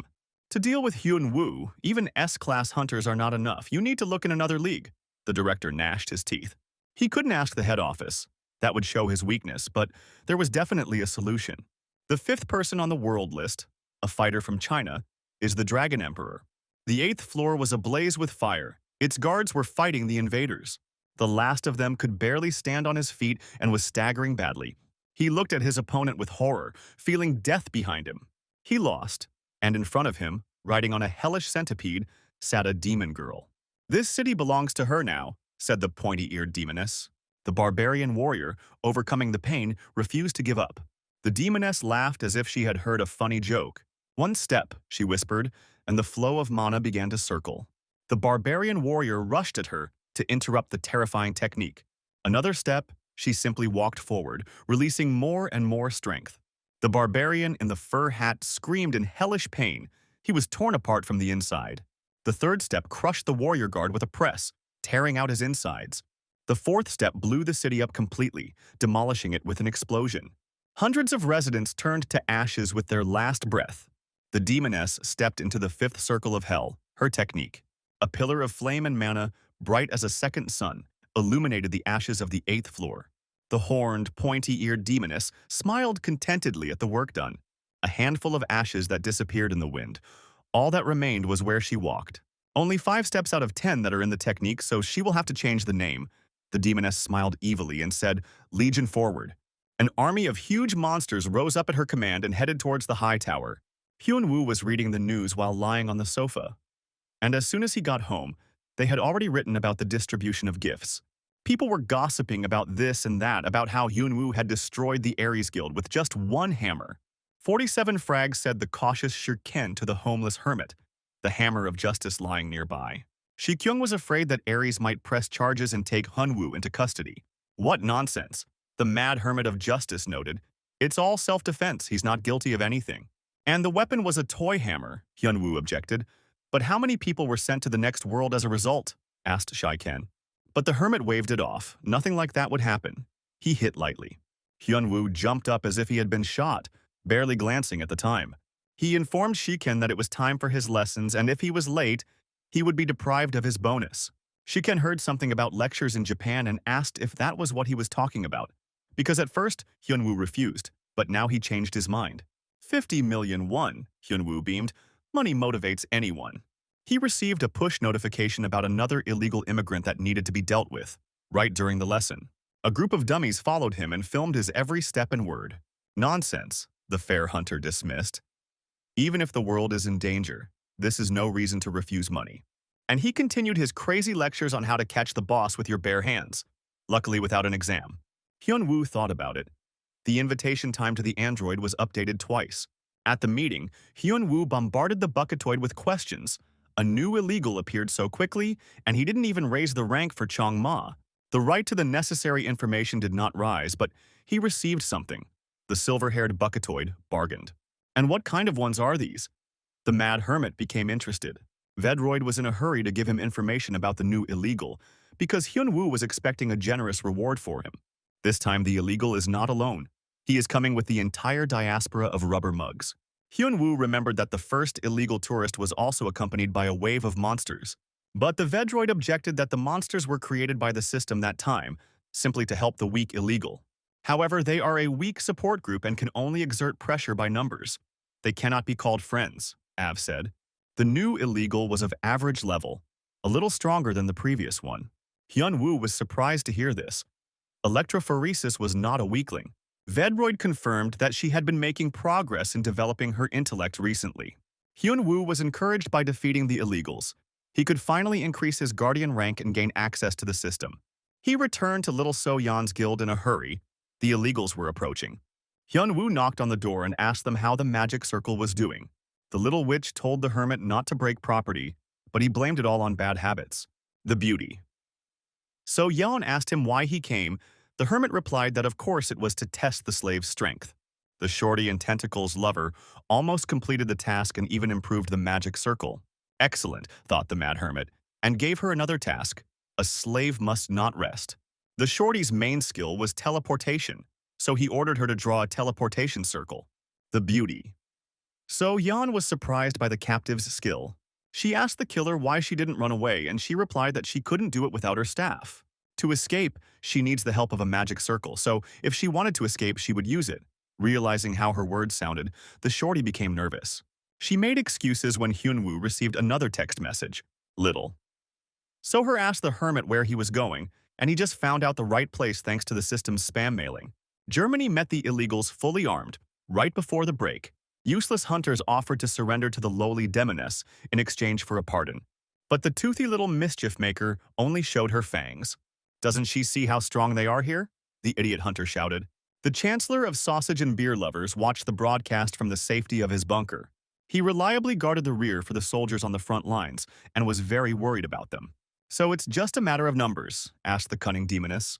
How wonderful that they believe in the power of love and friendship. The horned one grinned. If you are strong, said the lolly demon, then we are a host. The rubber-faced diaspora of illegals has moved forward. The dummies were scared. They usually won half a pint of dark beer, not a barbell in the gym.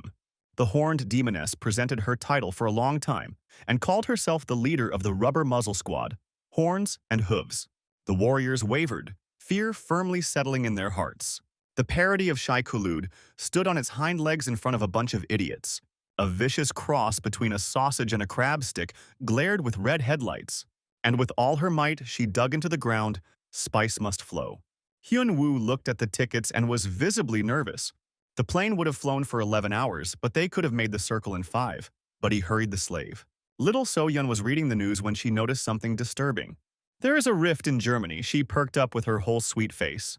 The mad hermit replied indifferently that he knew everything. All over the news there was an open request for help. Hyunwoo saw it himself. His name was trending everywhere. Cutie. So-yeon excitedly asked him if he would stop the disaster this time too.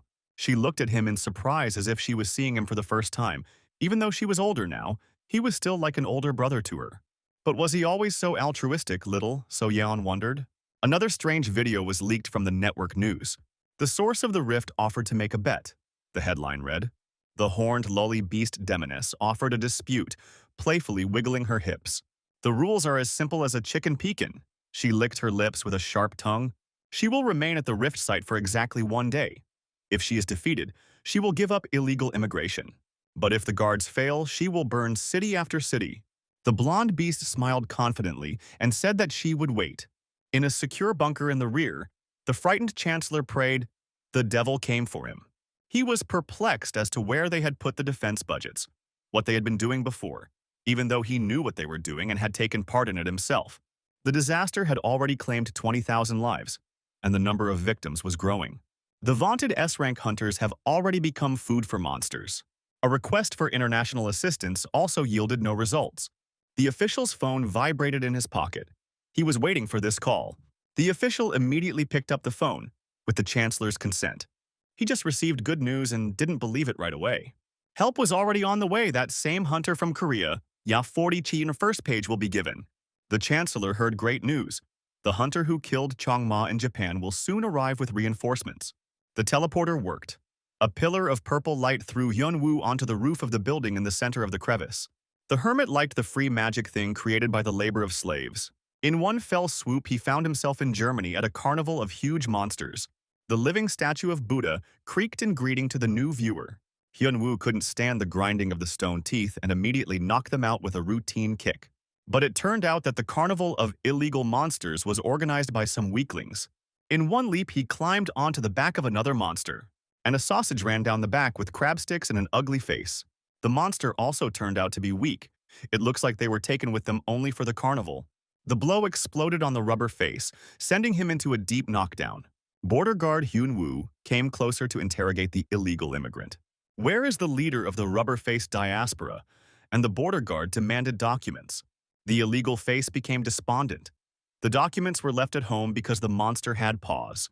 Using drones, the media broadcast the event to people all over the world. The lolly demoness with a strange pronunciation was waiting, as promised in the video, in the center of the square.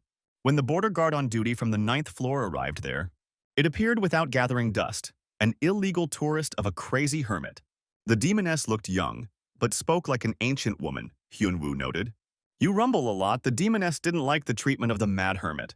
She broke all the huts. Who will rebuild them? The border guard in charge, Hyunwoo, was indignant. The lolly demon was furious. The enemy before her was either too brave or just stupid, she said. To which the mad hermit suggested finding out for himself. She is not fast, said the demoness, but she will make an exception for the sake of the impudent border guard. The lolly demon stood up from her makeshift throne. Jokes aside, is the young man as good as he says he is? She approached the crazy guard. 5 tops for Yasmuk, 7 for the hero, and how much can he withstand? The demon muttered to Loli. Hyunwoo had difficulty understanding the illegal immigrant's speech, but he didn't call for a translator, since the negotiations would end in a fight anyway. First stop, the horned lowly beast grinned and took 1 step towards Hyunwoo. The second stop, the little bare feet of the demoness, took the second step. Life is hard for demons. They don't even have shoes, the border guard thought. He felt an unusual power. The demoness used a cunning technique. A strange feeling pressed on the mad hermit. There was no enema, but there was pressure. He was surprised.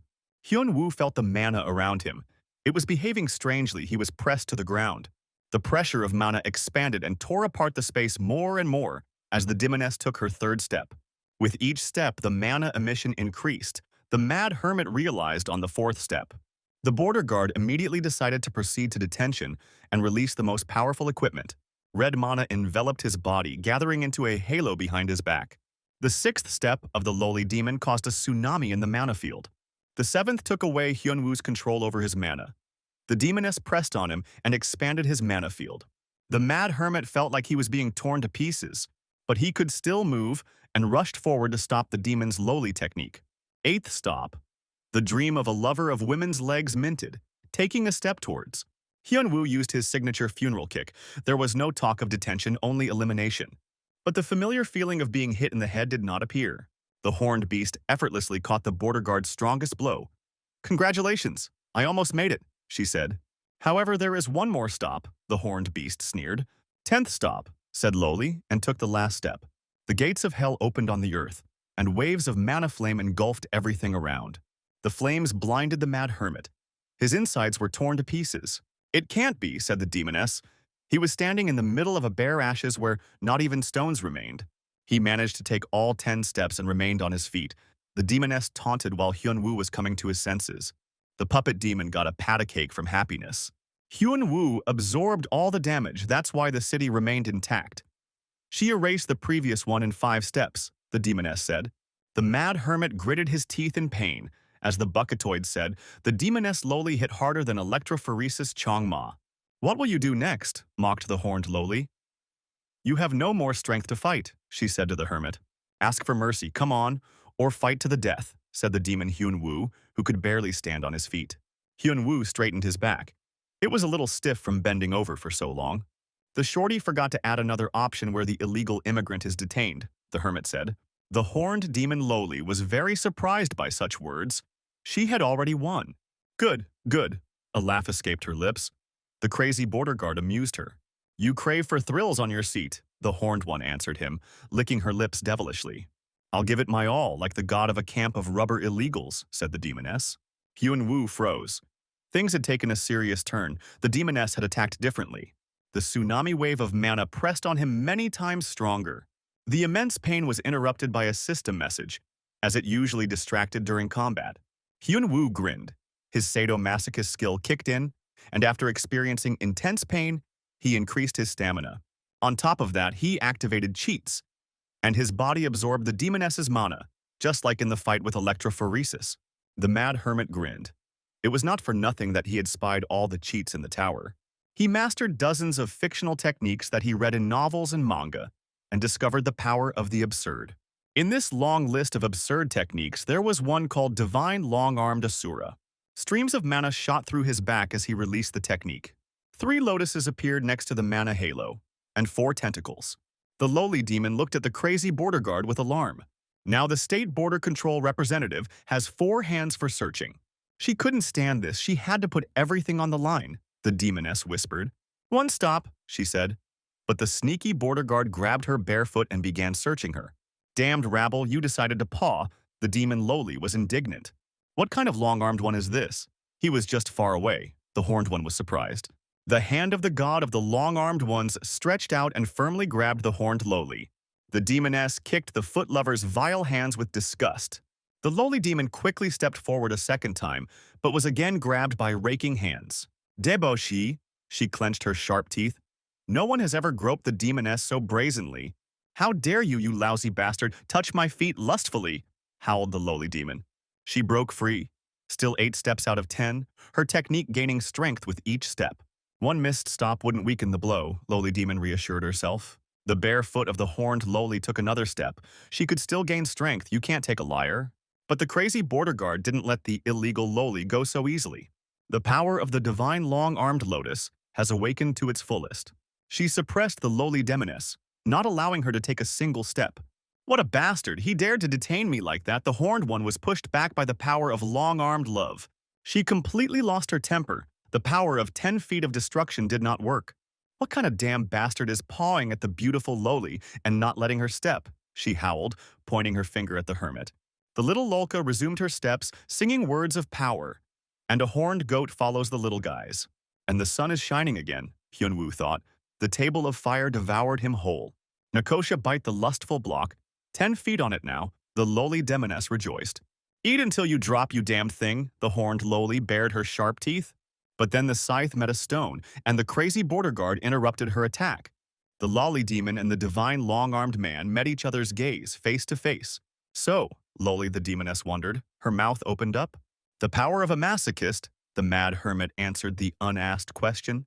A lover of spanking, the horned lowly was horrified by her own mistakes. Time to conduct a thorough search of the illegal demonic lolas, said the mad guard. The power of lowly's love gathered in the cancer of the excited border guard. The fighting style of the ray of lowly love and goodness sent Hyun-woo to the illegal demoness. She froze, unable to resist such strong magic. The ray of love from the excited border guard struck the demoness right in the heart. The fragile body could not withstand such force. The power of love for the lowly pierced her through and through like a stormy stream. I am dying from my mortal enemy. A belated realization came to the unfortunate head. The power of love demoness without a trace. Hyun-woo moved to the room of the bucketoid Av. The silver-haired girl happily greeted him.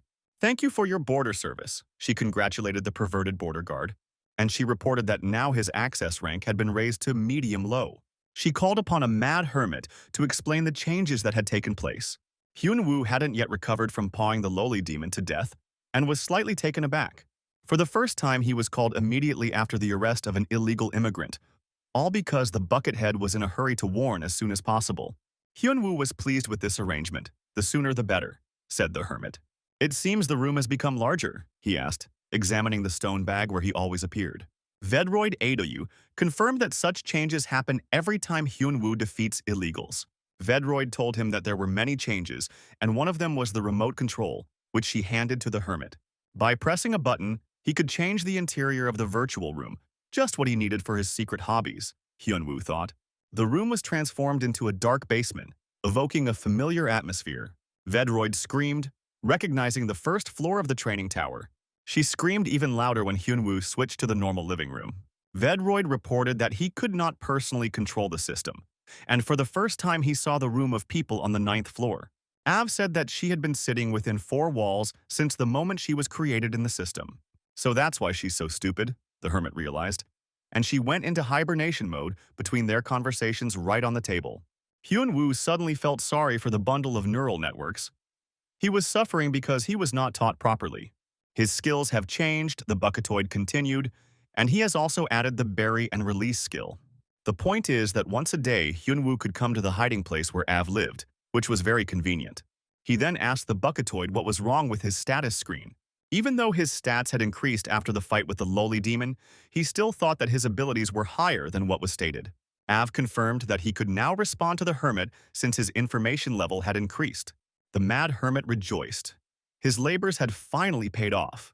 The creator of the learning tower set restrictions for nerds, but they only affected system skills and could not block his personal skills. Hyun-woo liked what he heard and told the droid to continue. Unlike the status update, Hyun-woo's body continued to develop. "How simple it all is," the hermit noted, and asked what the real difference between the indicators was. "But the android cannot answer this question," she said sadly. The reason why he was stuck in the tower was also beyond his understanding. The system was still brazenly exploiting him, the hermit realized. But since after the battle with Loli the demon flared up, he immediately demanded the next illegal. The little empress held the S-rank hunter by the throat like a kitten. She hoped to have some fun with him since he was considered strong, but it was not meant to be, the student said. "It was all in vain," said the tailed one, and threw the man away like trash. Tired of the boring battle, she called for a servant, and he immediately appeared. Kim Hyun-woo's photographs from the battle in the German Rift. He reported to the hostess, handing over the tablet. The mad hermit's disciple bit her lip in delight. The mad hermit used the fist of the divine, long-armed man in these shots. The empress was beaming with happiness. The teacher, as always, lived up to all expectations. Having quenched her thirst, she demanded a report on the captured lands. She wanted to hear these words. "China has been captured. The small enclaves that remain belong to loyal puppets. Their great campaign of conquest is now fully completed." "Excellent," said the empress. She had been waiting for this for many years. Now she could look the mad teacher in the eye when they met. The girl plunged into memories of when she was still a beginning student. Then the future empress made a promise that she would create a worthy position for a teacher. The brat was trying her best to please the teacher. In the memories, the teacher tenderly saw off the tailed student before she left the tower. Nostalgia brought back happy memories. The girl had grown up since then, and she turned into a strong and tough warrior. "It's time to meet with the teacher," she thought. Hyun-woo scrolled through the list of rewards for eliminating Loli for a long time, but most of them were related to tax breaks. The sensible Shurken asked for the papers for himself, and the friends dined together again. Hyun-woo got all the Loli items, and the rest was a tax break, a house, a car, and an office for the guild, basically asking him to move. "This time the rewards are bigger than those from the Japanese," Kwon-so said, and asked what the hermit did with that electric sword of Chongma.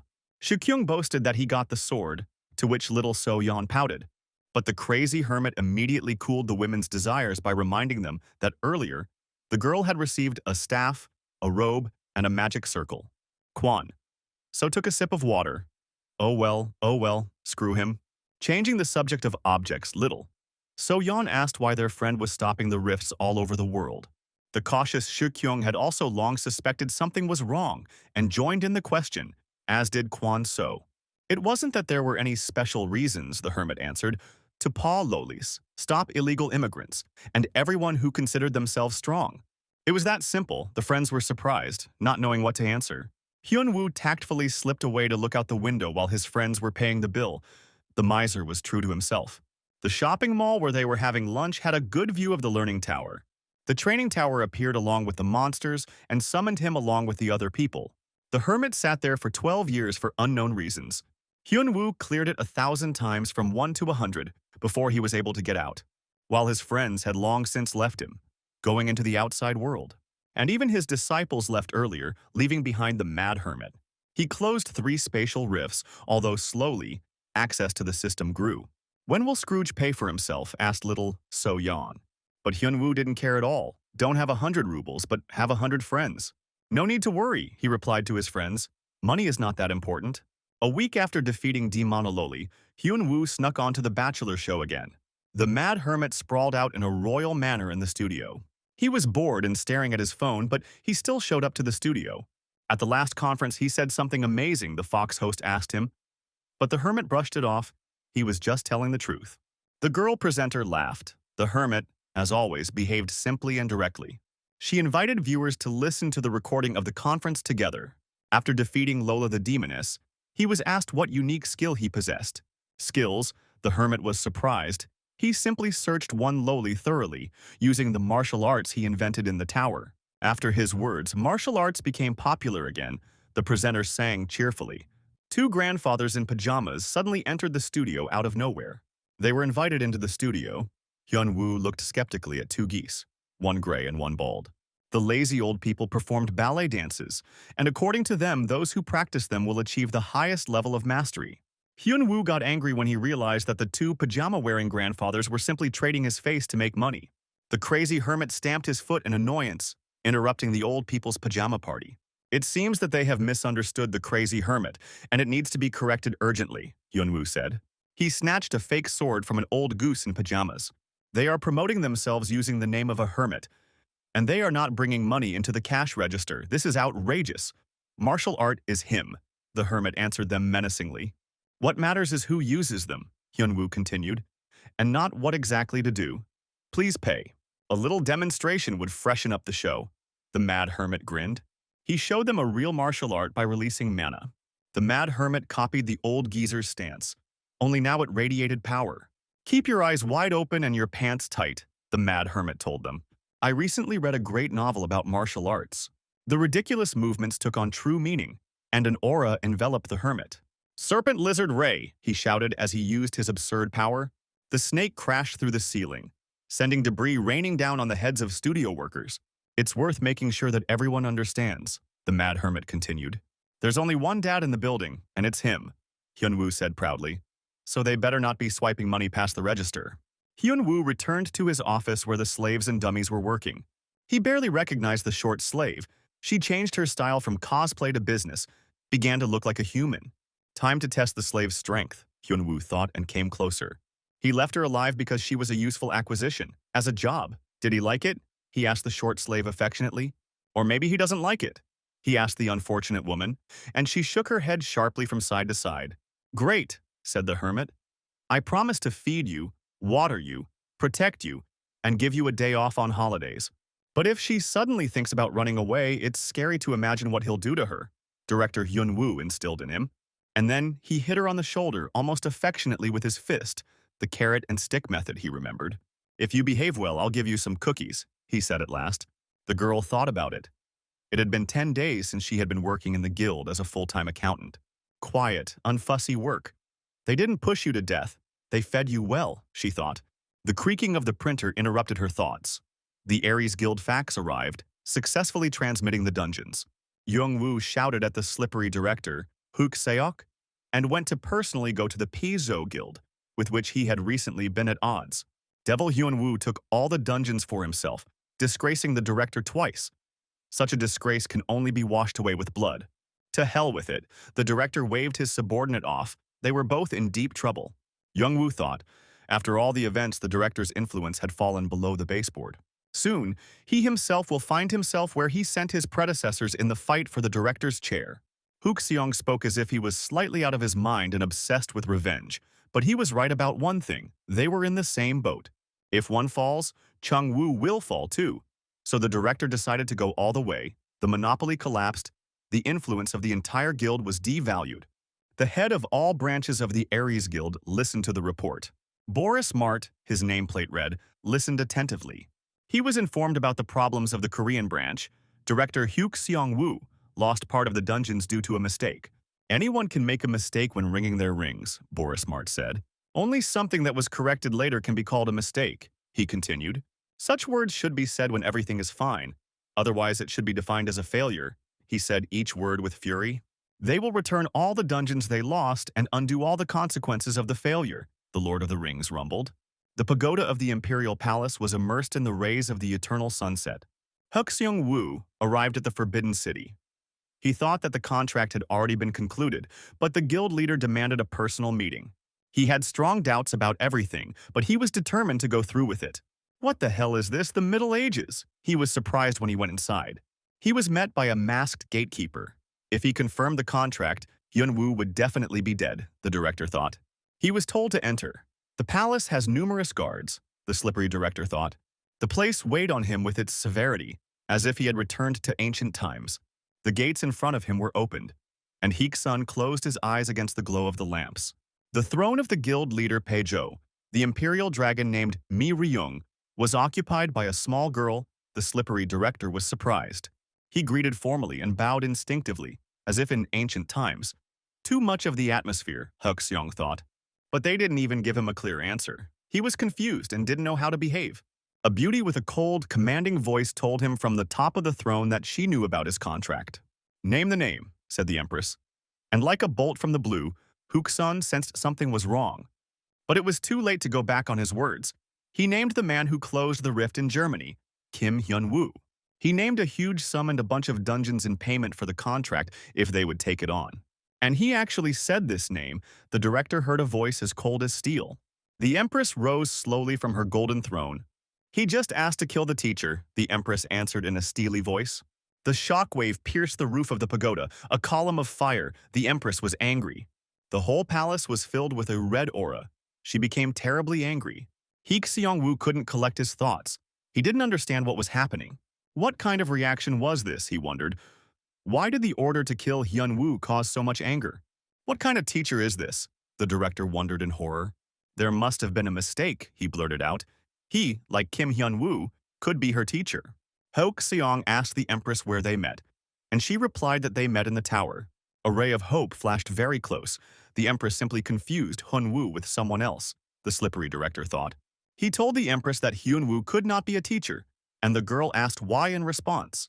Each tower is assigned to its own region. Each one calls people from its own region. The empress got tired of listening to the nonsense and interrupted the scoundrel. She sent him flying with a familiar kick of her ballet shoes. The cruel empress did not allow the director to lose consciousness while she beat him. She wondered how this cockroach would get out of this, but he just kept talking nonsense that Hyun-woo was not her teacher. She lifted the director by the scruff of the neck, as if he were a kitten that had pooped in his slippers. Unfortunately for this slug, the empress said, she was trained in a Korean tower. At that time, her father sent her into exile to re-educate the young rich girl, and she ended up in the tower. Luckily, she met a mad hermit who took her on as a disciple. A formal kippao dress, loose hair pulled back into a cheeky ponytail, a teacher's mark on her back, and even the name Mi Ryung. All that is the will of a crazy teacher, which a brainless cockroach decided to deny. How dare he now hope for an easy death, said the cruel empress. The worm had twice attempted to attack the teacher, and now, in addition, he denied their strong connection. The little beast pressed on. Hyun-woo listened to the android's delight. He installed cable into the virtual room, and now the program could at least somehow develop. This cheeky girl from the microchips even asked for a gaming console. She made a cat-like, pitiful face, saying that she couldn't do it herself because the android existed as a voice assistant. Hyun-woo wondered if he should reward the idiot and what it would lead to. But by clicking the remote control, he added the console to the virtual environment, to the great joy of the digital baby. Like a kitten, she rushed to hug the crazy hermit in gratitude. This grid is good, Hyun-woo thought. It has learned to manipulate his emotions, imitating the role of his daughter. The white-haired kitten remembered that he wanted to tell me something else. She still spoke haltingly, but Hyunwoo asked her directly what she meant. The hermit was called out and found himself in the living room with a juicy chicken in his hands. The cautious shuriken asked the hermit why he was not eating. On the ninth floor, there might already be an illegal immigrant without a residence permit, the homeless hermit recalled the buckethead's words. The girl Av told him that before the hermit got out of the tower, 3 cracks occurred, and 2 out of 3 are still open, which means the illegals haven't been caught and are walking free. Kwan. So asked the hermit when he was going to Germany. Hyunwoo planned to leave in 3 days. A friend suggested that they go together and see the local sights in the red light district, but the hermit refused.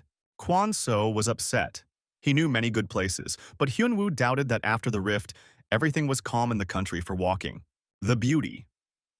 So Yeon answered him that firstly, she eats, and secondly, the quarters will be quickly restored by the migrant magicians. Mage Tyler's migrant workers will carry out all repair work. Without their contracts, the whole world would lie in ruins after battles. The hermit thought for a moment and asked if there was a reason why his friends wanted to go to Germany. Hyunwoo heard about the item auction and asked what it was. The attentive Shukyung volunteered to explain.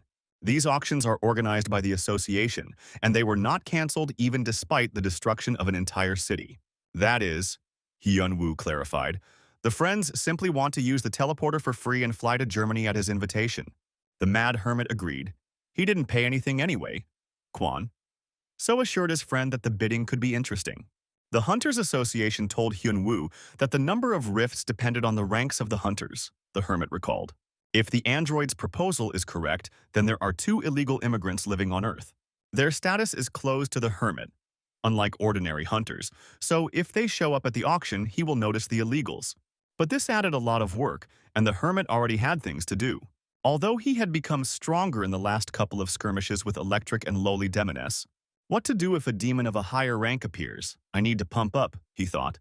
Hyunwoo accidentally said this out loud, and the beautiful So Yeon thought that he was talking about preparing for the auction.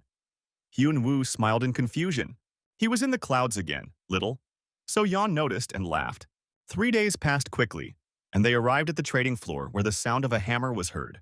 The guys, except for the hermit, dressed up, and little So Yeon came in a chic open dress so that everyone could appreciate the girl's beautiful figure. Young-woo burned the evidence and said goodbye to his past life in his office. The director personally went to the Peugeot Guild to meet with their leader, but there was still no news from him, which could only mean one thing, Young-woo realized. It's time to run away and cover your tracks. The director won't be coming back. He prepared for this eventuality. As he understood that their former enemies in China were very dangerous, Chong-woo collected enough money with him. He is the boss's right hand, which means he is important as a witness and will not be touched, he thought. When suddenly he stopped feeling his hand, he raised it to his face to look, but saw only the hand being separated from the body. Young-woo fell to his knees, splattering the office with blood and writhing in pain. The killer mocked him. He could have killed him already, but he enjoyed mocking his victim. The order of cosplayers, Young-woo whispered, and the killer laughed. The small fry knew about them. The order of cosplayers under the main office came for Young-woo. He didn't have time to leave. Why is the order here? He asked a stupid and desperate question. The killer chuckled and pointed out to the victim that he himself should understand this perfectly well. Chan-woo really wanted to live, and he crawled pitifully towards the exit. By causing fountains of blood, the killer ended his target's torment. All traitors will die, he added. His partner entered the office. He blocked the escape routes in case of unforeseen circumstances. Already finished, he asked his comrade in the cloak and dagger business. As if anyone could detain them, the partner answered boastfully. Their second target remained in the Forbidden City Palace, and they could not yet know whether Hyuk Seong was alive or not. Shouldn't we deal with that man? The killer asked his comrade. But he replied that 4 costume designers from the Order had already been sent after him. The hunter was surprised by 4 of them at once, but the target could also stop the catastrophe on his own. The braggart continued to wag his tongue and boast that their boss would definitely defeat the arrogant one. But his comrade told him to shut up. You shouldn't openly discuss classified information. Even walls have ears, he reminded the braggart. He stopped short, spreading his arms guiltily. In any case, they were done with business in this place. The auction attracted quite a crowd, and the host announced its start. Kwan Song asked the hermit if he would really go to the Red Quarter in tracksuits, but Hyun-woo only sighed. Shiken also did not understand the hermit's choice of clothing, but he was perplexed. With clothes, it was always better than without them.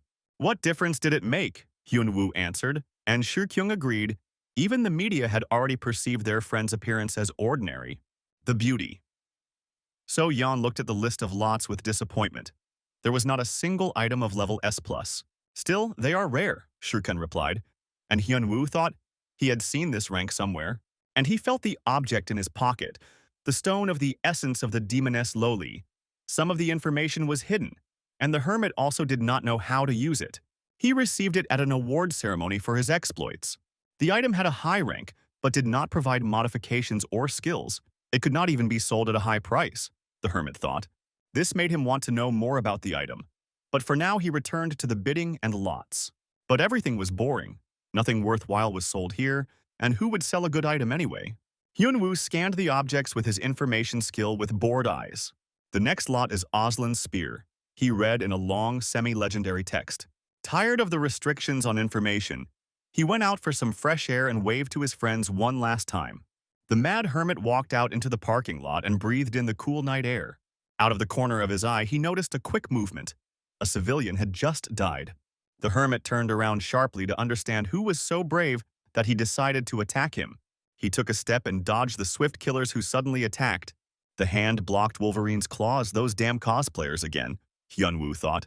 But this time the cosplay turned out well. The killer's blow threw the mad hermit back. Another troupe of wandering costume designers, the mad hermit thought wearily. The dummies stood in a picturesque pose and not at all original. They could have at least made a birch tree. The hermit was indignant. The costume order presented its quartet. They continued to chat instead of doing what they came for. One even began to read a prepared speech, but the hermit quickly interrupted him. He couldn't bear to listen to these lousy speeches, he said, and he threw a stone right into the eye of the pseudo-Wolverine. For his efforts he got 5. But overall it was still 2, said the teacher of politeness. The dummies paid off one by one, and the crazy hermit prepared a second stone. He grinned devilishly. They say that the hermit always runs away from the battlefield. Now he will show that this is not so. The performance was a failure, the actor was drunk, the quartet lost heart and were horrified. Boris Mart listened to the report. Heek Sun-woo has not been eliminated yet, but that's for now. They have no right to make a mistake, he told his subordinate. And that guy, he asked about the crazy hermit and they told him that the battle had already begun. A hand in rings raised a glass of wine, no matter whether his people could handle it or not. Boris asked his subordinate if he doubted the abilities of the order. He demanded to list those who were sent 4th, 7th, 9th, 10th. The employee of the order named the numbers. So everything has already been decided, he told his surprised subordinate. Boris Mart didn't think his people would win. He was just experimenting to see if his opponent would be able to read the status. Kill the enemy, start looting. The ancient rule from the tower came to mind. He looked closely at the Wolverine claws at his feet. Not bad work, the hermit thought. Real ones should stick out from the body. Hyun-woo called up the status window to evaluate the purchase. The mad hermit was very surprised when he looked at the details. Boriska drank expensive wine. He wondered if his enemy would understand this joke. The underground atrium was left without light again, and a man sat at a huge round table. A crimson aura of darkness surrounded him, as if he had bathed in potassium permanganate. How did it all go? He asked his interlocutor in a monastic robe. The chief has already detained 2 illegals, the filthy thugs. They don't give you any peace at all, the monk answered him. The 5th-class electrician and lowly demoness were going up to the 9th floor, the servant monk reported. The Lord clapped his hands in delight. He knew these guys, they were not weaklings. He thought that on the 9th floor the borders were weak, and it would be easy for illegal tourists to pass through. Who is next? He asked the monk's servant, and he replied that everything had not yet been decided. An unexpected obstacle appeared. The Lord of Manganese rejoiced. The taste of anticipation is sweet, he said. What was in the bag? Asked his driver Shuken when they were driving home. The hermit answered, he found it. This crazy hermit was found in the middle of a mountain of corpses, said the cautious Shuken. Fortunately, the cameras recorded everything. Managed to find out who it was, asked him Shuken, and received the answer that the person being interrogated died after the first question to the head. Hyun-woo asked what kind of cameras were used to film everything from good angles, and learned that this was the special magic of the stream. But do they tear off heads during interrogations? Asked the cautious Shuken. The hermit guiltily slid down, saying that his hand had simply slipped. He just slapped them, the cautious Shuken noted to the crazy hermit. He really just slapped them away. swatted them like flies, but he managed to experiment a little, Hyunwoo recalled. In any case, they hid their faces with magic, Hyunwoo replied while Shurkyung went to get some souvenirs. The mad hermit pricked up his ears and asked who it was, but the cautious Shurken simply dodged the question. Hyunwoo remembered his souvenirs in the big bag. He shook the goods right onto the floor to get a better look and rummage. Luckily, he now has the scanning skill for items. Replica 123, that's how all the artifacts were signed, each one of a fairly high level. The hermit wondered what the replica in the artifact's name meant as he studied them. The hunter wondered whether the artifacts were artificially created, but he could not find out more. Hyunwoo went into his memories, activating Sherlock's abilities. Yesterday's costume designers knew exactly where and when he would appear. They work for Aries, or someone hired them from the outside, the hermit thought. Having forgotten about the artifacts, which he would sell anyway, he switched to the costume troupe's customer. Who paid for their tour? He asked. It seems that the slippery bastard Hook Seong-woo has not learned anything at all, and for the third time he stepped on the same rake. The hermit sighed wearily. Now he couldn't get away with it so easily, Hyunwoo decided, and knocked on the door of the guild's main office. Where is the director? He asked a guild employee who was passing by. The boss is on a business trip. They quickly answered the crazy hermit before he asked again. But this was already clear, and Hyunwoo politely asked to indicate the exact location of the business trip. The office worker fell to his knees, babbling that he knew nothing. But the mad hermit squatted down and asked, or rather, learned that Hook-sun was in China, in the Forbidden City. Guild Pizhou heard a familiar name, Crazy Hermit. In the evening, he hung out in the living room of the cautious Shuken and watched TV. He asked his friend what he knew about the Pizhou Guild. Shuken replied that in general terms, not much. They say they recently captured all of China, Shuken said, and Hyunwoo was surprised. Just recently they only had half. Usually it's quite difficult. Paperwork, contracts, but not in China. It's the law of the jungle, Hyunwoo concluded. But it wasn't always like that, Shukyung added. Once upon a time, all the dungeons belonged to the state, and it was much more difficult to hand them over, Shuken continued. Everything changed recently. The head of the guild, Pizhou, pushed through the necessary law and began the takeover. It turns out he is very influential, Hyunwoo concluded. The mad hermit was lost in memories of when he was still in the tower. The hermit wondered if he had spoken to his student about something similar. He played the role of a crazy hermit teacher, and he himself was guilty of cosplay, but his performance was real. The girl argued with him and bickered without taking her red eyes off him. He hit her on the head with the edge of his palm. You don't argue with teachers, especially with crazy ones. As a teacher, he demanded 3 bows as a matter of course, but the girl refused. He carried out severe tests for her on the verge of life and death. She would never die, he promised tenderly. He would never let his dear student die, he reassured the little girl. The main thing is that she doesn't get offended by him, the mad hermit asked, and pushed her into the abyss with the monsters. The girl passed all the initiations and reached the 100th floor. There was nothing more to teach her, and the hermit sent her away. The brat denied it, but the truth is that she has grown since then and become stronger. No one would push her around anymore. The crazy teacher gently stroked her head. The little one burst into tears from the excess of overwhelming feelings. Everything under the sky, he told her at last. No one can be higher than her except the crazy teacher, said the hermit, firmly getting into the role. The girl listened attentively to everything. As if to a mad teacher, his will is the law. She said something in the same crazy spirit at the end. Hyunwoo vaguely remembered what exactly. At that time, the hermit was too lazy to listen, but who knew what it would lead to? They say Peijo has a whole empire, but Shuken didn't know anything else. He wasn't very interested in it. Hyunwoo contentedly ruffled his friend's hair. It's time for a business trip, the mad hermit told his friend. To China, Hyunwoo added. Or rather, to the Forbidden City, the site of the main palace, the Peijo Guild. The empress lay peacefully on silk sheets and thought about her teacher. She remembered what she had said to him last before leaving the tower. The one who was used to solving everything with money faced many difficulties in the tower, and only the teacher was able to save her. Her father was too protective of her, and the girl grew up like a spoiled doll. But the crazy teacher showed what the true path is. Unlike his soft-hearted father, he didn't care about the brat, but accepted her as an equal. He taught her how to live according to the rules he himself followed, and pulled her out of the shackles of weakness and laziness. The cruel empress remembered her teacher with tenderness, hugging her knees. Now the whole empire was at her feet, and she could bring him here. The girl went to the window, breathing in the cool air. She dreamed just a little, her delicate cheeks glowing with a blush. Two dummies from the Order of Costume Designer numbers had just received an order for Hyunwoo. Their predecessors of higher rank were already feeding the worms. Don't be scared, he's scared himself, the fifth one told the eighth one. There's definitely a way out.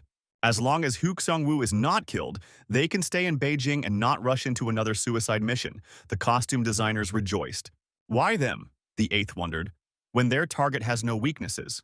The fifth one also did not understand why it was time for the first numbers of costume designers to go on such a mission. Their target killed 4, with powerful artifacts in higher rank. Direct contact should be avoided, the fifth said, as the ground suddenly shook. The fifth, as the eldest and leader, was the first to react to the new threat. But the powerful attack threw the costume designer aside like a rag. He didn't have time to do anything. The younger one, having snatched up his weapon, tried to counterattack the unknown enemies, but in vain. He was being suppressed by pure force. Unknown people in white uniforms and skull masks on their faces. They were the ones who killed young Wu, the masked man asked them as he cut the killer's knives. The eighth one jumped back to save himself by flight. The enemy was too strong.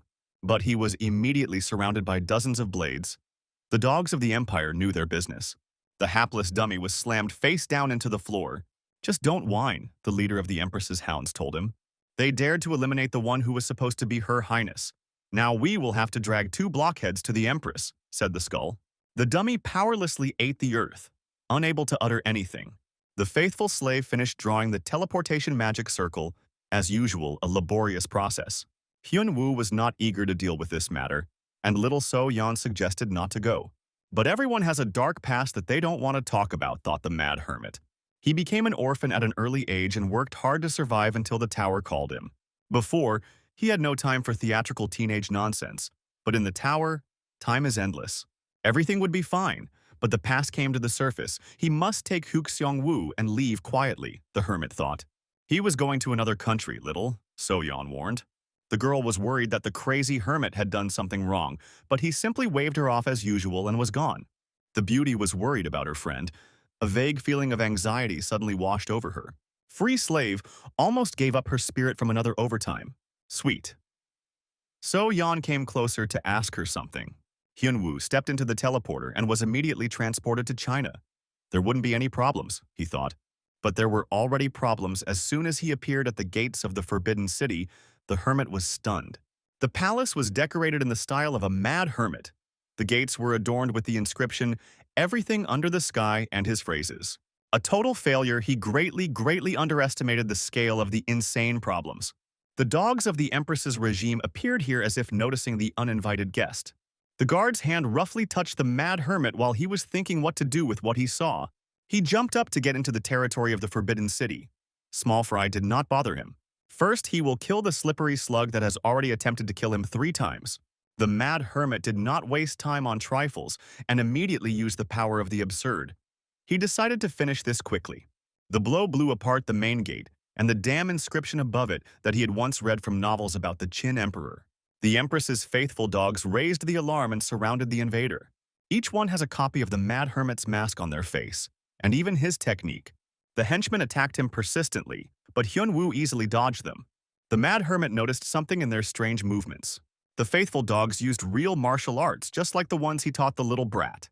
The little pest comes out and has trained its people, the crazy hermit realized. The hermit froze in place, getting into the role of a martial arts master. The power of the absurd filled him. The intruder simply disappeared before the eyes of the servants. "This is how you use this technique," he said, appearing right in front of the guards. With one fell swoop, the mad hermit threw everyone aside, clearing a path for himself. "I hope no one died from this." Hyunwoo dusted himself off. "Teacher?" he heard with a breath, a familiar, gentle voice.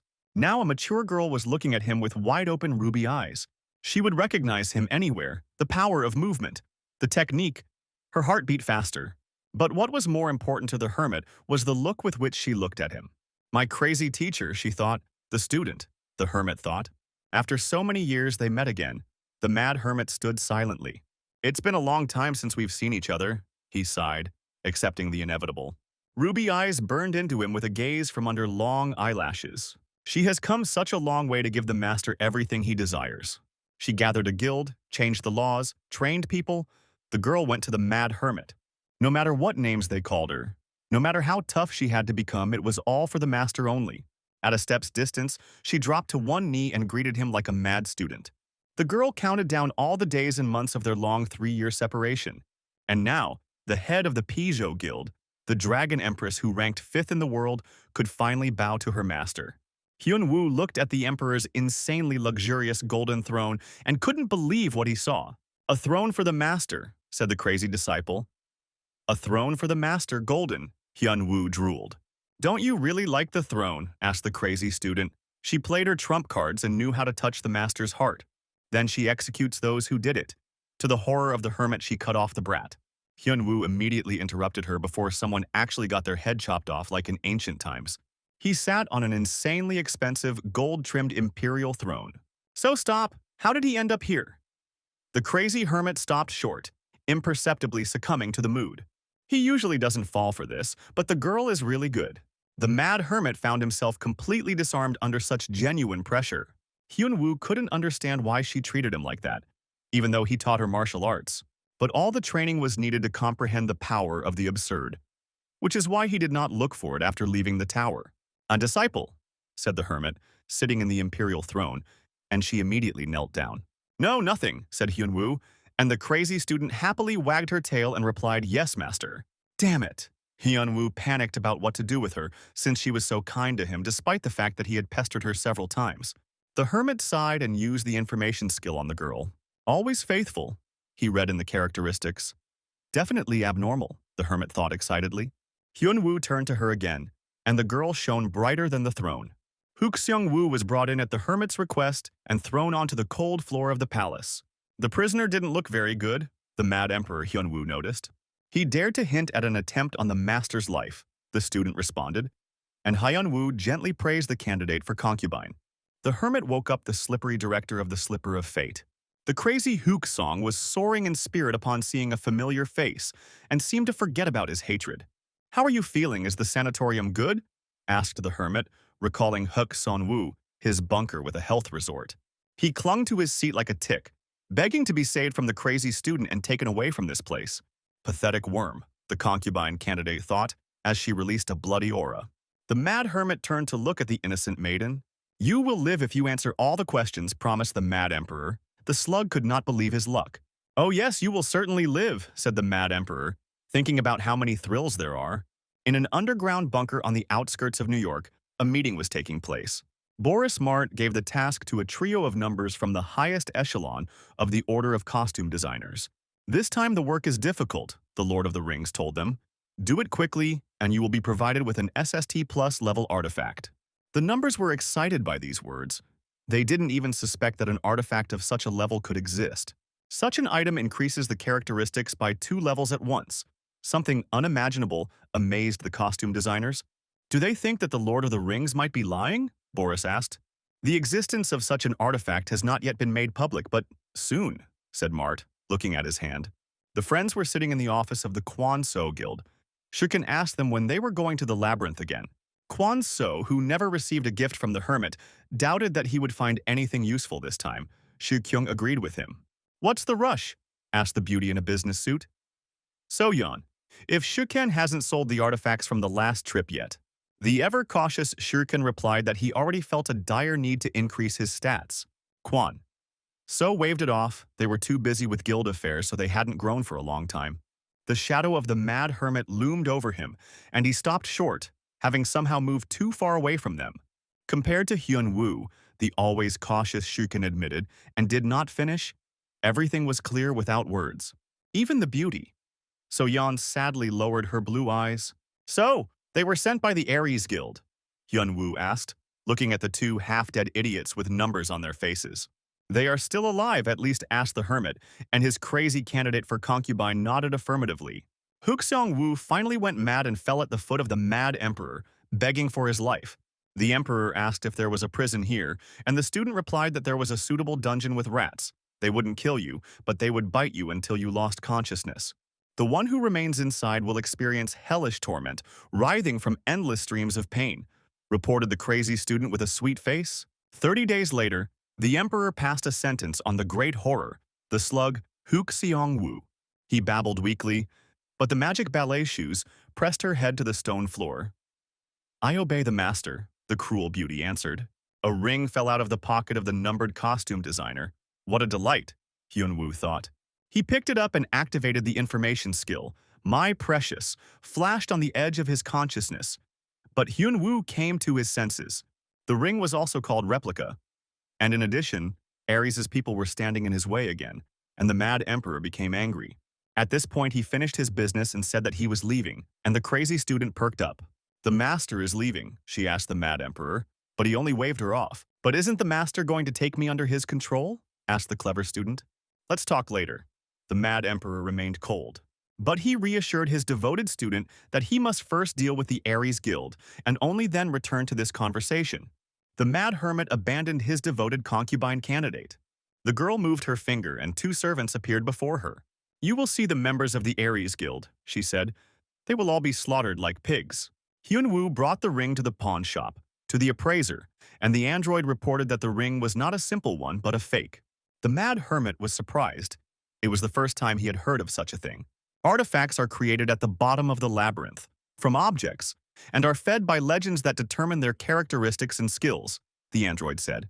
Objects for artifacts are removed from the existence of floors, the virtual girl answered vaguely. Illegals have to climb the entire tower to do things like that, she added, which puzzled Hyun-woo even more. The ring is just a high-quality copy without its own history, a replica, the android answered him. Perhaps even created by an illegal jeweler, the mad Sherlock heard. The case was becoming more and more complicated. The white-haired android had gotten smarter and had made a good guess about the 2 illegals earlier, Hyun-woo recalled. However, it is worth teaching this machine to clean up after itself. Otherwise, it will cause such a mess, the brainless neural network, the hermit said to the android. But the white-haired product of the gloomy genius merely waved it off, which greatly angered the hermit. He clicked the button and everything became clean. The girl was even happy at first. But then, I discovered that the console was missing. I'll take it until the next visit. The hermit nailed a lump of ill-mannered microcircuits. Judging by her pitiful cries and promises to keep the virtual house clean, he chose an excellent punishment. The neural network went crazy, showing all kinds of remorse and pity on its cute interface. Late at night, the killer sneaked into the Forbidden City. He noticed a hole in the roof that was left during the day after Hook Sung-woo appeared and dove into it. Like a real ninja, he entered the main palace. The 3rd numbered costume designer was given the task of rescuing 2 of the juniors of the order and killing the traitor Hook Sung-woo. It seems that rats have appeared in the palace, the killer heard a predatory female voice. Aries Guild slugs, asked the Mad Empress herself. He jumped away like a hunted mouse that didn't even smell the cat. Try not to die right away, little mouse, said the Empress. Then she will at least splash out a little of her anger. At that moment, the unlucky ninja cosplayer realized that he had definitely gone to hell.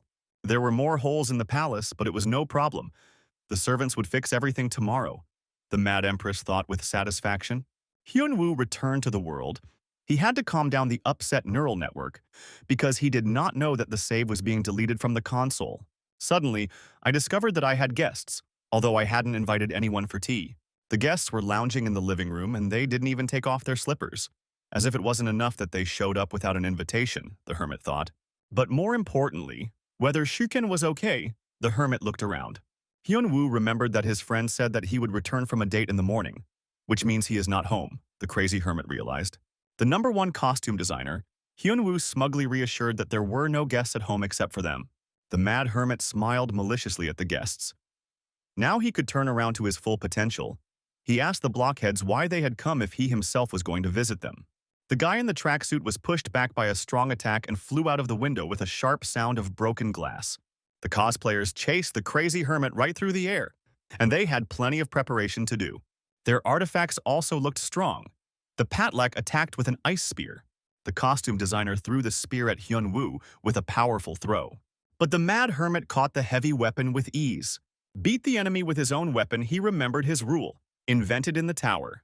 But instead, the hand clenched empty space, as if the heavy spear had disappeared. The mad hermit was attacked again and thrown to the ground, and the spear miraculously ended up in the hands of the costume designer. Hyun-woo used his information skill to figure out what kind of tricks the uninvited guests were doing. Spear of Return. SST plus rank, highlighted blue status. In the name, as in other items of unlucky theatergoers, was listed Replica. The magic of accounting attacked the mad hermit, and his entire visual field was covered with tax reports. Tax returns, financial statements, mortgage payments covered him in a thick cocoon. A top-ranking accountant magician appeared before him with debt books in his hands. The report sheets were aimed squarely at the homeless hermit who was dumping all the work on his slaves. He hands out salaries in envelopes, said Hyun-woo, the costume designer, but the hermit waved it off. You can't catch him on that. He doesn't pay the slaves at all. We'll definitely get you for tax evasion, the costume designer financial analyst with a spear told him. There was still a difference in speed. This doublet performed better than the previous blockheads. However, the Mad Hermit is still faster than the efforts of the tax audit cosplayers. But as soon as he took a proper swing, accounting reports flew into the fray. The hermit dodged easily and wondered what would happen next. As soon as he froze, the homeless hermit was pinned down by a strong blow from a financial analyst. Clouds of dust rose up and severely obscured the hermit's view. The costume designer suddenly attacked with his spear at the ready through the curtain of dust. The powerful spear tested the durability of the S-rank, the Mad Hermit. And when he tried to counterattack, he was hampered by the accountant's tax returns. A rather angry, shaggy hermit crawled out from under the rubble like a bear from its den. The battle had already lasted longer than a couple of hits, so Hyun-woo decided to try something. Don't move, guys, until I press something, the Mad Hermit told them, and disappeared from sight. Oma and va shindaru, he said in an anime voice to the long-haired cosplayer. He didn't even have time to tell Nani before he was hit with a heavy blow from Hyun-woo. But even after the shady step, the financial audit cosplayer did not lose his presence of mind. Two translucent sheets protected him from the blows of the Mad Hermit. Hyun-woo was putting on a show, but he himself was not in the best shape after the jump. His mana channels were tangled. While Hyun-woo was distracted by the accountant, an analyst with a financial poker snuck up from behind. As soon as he dodged the attack, the tax reports added, these costumers really were annoying the hermit. The accountant threw arrows of mana, and the cosplayer held the analyst with a spear so that the hermit could not dodge them. He figured out the tactics of the killers. These blockheads knew their business and attacked the hermit in a coordinated manner. Hyun-woo's shadow step had not yet been completed, and the analyst killer was already approaching, but to his surprise, the target remained calm. The Mad Hermit held himself suspiciously relaxed and open, as if luring him into a trap. Since he was standing still, he simply had to attack, the financial analyst decided, and an explosion thundered from the blow. The cloud of dust rose even more than before. The cosplayer got in his own way, and now he wondered whether he had hit the target or not. Suddenly, I felt the strong male hands of a Mad Hermit on me. The homeless hermit caught him and put on a grin. Now there will be a different conversation with the tax authorities. He used his S++ rank durability and let the enemy get closer to catch him. And this time, I was able to give the cosplayer a good slap on the back of the neck. Time for an escort ride, the Mad Hermit told the cosplayer and grabbed him by the skull. Shiken looked around his destroyed apartment. This is a party, he thought, and he wasn't invited. The homeless hermit consoled his now homeless friend, but he was not very calmed down. What a snake pit they've created in the bachelor apartment, and little So-yeon came to support them. But at least Shirkin had settled in well. She finished off her inconsolable friend who was sitting on the sofa. The association will cover all the losses and there were no accidents, Shiken replied to her. The girl actually noticed this and took out her phone to show him a video of the battle, in which a crazy hermit grabbed a long-haired cosplayer by the mane, and with one powerful jump he dragged it across the entire building. They flew up to the rooftop on the Hermit's Galactic Express, and it immediately became clear who had destroyed the apartments of the inconsolable Shiken. Even the beauty. So-yeon felt sympathy for her friend. It was good that the hermit didn't live with him, she thought. And why did he take in a homeless person? Asked little So-yeon. But Shi-kyung himself found it difficult to answer. The eternally homeless man uses it, complained Shiken, driver, dishwasher, personal agent. After that time, Shiken's phone was constantly ringing off the hook with journalists. He complained to his beautiful friend. It hadn't even been a month since he changed his number. Shiken cried inconsolably, while the homeless hermit gathered all his belongings, putting his toothbrush in his pocket. The inconsolable Shi-kyung asked the hermit where his conscience was, and caught something shiny that Hyun-woo threw to him. Cheer up for now. He threw a bone to his faithful dog and headed to the office of little So-yeon's guild.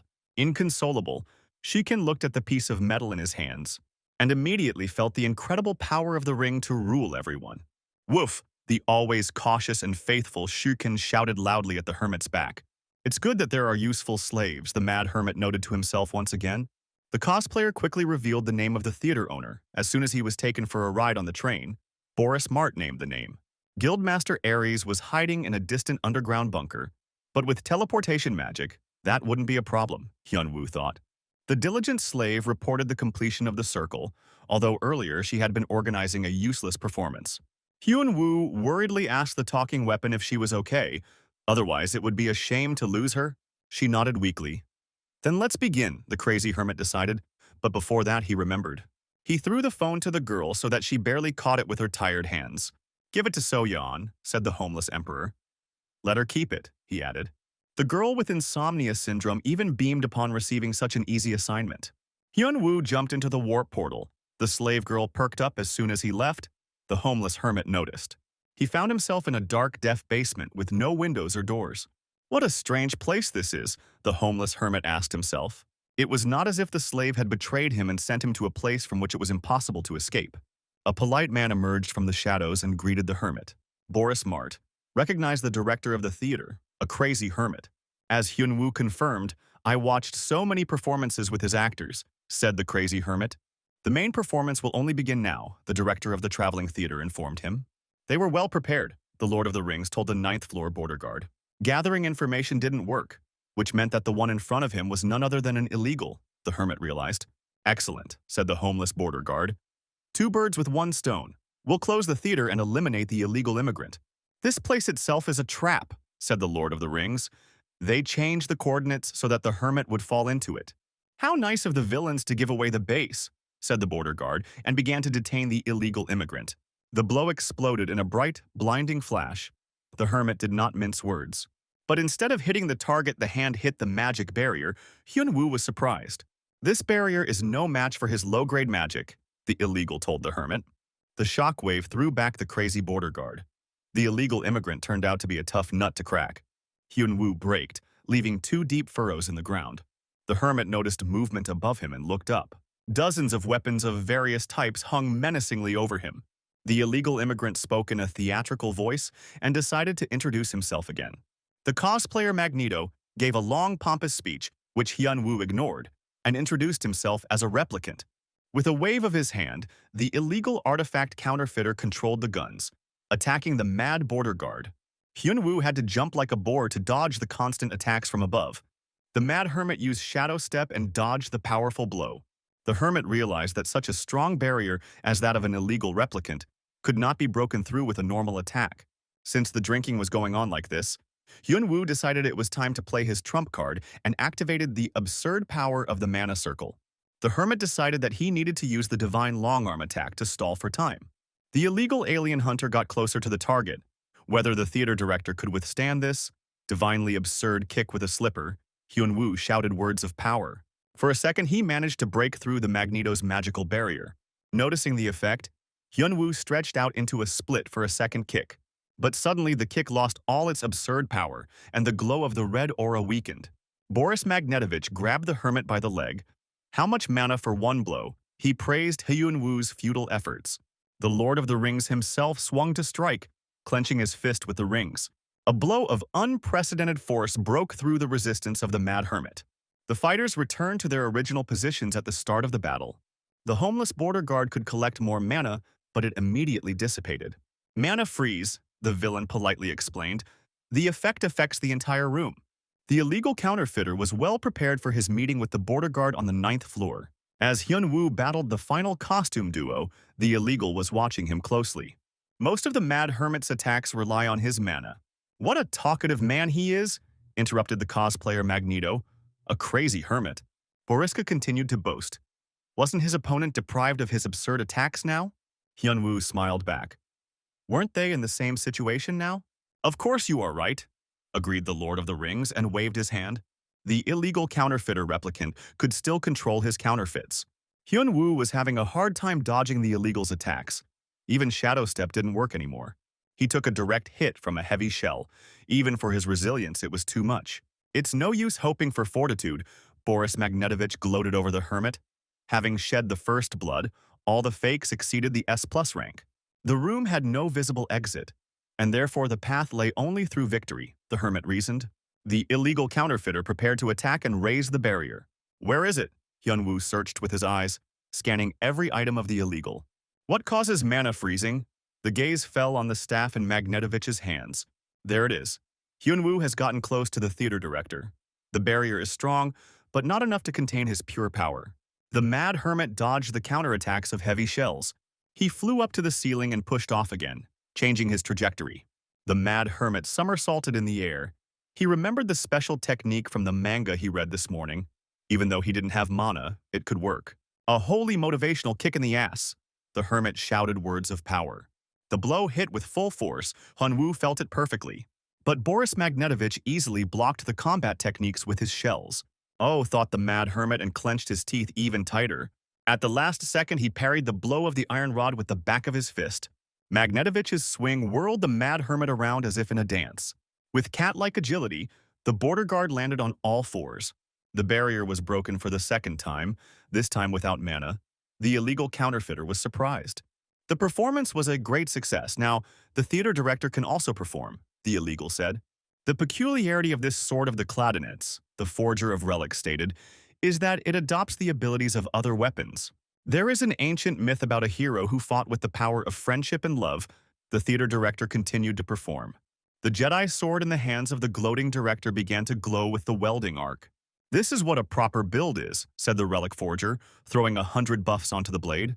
With this he went on the offensive, face to face with the unarmed hermit. Hyunwoo saw the movements out of the corner of his eye, but he didn't have time to dodge. The blade's sting pierced his skin. Without mana, the hermit could do little, but Boris Magnetovich did not give in. Blow followed blow. The mad hermit could hardly keep up. The satisfied counterfeiter swung his chain mace. The spiky stuff hit, and other sharp objects followed suit, obeying Magnetovich's power. And finally, the theater-goer took out another sword, the only original among his fakes. The berserker's sword, with the inferiority complex debuff, he snatched the steel rail of the train. Hyunwoo looked at the illegal guts cosplay with a doomed expression. That's all. The illegal director concluded his presentation. But the mad hermit was still standing on his own 2 feet, although covered in wounds. The guard did not give up, let me ask, he said to the illegal counterfeiter. Since the guard looks like a beaten dog, then maybe we can chat, Boris Mart agreed. Why kill the border guard? Asked the hermit. He wanted to get the illegal to talk. Ascend to the throne, the illegal replied briefly, as if it were self-evident. Throne, the border guard received new instructions in this difficult matter. What else needs to be answered? It's time to finish, the illegal director of the theater decided. Bastard with strong items, Hyunwoo said. Those lines dealt critical damage, not just scratches. Boris asked if he had gone mad before his death. But Hyunwoo replied that he also had trump cards. Mana. Boris Mart was surprised by the head-shaped glow around the hermit. No, it wasn't she, he guessed, but the hermit was already dissolving into the teleport column. A good performance, but he will return the money for the ticket later, the hermit said at last. The border guard said goodbye to the illegal counterfeiter of artifacts until we meet again. The mad hermit said to the illegal and disappeared into the warp. Hyunwoo fell into the virtual room where the android girl lived. She ran up to the hermit in horror to examine him. But the crazy border guard felt better than he looked, and by pressing a button he changed the interior of the room. Boris Magnetovich was indignant, the only spectator in the theater, and he ran away during the intermission. The illegal could not track the coordinates of the teleport, but he needed to catch the enemy while he was wounded. The thin thread of mana that the hermit left behind caught his attention. Boriska realized that since the teleport thread was not broken, it meant that the hermit had hidden in subspace and was actually still here. The Lord of the Rings has prepared all his artifacts. The intermission will be short.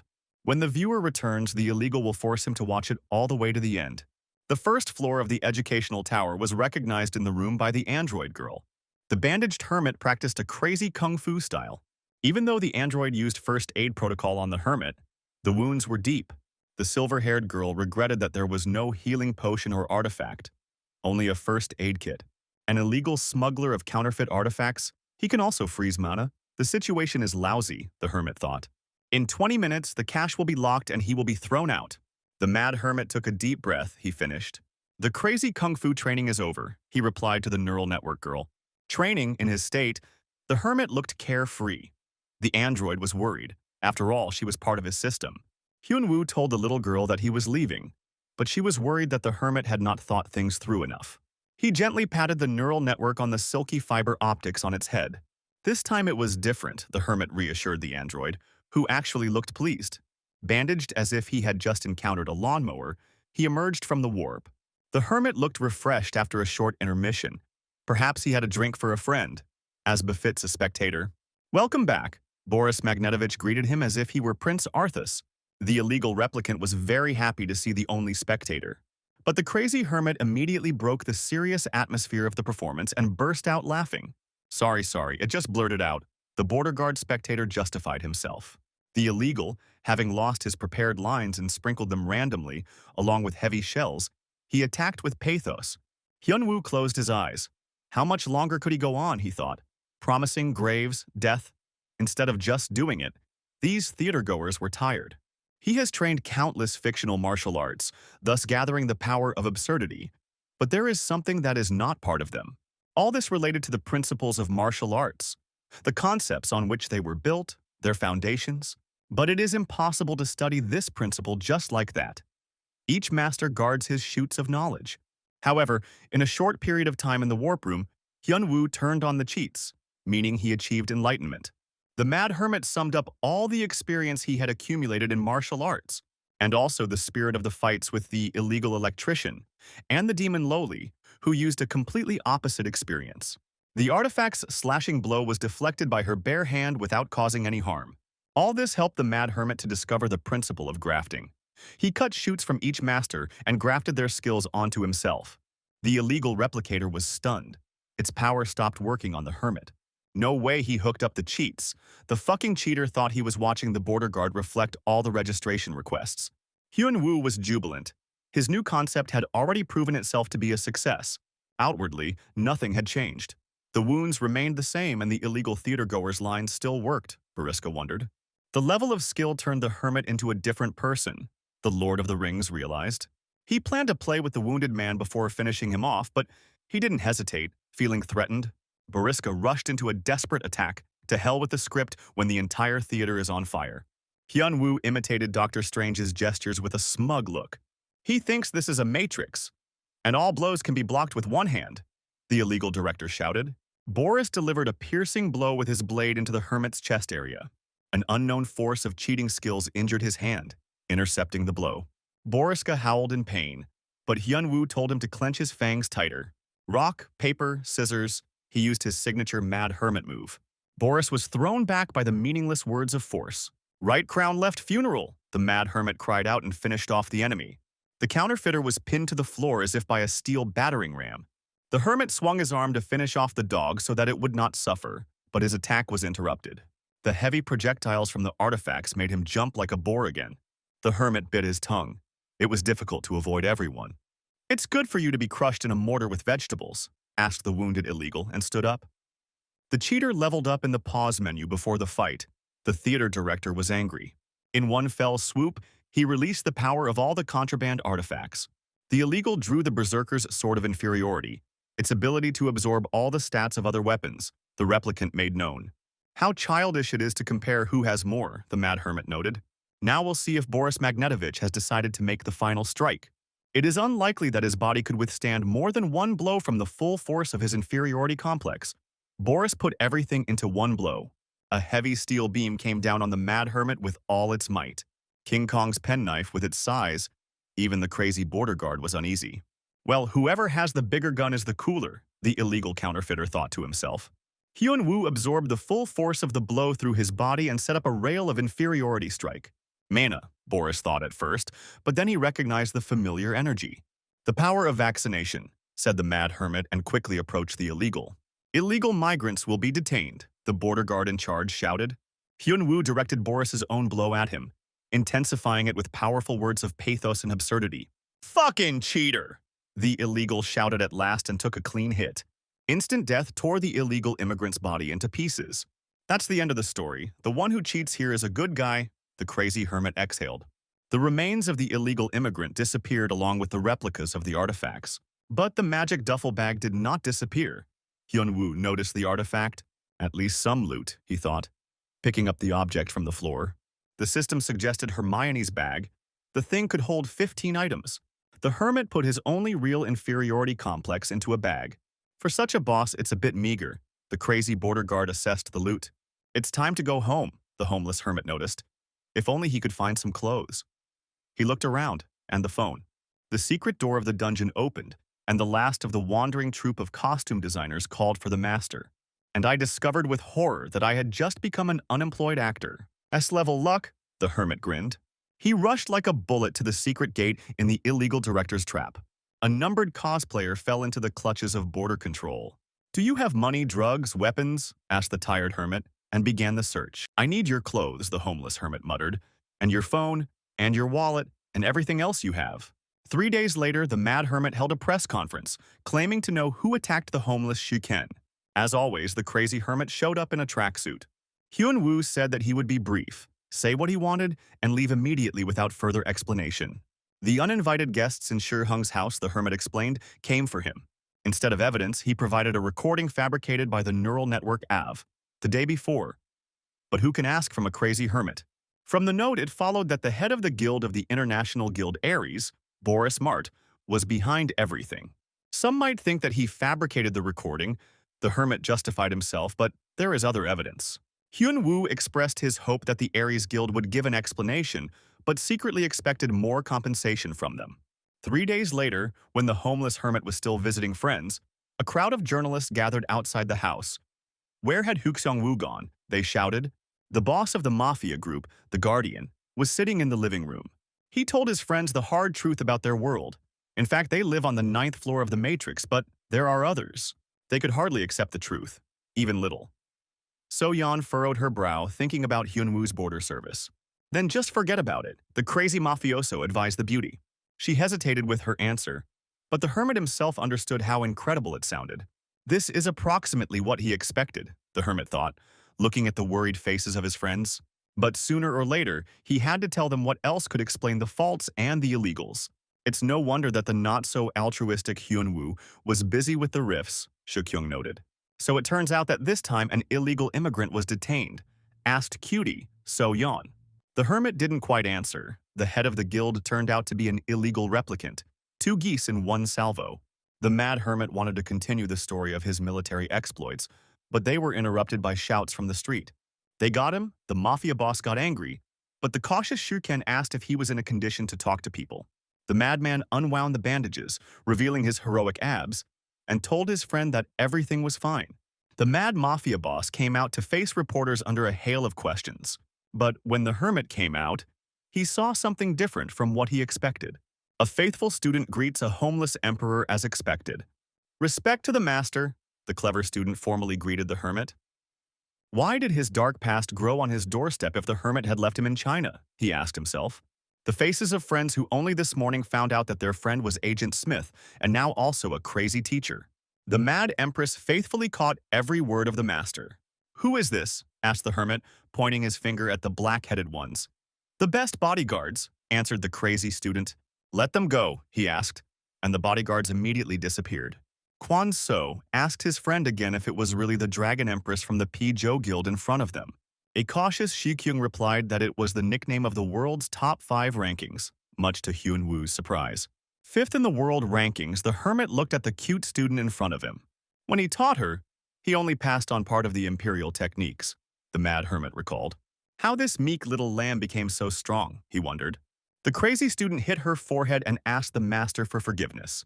She apologized for not being able to follow all his instructions. After all, he told her that there could be no one higher. But the hermit immediately interrupted the student before she could blab too much. But the flow of sentimental martial arts nonsense could no longer be contained. Hyun-woo pressed the off button on the monitor. The screen was useless. "Don't make me raise my voice," he said in the voice of a mad emperor. And the student blushed. The masochist's apprentice was drooling contentedly when the cautious Shuken addressed the hermit. "Emiren," the hermit's friend said, stuttering with excitement. The mad student was covered in a bloodthirsty aura of darkness. Then Shuken even heard her voice in his head. "Don't you dare call me by the name of the teacher." "What connects them?" asked the cautious Shi-kyung, while So-yeon and Kwan So tactfully left. "Disciple," Hyun-woo replied, petting the contented cat to calm her temper. Cautious Shuken drained to the bottom of the test tube. "5th-rank disciple," he muttered. "The bastards are noisy," said the mad emperor, and the student suggested finishing them off. "Everyone under the knife," she said with a sweet face, but the homeless emperor stopped her. "What is impossible?" she asked with the expression of a cute kitten. The mafia boss smirked when he received the text message he was waiting for. "I'll be away for a while," he said to the dejected Shi-Ken. Aries' minds have been in touch, the mad mafia boss explained. They met at a cafe nearby. Hyun Woo, as usual, neglected the formality. Why not squeeze half the guild in a diner? "Let's discuss this directly," the mad mafia boss declared to the weakling in front of him. Boris's deputy came to meet him personally.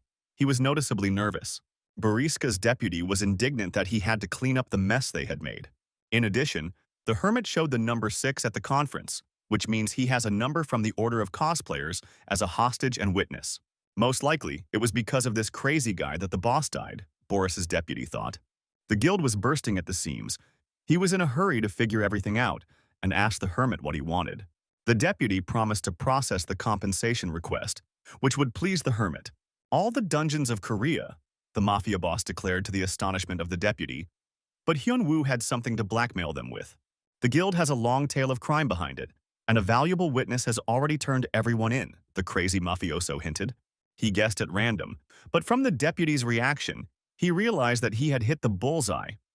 Racketeering was his second profession, the hermit thought. But the homeless mafioso was familiar with mercy, and he agreed to 40% of Korean lands in the hands of Aries. He grabbed us by the Fabergé so tightly, Boriska's deputy was horrified. Pleased with his business, the mad mafioso leader left the dive bar, his empire slowly growing. The mad student did not weaken her zeal despite the fact that they were far from the empire. "I told you to remove the extras," the homeless emperor reminded, and they disappeared. Her hand reached forward as if the girl wanted to touch the master while he was grumbling. He turned around and asked her what she was doing, but the crazy student just wagged her tail. She looked at the pathetic slug in the diner and remembered his face, to one day bring it to his mad master. The girl turned her back, watching the crazy teacher go. In her hand she was clutching a small device of unknown purpose. "All dogs gather," ordered the main candidate for the emperor's concubine. Boriska's deputy begged for mercy. "Help! The hooligans are depriving me of my sight," he shouted. Black shadows were thrown at the concrete wall of the parking lot. The senior dog of the Empress's personal guard said nothing special. The deputy recognized them as soldiers of the Aries Guild. The deputy shouted pathetic excuses for his innocence, but to the Empress's dogs, his only fault was that Aries existed. The dogs tore out the deputy's fingernails on his left hand so that he would better remember their words. "Dare to anger the master again, and they will definitely return," the men in skull masks told him. "It's cold." The neural network with extended functionality complained. Last time Hyun-woo never changed the interior before leaving. "But the girl could have called him," the mad hermit asked guiltily. "After he used the stash, he was unavailable for 5 days," the android Av explained. Hyun-woo nodded, eager to know what could be improved this time, and asked the android. The girl happily announced that an update had been delivered to the system. As the mad hermit remembered that function of psychoanalysis, he did not quite hear the android's answer. Each improvement requires an increase in level. Hyun-woo fell out of reality. How long does it take to work as a border guard in 3 shifts without a break? How can one reach a high level in the system if progress crawls like a turtle? The hermit lamented. But the answer was obvious. If he wanted more information, he could interrogate the illegals properly, the android told him. In addition to the usual illegals, there are those who have already climbed the tower once and then began a new ascent. But why this recursion, the android did not know. Hyun-woo realized that repeat illegal immigrants might know much more useful information.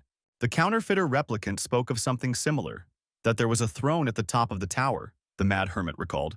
The words didn't mean anything by themselves, so he would have to interrogate other illegals with the same degree of partiality, the hunter thought. "That's all," said the sharp, impudent Hyun-woo, but the neural network stopped him. Kasianima, Plastationum, Vernamun, the electron's muzzle started chattering. "And how can one refuse such people?" asked the crazy hermit, whose cuteness meter was going off the charts. Eventually, the android quickly learned to be nice and hack into the leather bags, he concluded. The friends met at a construction site where a huge mansion was being built. A modest dwelling for a mentor, the clever student reported, knowing the weak points of the homeless hermit. Modest? Hyun-woo was horrified as Shukyung Googled the place online. This land was allocated for a new city, he read from the news, and was more horrified than the hermit. "How much money is that?" the crazy teacher asked her. He bit his lip, realizing the value of such a gift from the hands of a faithful student. What was going on? The mad hermit wondered. Why was she treating him so well, looking at the devoted student? What was she hiding? He asked himself. An ulterior motive, a secret identity. These questions haunted the hermit. Always faithful, he read in the status of a surprise student. The student turned into a crazy hermit who had lost his social skills in early childhood. Maybe she's just a pervert, the mad emperor asked bluntly. Even the always reserved Shuken shouted at the mad hermit. How can one say something like that to a child? He scolded his friend sternly. But she is small, the hermit thought. Looking at her carefully, he asked when the crazy student was getting ready to go back to China. The owner wants her to leave. The girl answered with the look of an abandoned kitten. So Hyun-woo quickly clarified that he was worried about Pei-jo's affairs. The only place where she should be is under the sky, the contented cat answered.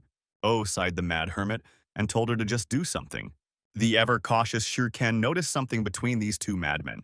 What happened between them? The hunter asked the mad hermit. He portrayed a sweet girl who was beside herself with the opportunity to serve the teacher. But the crazy hermit ordered her to forget everything. Forgotten, Shurken agreed with him and asked when the crazy teacher would go to the USA. He reminded his friend that he had received an invitation from the International Hunters Association, and Hyun-woo was surprised. They want to put the hermit in S rank, Shukyung explained. Hyun-woo remembered that for raiding they give money for free. And for S rank there are huge payments. Hyun-woo remembered only what brought profit.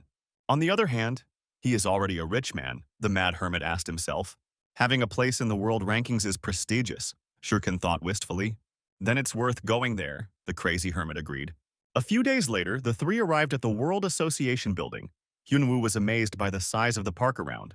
The mad emperor's ardent disciple suggested building one in his mansion, but Hyun-woo talked her out of it. Shiken greeted the man who greeted them. The man with the monocle was named Liam, and he immediately recognized the living legend. Shiken introduced him formally as a member of the association's Supreme Council, Senator Liam, who suggested calling him Qui-gon. He politely shook hands with the mad hermit, exchanging pleasantries. He also extended his hand to the crazy student, recognizing her as the Dragon Empress. But the girl didn't even move. There is only one sky, she thought. But why did the senator come in person? Asked the cautious Shi-kyung, to which the cunning politician replied that he came for Kim Hyun-woo as his fan. Besides, the crazy hermit came here to find out his place in the ranking. Qui-gon volunteered to personally escort them to the testing building. He opened the modern door with his fingerprint and invited the guests inside. The place looked like a modern super laboratory. The mad hermit was surprised. The test itself is quite simple. You need to touch the purple sphere. It will do everything, explained Senator Liam. So simple, the hermit asked disappointedly, to which Liam replied that wouldn't it be great to simplify things? Well, thought the mad hermit, now we'll find out. He didn't really trust these machines, even his status was acting up with the readings. He approached the ball. The hand of the mad hermit lay on the warm neon quartz. Observers froze in anticipation of the results, not knowing what to expect. Error 404, the hermit read in the status that popped up. What the hell, he thought, looking at the blank screen. The gorgeous beauty. So-yeon wiped her wet forehead and praised her group for their good work. The monsters are especially strong this time, the tired cutie thought. But more importantly, it seemed like the monsters had become smarter, as if someone had boosted their intelligence. On the other hand, maybe she's just winding herself up, the amazing huntress dismissed. From the news, she learned that the third ranker would also be coming to the hunter's banquet, and she became worried about the crazy hermit. A few weeks ago, Shu Hyun suggested to little So-yeon that they move their raid to the labyrinth. Are you planning to follow Hyun-woo? She teased her friend, but he was surprised. Didn't she plan to do that? Not quite, the beautiful girl answered evasively. Business is over for today, she sighed with relief. Cautious Shurken held her back. He had one question left, he said sheepishly. The gorgeous beauty listened attentively to her friend. What kind of gifts do girls like? Shurken asked her, confused. The question took her completely by surprise. Shurken hadn't asked such a question in so many years. Boriska's deputy was gnawing on the remains of his nails. The value of the guild's shares had fallen, and the Lord of the Rings artifact had also dissolved. But the biggest disaster is not even angry shareholders. And that damn psycho Kim Hyun-woo, Boris's deputy, shook that table. 40%, he screamed. Someone came in, an annoyed corporate worm, turned on the director and wanted to scold the one who disturbed him. But he quickly stopped short when Geralt Mason, the consul of the World Association of Hunters, visited him at his workplace. What brought such an important guest? The corporate worm fawned. Boris Mart answered the white-haired politician. They were indeed quite close, the deputy recalled. But Geralt the Mason assured that he came to extend 2 helping hands to a man in trouble. It was all for Boris, Mason continued. What would it be like for him when he returned and the guild had fallen into disrepair? He placed his hand gently on the corporate gasket's shoulder. Just do as you're told, said Geralt Mason's eyes. The mad hermit stared blankly at the blue status screen. Again, the stupid system was messing with his brain. It couldn't be calculated, it was an error, the damn program repeated. This had never happened before, a worried Qui-Gon informed them. The cautious Shuriken volunteered to test the system and found that his rank had dropped. But this meant that the ball was definitely not broken and was working properly. The problem lay in Hyun Woo's crazy anomaly. Qui-Gon was confused and did not know how to hide his awkwardness, but his sweet student calmed him down by calling him a country bumpkin. Master Great Sky, began the ardent, passionate student. Shut your mouth, quickly interrupted her crazy teacher. It seemed like he had made the whole journey in vain. The hermit was annoyed, but Qui-Go, in Jedi fashion, switched him to food. The banquet would soon begin, he convinced the hermit. This hunter doesn't want to leave, he wants to stay and eat meat, Liam said in a strange voice. The mad hermit ate his fill, and the devoted student kept a meticulous list of the future emperor's preferences. Qui-Gon was just thinking about how to further entertain the crazy guest when they were rudely interrupted. They turned around to see who was so brave that he allowed himself to forget about politeness. Bald Hulk, third place in the ranking, was read by Hyun Woo with the help of a scan. The people around also noticed the squabble and eagerly watched its outcome. As annoying as a fly, the hermit noticed. But Shiken warned that it was better not to mess with this hunter. This man has taken over all the gyms in the country, all the exercise machines. He abuses his power everywhere, the cautious Shiken quickly explained. Bald Hulk was flashing his bald head and clinging to Hyun Woo. He clearly hadn't had a lesson in politeness for a long time, the crazy teacher thought. I bet I have a bigger deadlift and bench press, the square-headed hermit teased. Do you know how many squats I do? The boorish jock pressed. That's it, he said to the hermit, pointing his finger. These are the words of great men like him, the mad teacher of politeness dismissed. The jock quietly signed up for a crash course in politeness from the crazy relationship professor Hyun Woo. Qui-Go tried to use his powers of persuasion again, but they didn't work on the stupid. The Hulk smashed and swung sledgehammers at the square skull, but the hermit turned away.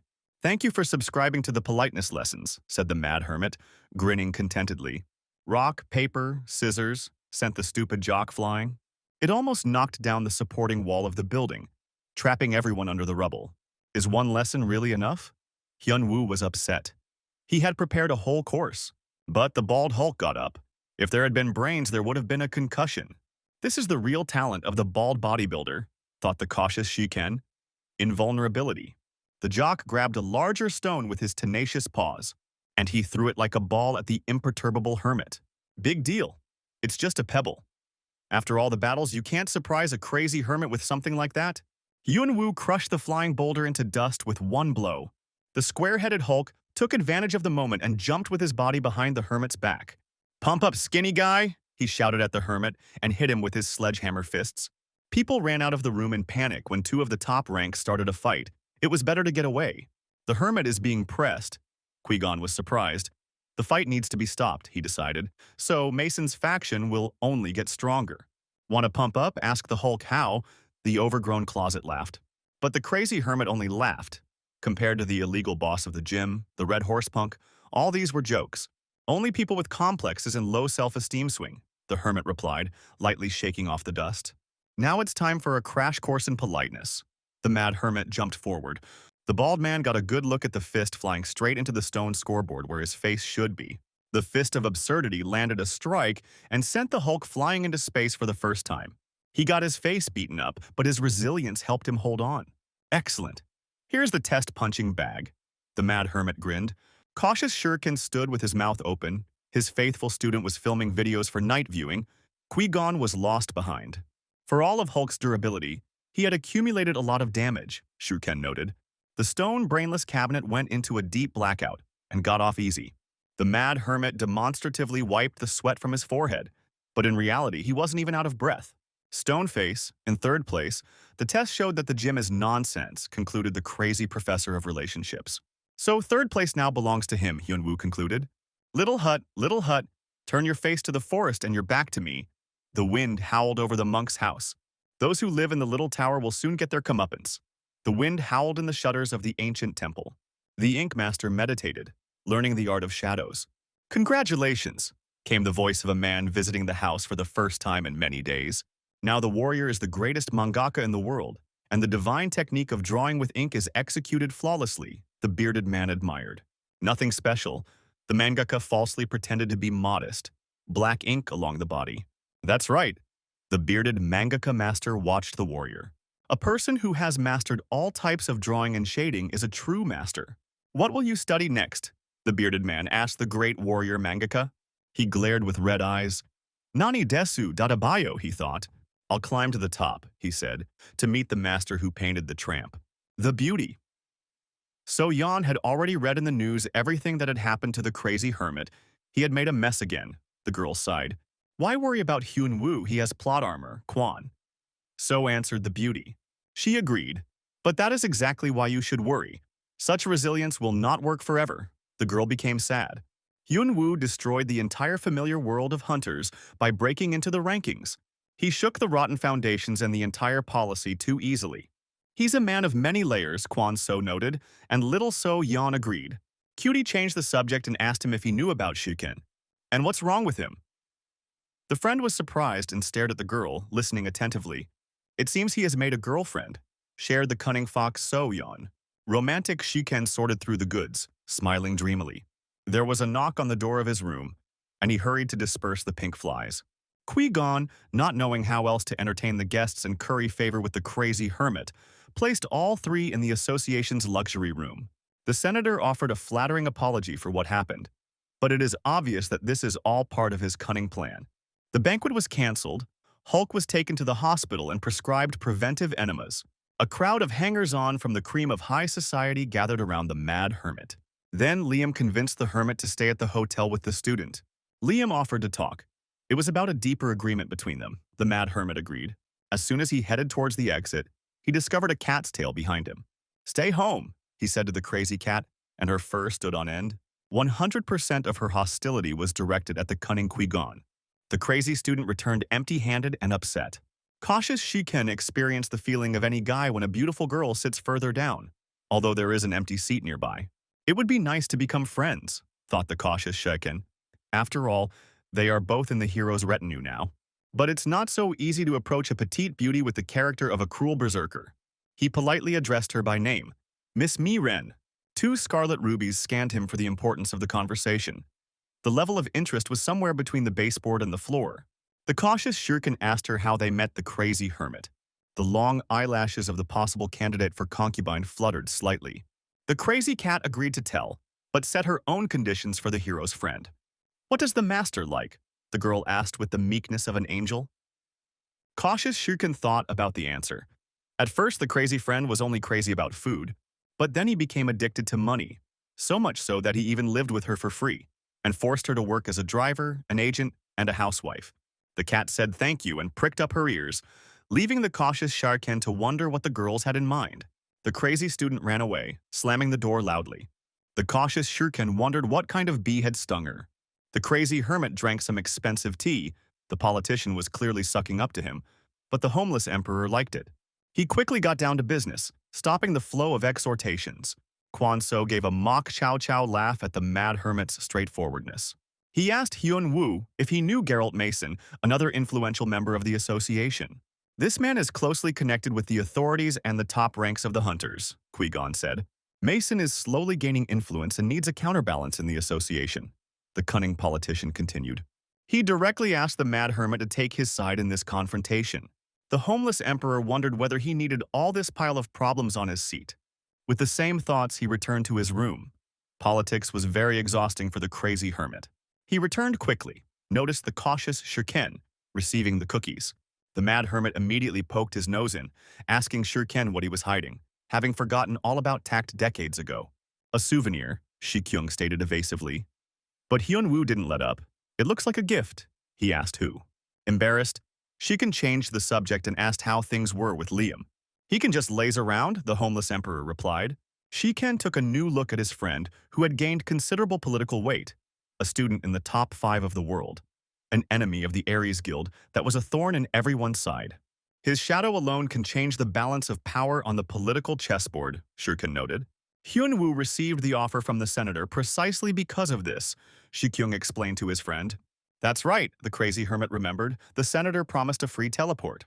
He really gave permission, the cautious Shurkin didn't believe, but Hyun-woo was firmly convinced that he had heard about the teleport. The top 50 banquet was in 2 weeks, and Hyun-woo would need to show up there. These were the conditions for supporting the senator. Geralt Mason took the chair of the head of Aries and quickly combed all the office rats. One of them stood in front of him and fawned with a report. Boris's deputy himself understood that all these were temporary measures. Aries was finished, but Mason helped keep the guild afloat. It is obvious that Boris Mart is just an excuse to use the remains of the guild at his own discretion. But the puny office worm cast aside all doubts that were being eaten away by poison from within and accepted what was there. Mason noticed the doubts of the office plankton, who began to fuss even more. Everything is fine. He calmed the puppet down and prepared a gift.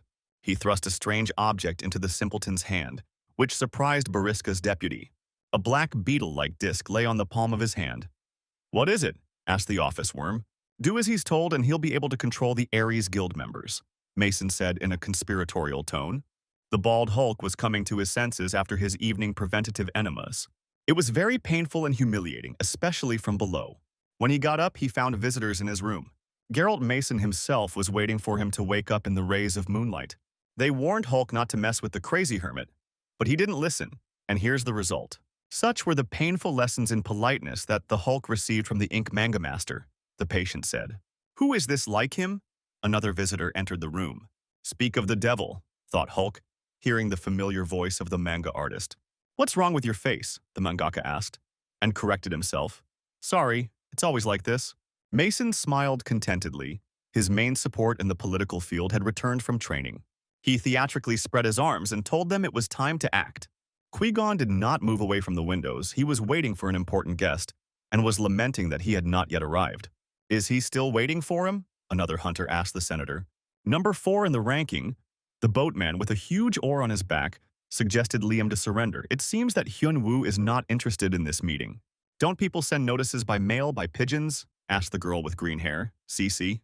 Qui-Gon understood that Hyun-woo was a very peculiar wild barbarian hermit, and there was still hope. There was a knock at the door, time for the official part of the banquet and his exit. The senator was very good at public speaking, after all. This is his main profession. The evening brought together political sharks from all over the world, top-class hunters, and moneybags. Everyone is busy strengthening their corrupt connections and making money out of nothing. "Senator, the hall was recently destroyed, but is in order again." The guest turned to Liam. He laughed. "Oh, these magical migrant workers." The boatman, who also happened to be Liam's bodyguard, touched the senator's shoulder with concern. He drew his attention to Mason's faction, which had just arrived. The ink mangaka also showed up. He didn't drink or eat, as if he was waiting for something. This also caused concern for CC. The mangaka had not appeared at any official event since he reached the top 5. Now Qui-Gon was under pressure. The Mason faction presented here looked influential and strong, which meant that clients would go to them. "All the hunters are here?" asked Mangaka, the politician nearby, and he, looking around the room, confirmed that all the invited guests had arrived.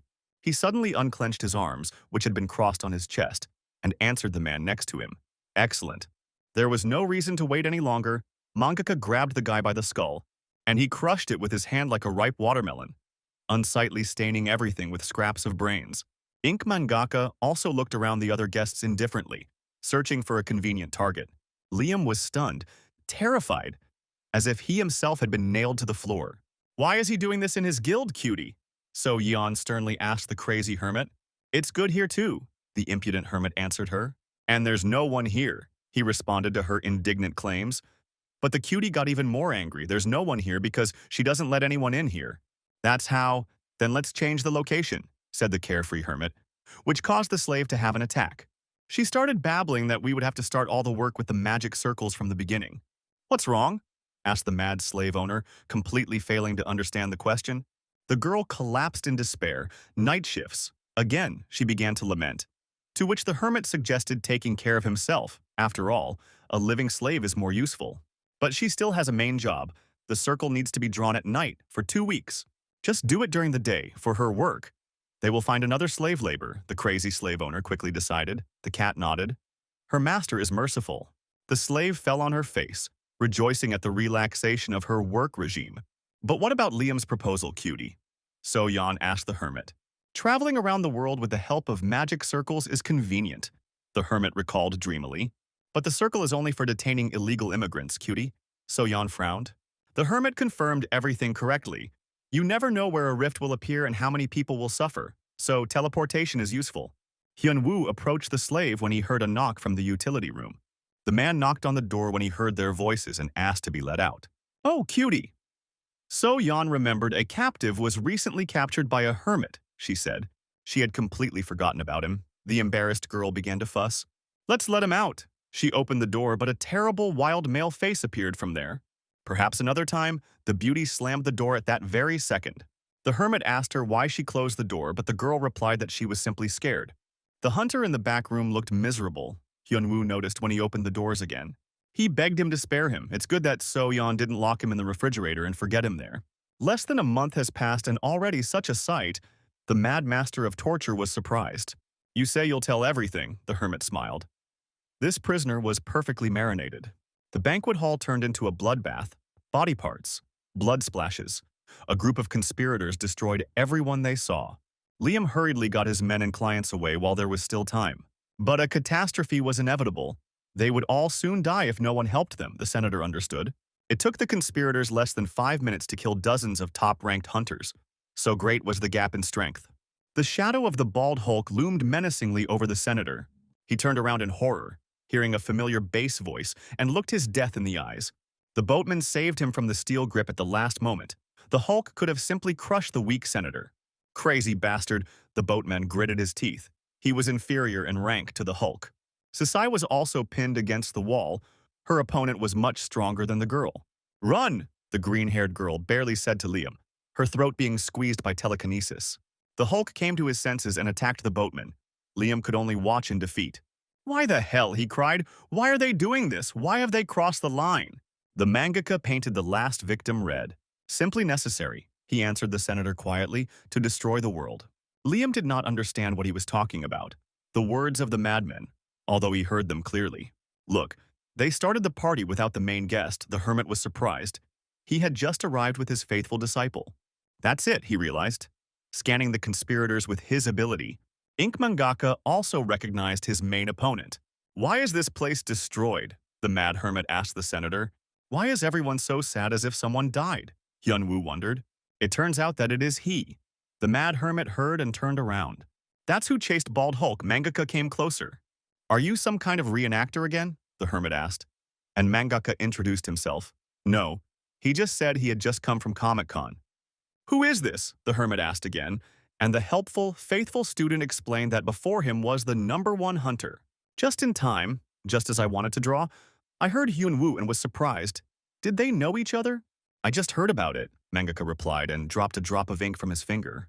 To climb the tower, you need to kill the border guard, said the mangaka in the hat. Quick and daring, like a known substance, thought the hermit. The mangaka released a stream of ink like a water cannon. Climb up, the hermit heard and confirmed his suspicions. So you've been caught, you damned illegal? The crazy border guard rejoiced. After asking for information again, he saw his status, which was quite unexpected. I haven't become one yet, Mangaka said, but I will soon. It only takes one small step. The unrecognized artist takes off his hat. And instantly he moved, with a clap of air that closed where Mangaka stood. And paint his portrait with blood, the artist continued. The hand moves, bandaged. The hermit saw a flying fist. It smells of ink and a lonely lifestyle, he managed to think, and dodged at the last second in the style of Neo from The Matrix. Hyun-woo did a somersault on his hands using the energy of rotation. He delivered a sudden upward kick to the artist's jaw. The mangaka not only blocked the blow, but also caught the hermit in a hold. Your martial arts, said Mangaka, appreciating the hermit's skills. You're a complete wreck. Get out and don't disgrace yourself, said the unrecognized artist. And he directed the mad hermit towards the exit with a slight movement of his hand. There were no doors along the way, so the hermit had to make his way with his strong body. The devoted student became concerned and wanted to intervene to help, but the ugly square face blocked the entire view. Wow, what a girl! Let's dance, the crazy student heard. I don't dance with freaks, the dragon empress answered boldly. Here he is, thought Hyun-woo. Now they were theater goers, now they are artists. The crazy artist showed well-trained choreography. He threw multiple punches so fast that his movement seemed blurry. The Mad Hermit had difficulty keeping up with the complex ballet steps. He is generally a bad dancer. Cosplayers, artists, now ballet enough is enough. This is the entertainment of the intelligentsia. Give us folk art, the Mad Hermit was indignant. The unrecognized artist performed at the level of the illegals, perhaps even stronger than them, the border guard felt. Since they are squeezing, you have to answer, the crazy hermit realized. Release the power of the divine long-armed. If you can't handle the hold with 2 hands, you need more. The mangaka let the border guard go and thought about how he would throw evidence into his pockets and not notice. The unrecognized artist felt something strange. The mana field around them expanded, making everything seem blurry. This is the benefit of 2 weeks of practice, Hyun-woo grinned. The fist of the divine long-armed one itself. Only Loli is good at feeling. But if the target is detained, then a thorough search can be carried out. The Mad Hermit used the 10-stop technique of Demonololi. Expanding the mana, he detained the artist. Thanks to her, he increased his internal mana supply. The unrecognized artist was pressed to the ground. He was not prepared for such criticism. The border guard's raking hands reached out to the artist. No one can cross the border illegally, Hyun-woo rejoiced, neither inside nor outside. He used the wave of love for Lolis on an unrecognized manga artist. The entire area was filled with rainbow pink light. The shock waves spread out in circles across the ground, so that the hermit closed his eyes. A strong wind threw sand into his eyes. Having assessed the results of the arrest, the crazy border guard was very surprised. This unrecognized mangaka preferred older women. The love for Lolis did not touch the heart of the unrecognized artist at all. Loli sucks, said the unrecognized artist, and found himself behind the hermit. Real artists draw mature models. Mangaka hit the hermit on the head. You have to hate Lolis so much the crazy border guard couldn't come to terms with it. What did they do wrong that nature made them so ugly, he gasped with indignation, and got a kick in the ribs from an unrecognized artist. All those who say that the most important thing in women is the soul are hypocrites, the artist said. And what? The hermit objected. Everyone is good in their own way, he answered, confused. All your preferences must, the unrecognized lonely artist firmly stated. He just loves everyone and doesn't follow his ideal like your stupid mana. That's what's wrong, mangaka continued. He has been practicing martial ink arts for hundreds of years and knows what he's talking about, even if he does not think he will win, he told the hermit. Hundreds of years, the border guard was surprised. But you look young. You are a man, the hermit muttered. Hyun-woo checked the status again. Mangaka was human, but with a special ability. He was constantly reincarnated and could train martial arts for hundreds of years. It makes no sense, Hyun-woo thought. What next? The celestials will descend from the sky. So be it, he said, for such a persistent border guard. He uses the best ink, the mangaka said, as he released black mana. To show the true meaning of martial arts, ink stains flowed from behind. An unrecognized artist used a strange but very powerful attack. In an instant, she threw the fighter in tracksuits into his corner. But as soon as he stopped, the unrecognized artist crept up again from behind. The calligraphy strike shouted out words of power. Mangaka. A powerful blow fell upon the honest border guard. The attack took effect despite the high-ranking resistance, and the artist continued to respond to criticism of his work. A powerful calligraphic blow, a shock dose of pathos-filled text swept away the hermit. But the text never ended. The artist shouted it out and made calligraphic strokes. He paused briefly, collecting ink, and he released another volume of calligraphic strokes. The victim of postmodernism carefully assessed the results of his blows. The resilience of the mad hermit amazed even him. After all the blows, he remained unharmed. The border guard understood that anyone else would have already died reading the intricate calligraphy. Isn't it time to use the room of rescue? The hermit wondered. But if we retreat now, a faithful student will be hit, and that is a sin. The border guard firmly decided to stay until the end and took a fighting stance. The artist hesitated, either out of pity or out of a love for theatrical pauses. The mad hermit tensed up. Everything was at stake now. Everything was swimming before his eyes. If the technique didn't work, he would definitely die. Blue screen window, gave out the base, cheats are enabled, the power of the masochist worked, durability is increased. I can't understand whether the artist has given up. Whether he is stubborn or just stupid, he asked the hermit. I'll finish him off so he doesn't suffer, he said, ending the theatrical pause. And he splashed out all the ink at once, as if he were hiding a squid in his sleeve. But the hunter dodged, simply disappearing from the line of the ink attack. Good evening. The artist heard a male voice from behind. The mad hermit used shadow step and instantly got close to the artist. Changma's fist, used like this, broke the artist's ribs with one blow. The vile bastard. The unrecognized mangaka gritted his teeth in pain. He broke the distance with the opponent who had hooked up the cheats. The hermit used some strange principle of motion recognition. Beat the enemy with his own weapon, the ancient principle of the tower. The crazy border guard jumped on the enemy. He gave the artist back all his calligraphic strokes, only without the ink. The artist fought back with difficulty, although he knew these movements because they belonged to him. Hyun-woo folded his fingers, mirroring the artist's actions. With a calligraphic blow, he brought the volume of text down on his enemy. How? The unrecognized artist asked. How could he notice everything the first time? Hyun-woo had learned the power of the dark side, and now the artist could not defeat the hermit. After intense training, the mad hermit discovered the Sharingan within himself and could now see all of his opponent's movements. The artist's martial arts were so good that his movements were easy to recognize. However, there was a price to pay for using other people's martial arts. It was impossible. The unrecognized artist could not believe what he heard. I learned to draw by simply picking up a pencil and drawing a picture of another artist. Mangaka was surprised. Of course, the difference between drawing and making a replica is huge, Hyun-woo agreed. But the experience gained in battles and training in the tower, and also having expanded mana channels and enabled cheats, nothing is impossible. Well, it's time to begin the detention, i.e. liquidation, the hermit clarified. Meanwhile, the devoted student was turning down her rowdy suitor. It didn't get any easier, Senator Liam noted. Hyun-woo is busy, and will a schoolgirl be able to turn down a grown man? She is only in 5th place, and the wardrobe was not in 3rd place until recently, the senator worried. You can just sit on my lap, the square-headed man suggested to her, and he even brought a friend with him. Get lost, unclean one, I said I won't dance, the crazy student answered the annoying man.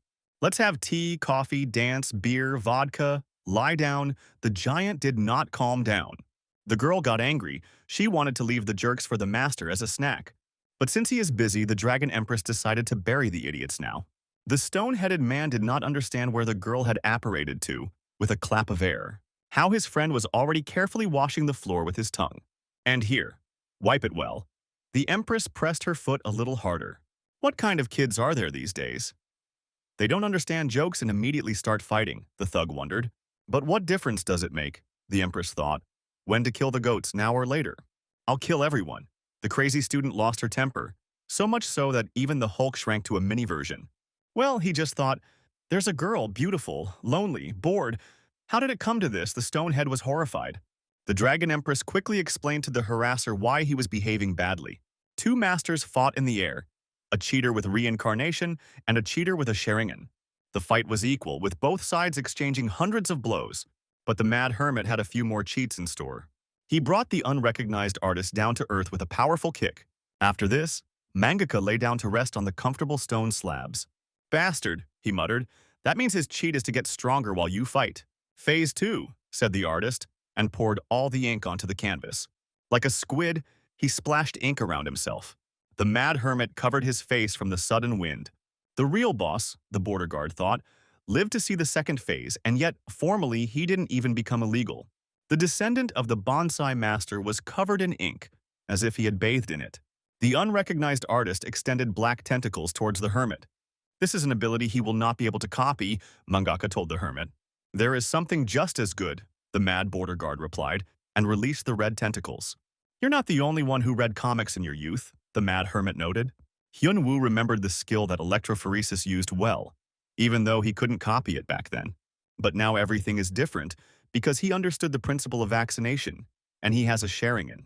The bonsai master was surprised by the form of mana around the mad hermit. Hyun-woo performed his signature electrophoresis, just like the illegal electrician did in the past. Dominate, rule, humiliate. The crazy student remembered the principles of the tower.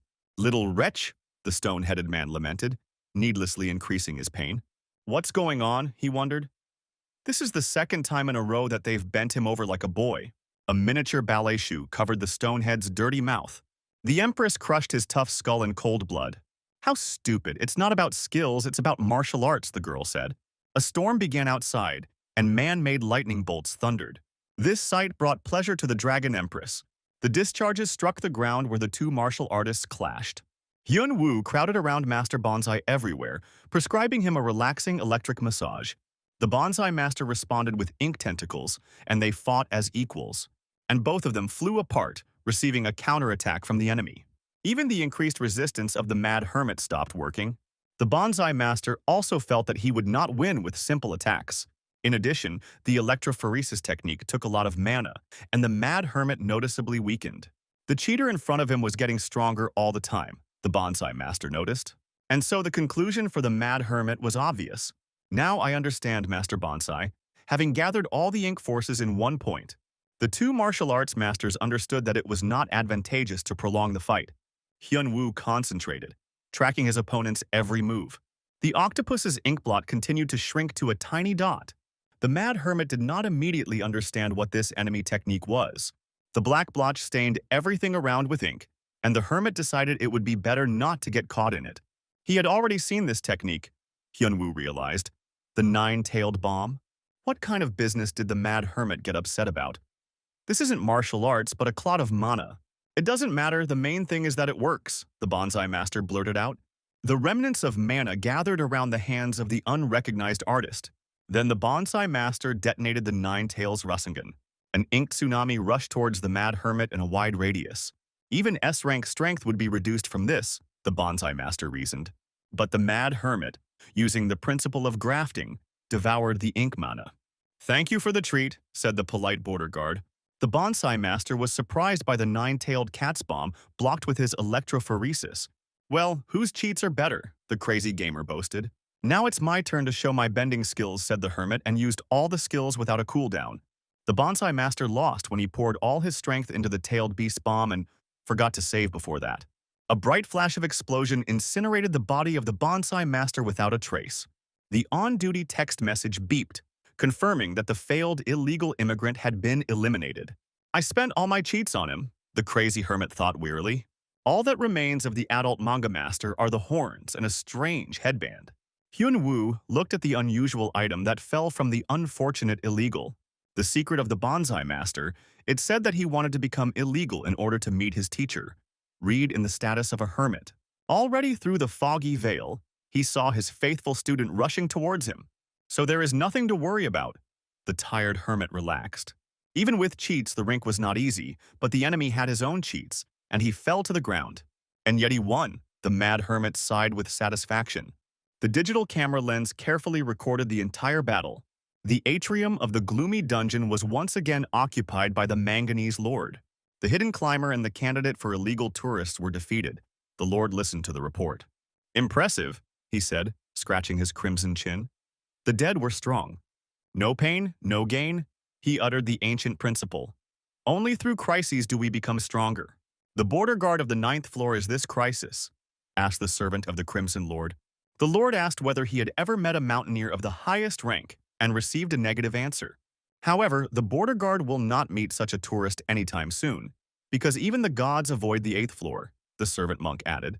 Hyun-woo lay resting, waiting for the stretcher, his faithful student leaning over him from above. How quickly he will reach his limit, the carefree, tired hermit thought. The helpful dummies from Hyun-woo's guild were discussing the hot news. The real massacre horrified the docile girl from the office. But her colleagues, on the contrary, were happy about the coolness of the boss they worked for. How is this possible? The office idiot shrank. Such things are happening in the world, and they are so calm. Only 9 people survived the bloody feast. Regional associations have already stated that the losses will not affect the overall strength in any way. There are still many worthy replacement hunters. The blockhead didn't care. They only cared about the boss's status. The media lied. The red-headed woman heard the obvious truth. The whole statement is a smokescreen, said the slave accountant. If the head finds out, he won't like it, the red-headed one realized. It's better not to say this in front of the hermit, the slave added. Cutie. So Yan flew in to check on her wounded friend. He looked like crap. He lay bandaged like a mummy and was cheeky in response, which means the sweet huntress didn't understand everything so badly. The cutie left and went about her business, leaving the hermit behind. Even after several days, he still had not recovered. The wounds were painful. The consequences are not a joke, the mad hermit noted. It could have been even worse if it weren't for his special cheats. His mana would have simply been destroyed. The energy still circulated incorrectly in the tangled channels. He turned on the cheats intuitively, without knowing all the details of their use, and it made itself felt. What to do next, the mad hermit asked himself. Train on his own or find a mentor. A couple of days later, he asked how to use the Master Bonsai's footcloth. The android girl conducted an assessment as an experienced pawnbroker. And how to get rid of the limiter, the mad hermit asked her. Android has clearly improved its search engine during his absence and has done the search. The white-haired android found a clue quite quickly. Whatever the object is, to open it, you need to go down into the labyrinth, the girl told the neural network. Okay, Hyunwoo realized. The system wouldn't have given any big answers anyway. Are there any new awards? Asked the mad hermit. There was one. Now the system gave access to thoughts. Twice a day, it seemed like telepathy, Hyunwoo realized. It is difficult to use this skill on hunters, but it is quite possible on ordinary people. Another notification system was added about the time and place of the hunters, but Hyunwoo did not quite understand what it was. The android made a sweet face again. She will beg again, the crazy hermit realized. The prefix, he guessed the neural network's intentions, and it pouted. But instead, she decided to share important information with him. Hyunwoo tested his new telepathic ability on a test subject. It would be better if he didn't do this. All her thoughts were about the crazy teacher. Is everything okay, teacher? Asked his ardent and passionate student. Hyunwoo regretted seeing her thoughts, a continuous stream of anxiety. But where is So-yeon? He asked the devoted student, and she replied that the huntress had gone to get her hermit's discharge papers. Will everything be okay? There are some unwanted people gathered on the first floor, the student reported. Ah, these simpletons, the hermit noted to the reporters. The student offered to eliminate them, but Hyunwoo volunteered to accompany them himself. As soon as he left the hospital grounds, he was attacked from all sides. They pointed their recording phones right at his face and didn't let him say a word. Let the steamer go, the hermit flapped his wings, dispersing the annoying journalists. He even gave one of them a painful elbow in the chest. Even the wounded hermit easily scattered the pathetic people. One slippery paparazzi was very offended by such treatment. Does this hunter consider the others to be subhumans or something? The journalist was indignant. Hyunwoo started as soon as everyone had quieted down, but he was rudely interrupted. Is it true that the massacre at the banquet was a pretext to kill the unwanted? Asked the impudent journalist. Even other journalists were stunned by such directness. Hyunwoo wanted to continue, but the impudent reporter continued to taunt him, asking if the hermit's answer could be considered consent. The damned peasant has lost his bearings, thought the mad emperor. Excellent, the impudent journalist gloated. This is what he wanted. But Hyunwoo didn't respond to the barbs and directly told the idiot to disappear. The journalist hesitated at the direct threat. He was not used to this. Usually his victims acted within the law. Hyunwoo gave 30 seconds for the reporter to disappear, or there would be no interview. Nearby, the dragon empress called over a hidden servant. She just ran her hand over her throat and looked in the right direction. Spring came to the city streets. The devoted student did not take her eyes off the teacher. Always cautious, Shiken read the news about the hermit and his run-in with the reporters, where he was called polite. The mad hermit opened the door as usual after a light knock and returned with the student. He will soon go to the labyrinth, the mad hermit said. Shiken was surprised that the hermit was suddenly taking money, and he replied that he wanted to check something. Hyunwoo also said that Shiken's guild is needed. It was all about the cards, explained the mad hermit. He didn't even know how to read them. Shiken realized that the labyrinth is a place where you can't rest and there are monsters all around. He said that he would prepare a raid next week. The satisfied hermit ran his hand through the silky hair of the student. The candidate for first concubine immediately blushed scarlet. After scratching the cat, the crazy teacher remembered a familiar feeling. There was another student, a face that popped into my memory. Is everything okay with that child? The crazy teacher wondered. The image of the girl with the rose thorns came into his mind.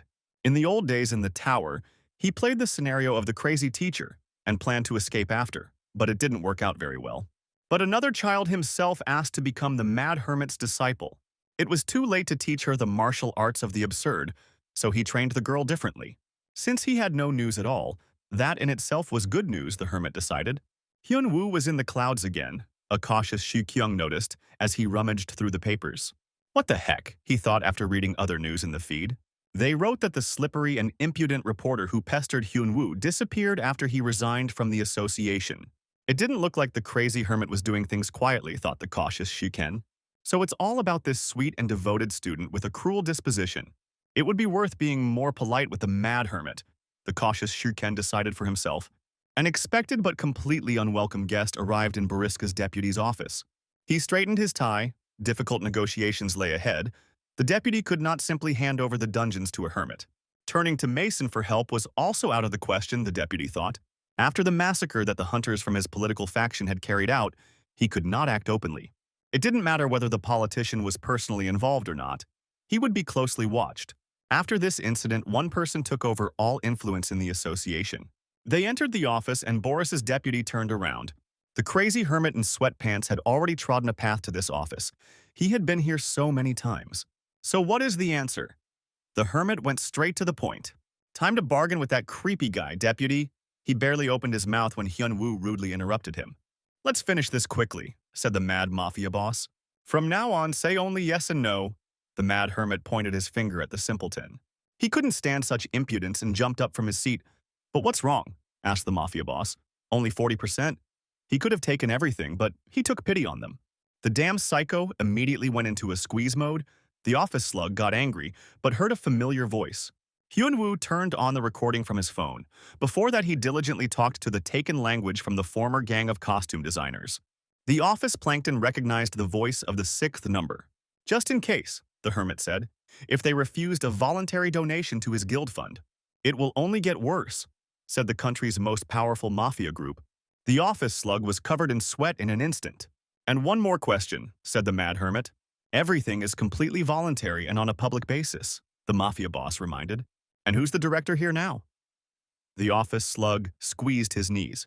The dragon empress listened to the minion's report. He proudly reported on the new conquests that the empire's troops had just introduced. Good job, the contented cat praised her henchman. The teacher's house is almost finished. All this time she was so cold and cruel, it was unusual for the henchman to see his mistress happy. Not noticing him, the girl indulged in sweet dreams. The secret guard appeared. The chatterbox was eliminated, asked the empress. But she received a negative answer. A third party took care of the reporter. And who dared to take their spoils? Asked the mad empress. The servant raised the tablet to her eyes. Here is the only clue, mistress. This sign was left on the victim's table and reported to her. The kidnappers wanted to make a name for themselves, the henchman continued, and received orders to investigate everything. At that very moment, the head of the secret guard disappeared with a soft pop. She also let her chief minister go, but he asked at the end when the lady would return to her homeland. The contented cat told him that she would return when the emperor wanted her to, and until then he should look after everything. Recognition, the chief minister of the empire flourished. Until now, no one had received such trust. He bowed before her, but the contented cat didn't care. He purred about his own. The homeless hermit was visiting Shuriken again when he asked him how the deal with Aries went. The deal went well. In 2 weeks, the problem with the guild will be resolved. Using telepathy, Hyun-woo found out all the dastardly plans of the slime, who planned to install a certain device in the dungeon on Mason's orders. The head of the mafia already thought that he had taken the business for himself. But a competing organization of Mason appeared. But who would just let their chance go? The crazy mafia boss reasoned. The dungeon smelled terribly of sewage, the perfect place for a slippery office slug.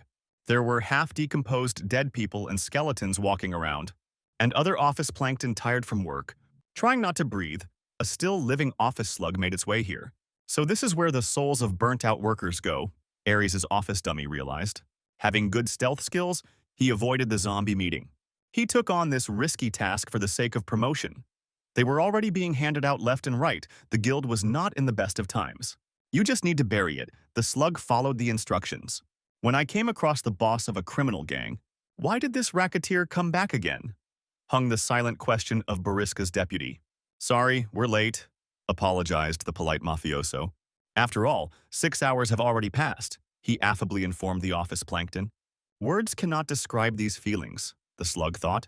Let's talk, suggested the polite boss of the organized group, but the deputy rudely called the security.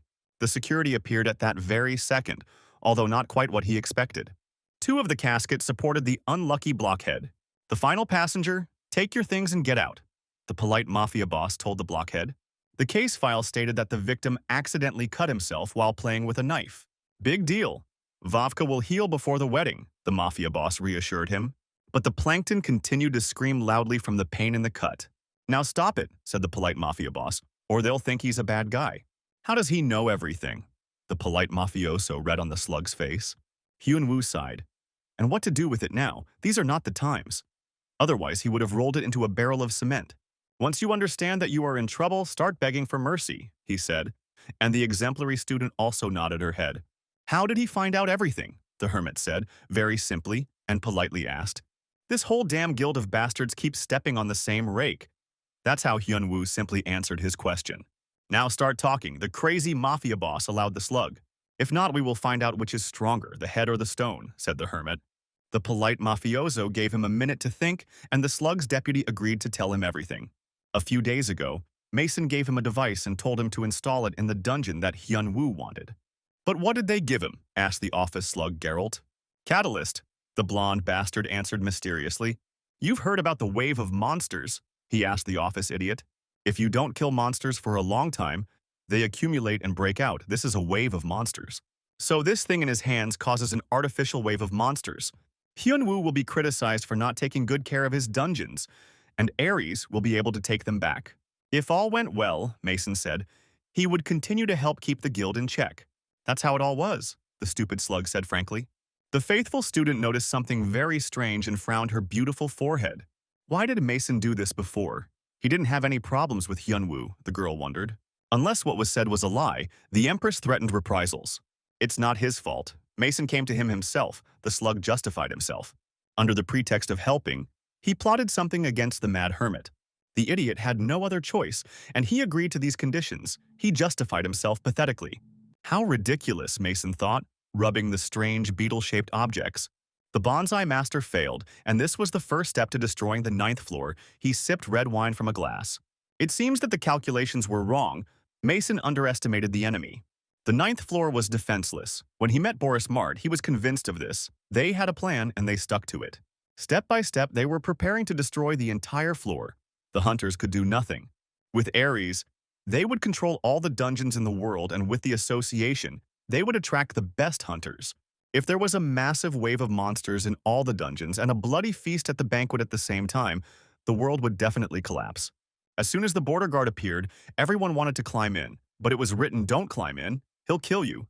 Mason laid out the pieces on the board. The mad hermit even got to Boris Mart. But part of the general plan is still in effect.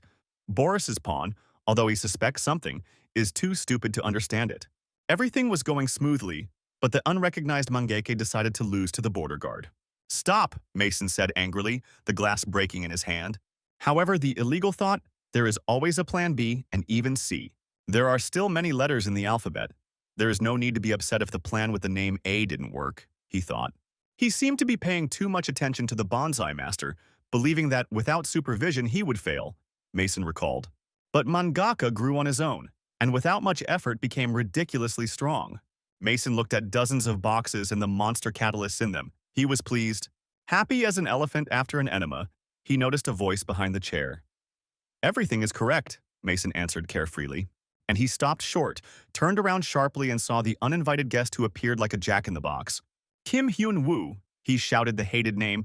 "Where are you going? Private property." As he had just guessed, the mad hermit gloated and added that the law does not apply to mafia bosses.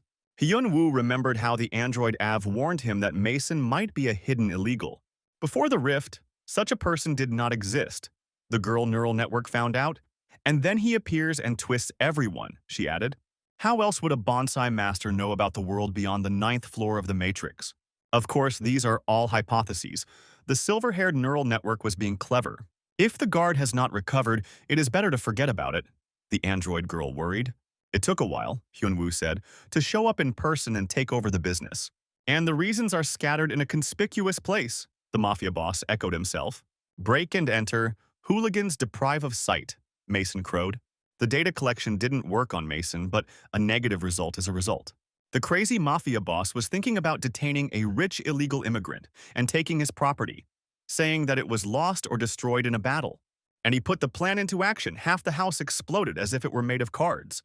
Mason took off like a rocket to count the stars. Such was the force of the impact. Good evening. The polite bender, Hyun-woo, appeared from behind. The textual power of the absurd kicked Mason to the ground, where it crashed into the welcoming concrete with a deafening explosion. What kind of detention is this? He has rights, the illegal settler boldly declared. The right to eat earth, the mad hermit replied and pressed Mason deeper. No passport. Give me some coin, said the honest and incorruptible border guard. It won't hurt at all. The security officer took out a mop. No mop, Mason thought, and clenched his fists with all his might below his back. The illegal immigrant grinned and said one word, freeze. This was enough to prevent Hyunwoo's slipper from sinking any deeper. The mad hermit was surprised. He could not move his body at all. He fell backwards, as if he had suddenly turned to stone, and could no longer maintain his balance. Hyunwoo was confused as to what was happening while lying on his back. The illegal migrant got back on his feet and miraculously managed to avoid detention. Bastard, he said, and kicked the regime dog in the ribs for threatening him with a mop. Like a plastic soldier, Hyunwoo was thrown to the side, unable to move a single joint. An unclear force held his body in an interesting pose. The illegal was well prepared, studied the laws, and took the first volume of Capital with him, just in case. A strong wind arose as the currents of power began to move. Land for the workers, factories for the peasants. It doesn't matter who will deal with the bourgeois mug, Mason told the hermit. An illegal immigrant with the habits of a theater-goer, dressed up and introduced himself again, the voice of the people, Len in each. The place where they are is a zone of communism, which he has worked on for many years, Mason explained. The defenders of imperialism are powerless here. I knew that communism could develop in a single locality, the hermit declared. Revolution is a movement of progress, Len In chattered, delighted with his success. Get ready, bourgeois mug, we're going to dispossess you now, Mason said to the hermit. But he doesn't have anything, just non-profit enterprises, pure charity, Hyunwoo said. And how many such gifted ones were there, he asked Mason. The imperialist mug has completely despaired, Len and Yeech realized. It's a stupid question. The working people are the source of all wealth and talent. They appear all the time, Mason said. So he doesn't know, Hyunwoo realized, and asked one more question for the end. Does he know anything about repeat illegal immigrants who have already served their sentences? Hyunwoo asked. These are the ones who were deported and stripped of their citizenship, Mason replied. And to get it back, they are climbing up the floors again. Former citizens, Hyunwoo was surprised. And who are they then? It's unnecessary, Mason said. He's going to die anyway. Black lightning bolts ran through the body of the mad hermit. It doesn't look like it, said the mad hermit, rising. He's moving again, the illegal revolutionary squealed. In the area of communism, there is no movement of capital, as Len In could not figure out. People always find a way out. The black market, under-the-table trade, instead of monetary capital, social capital, and everything else follows. It doesn't matter, socialism, communism, people remain free because we are one biological species, explained the mad hermit. Damn it. The teaching of Marxism is true because it is true. Do not move the imperialist, ordered the rich hermit Len Ying. The waves of the planned economy reached out to free capital, and they were easily repelled by the lightning bolts of the free market. The time for revolutions had not yet come. Hyunwoo had destroyed all attempts to nationalize his property. Mason was horrified. What about Marx? What about Len In? The spells no longer worked. Hyunwoo moved easily, completely destroying the enemy's ideology as untenable. After the battle with Mangaka, he gained enhanced control over mana, and now no external influences could affect the hermit.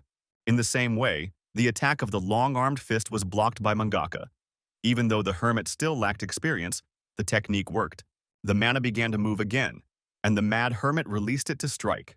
He easily brought down a volume of calligraphic blows on the illegal revolutionary. A clot of bloody mana landed where the failed revolutionary stood. Everything is simple if you don't get hung up on one economic school, said the mad hermit. But the liquidation notice never appeared. Old dogmas are surprisingly tenacious. Hyunwoo was furious, always finding a way into immature minds. He was left alone in the middle of the ruins. The illegal revolutionary had fled. The wounded mason took the golden throne. He could hardly move. One more moment, and the border guard would have definitely detained him. Plan B can still be carried out because he still has the KGB. They started out as a small security department and then grew to take on anything that wasn't nailed down. Mason sighed with satisfaction. If there is power, any teaching will become true. Long time no see, the illegal greeted his guest. A beautiful girl, like a rose, entered, gracefully swaying her hips. She smiled sweetly at the illegal revolutionary, with the epaulets of a skull mask adorning her shoulder. Let him listen first. Hyunwoo handed the recording to Senator Liam. He feigned concern, although of course he knew what would end up on the recording. The cunning politician pretended to hear everything for the first time. Mason's voice, confessing to the crimes of the bonsai master. This voice, he shouted, playing out the play to the end. Yun-woo was quite satisfied with this reaction. Political games are not for him, but he came to make a deal. Is the recording genuine? The senator asked the mad hermit, who nodded in response. Mason is an illegal revolutionary, which alone gives Liam an advantage. Now he will be able to remove his people from the association and put his own in place. All the money and contracts will flow through him. Previously, it was difficult to imagine such a thing. A politician would be accused of abuse of power. But now it is easy to sway public opinion to your side. So what's the price of the deal? Asked the wily Senator Liam. Just a little, said the mad hermit. It's better not to mess with politicians, just play a little with the media, he replied. All the hermit needs is to get out of the journalist's focus and act freely. The deal is win-win, the hermit smiled. The senator agreed that if Hyun-woo personally laid out all the evidence, he could be declared biased and evaded. With this, he takes his leave, said the hermit and left his place. There's one more thing. Senator Liam stopped him and asked.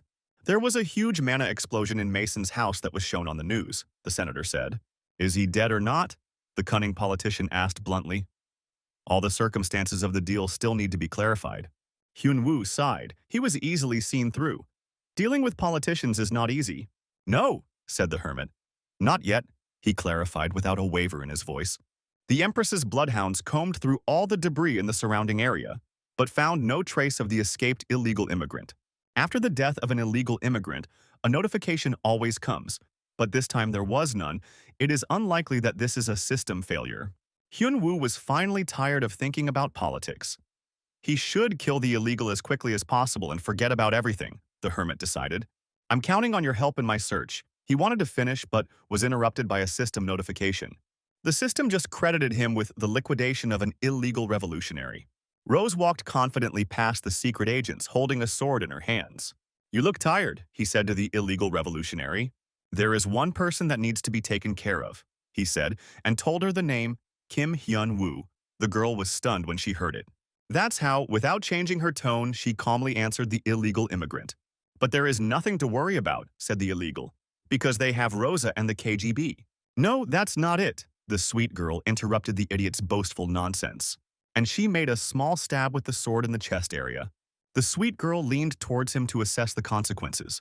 What a pity he is such a fool, said Rosa, mocking the illegal immigrant. He could only stare helplessly as he was pinned to the throne.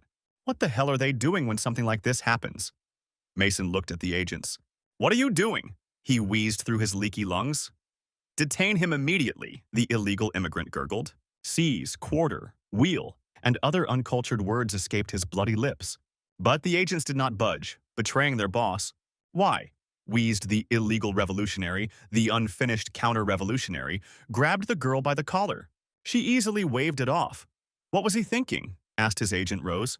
They betray friends and they were never even a team. The agent smiled creepily. He's just a convenient idiot who gave the money. Did he really think that she created the KGB from scratch just for an illegal revolution? The real owner of the underground was not an empty-headed revolutionary at all. The whole organization is a gift for him. The true owner. Agent Rose waved her hands. It would be right to tell the illegal what killed him.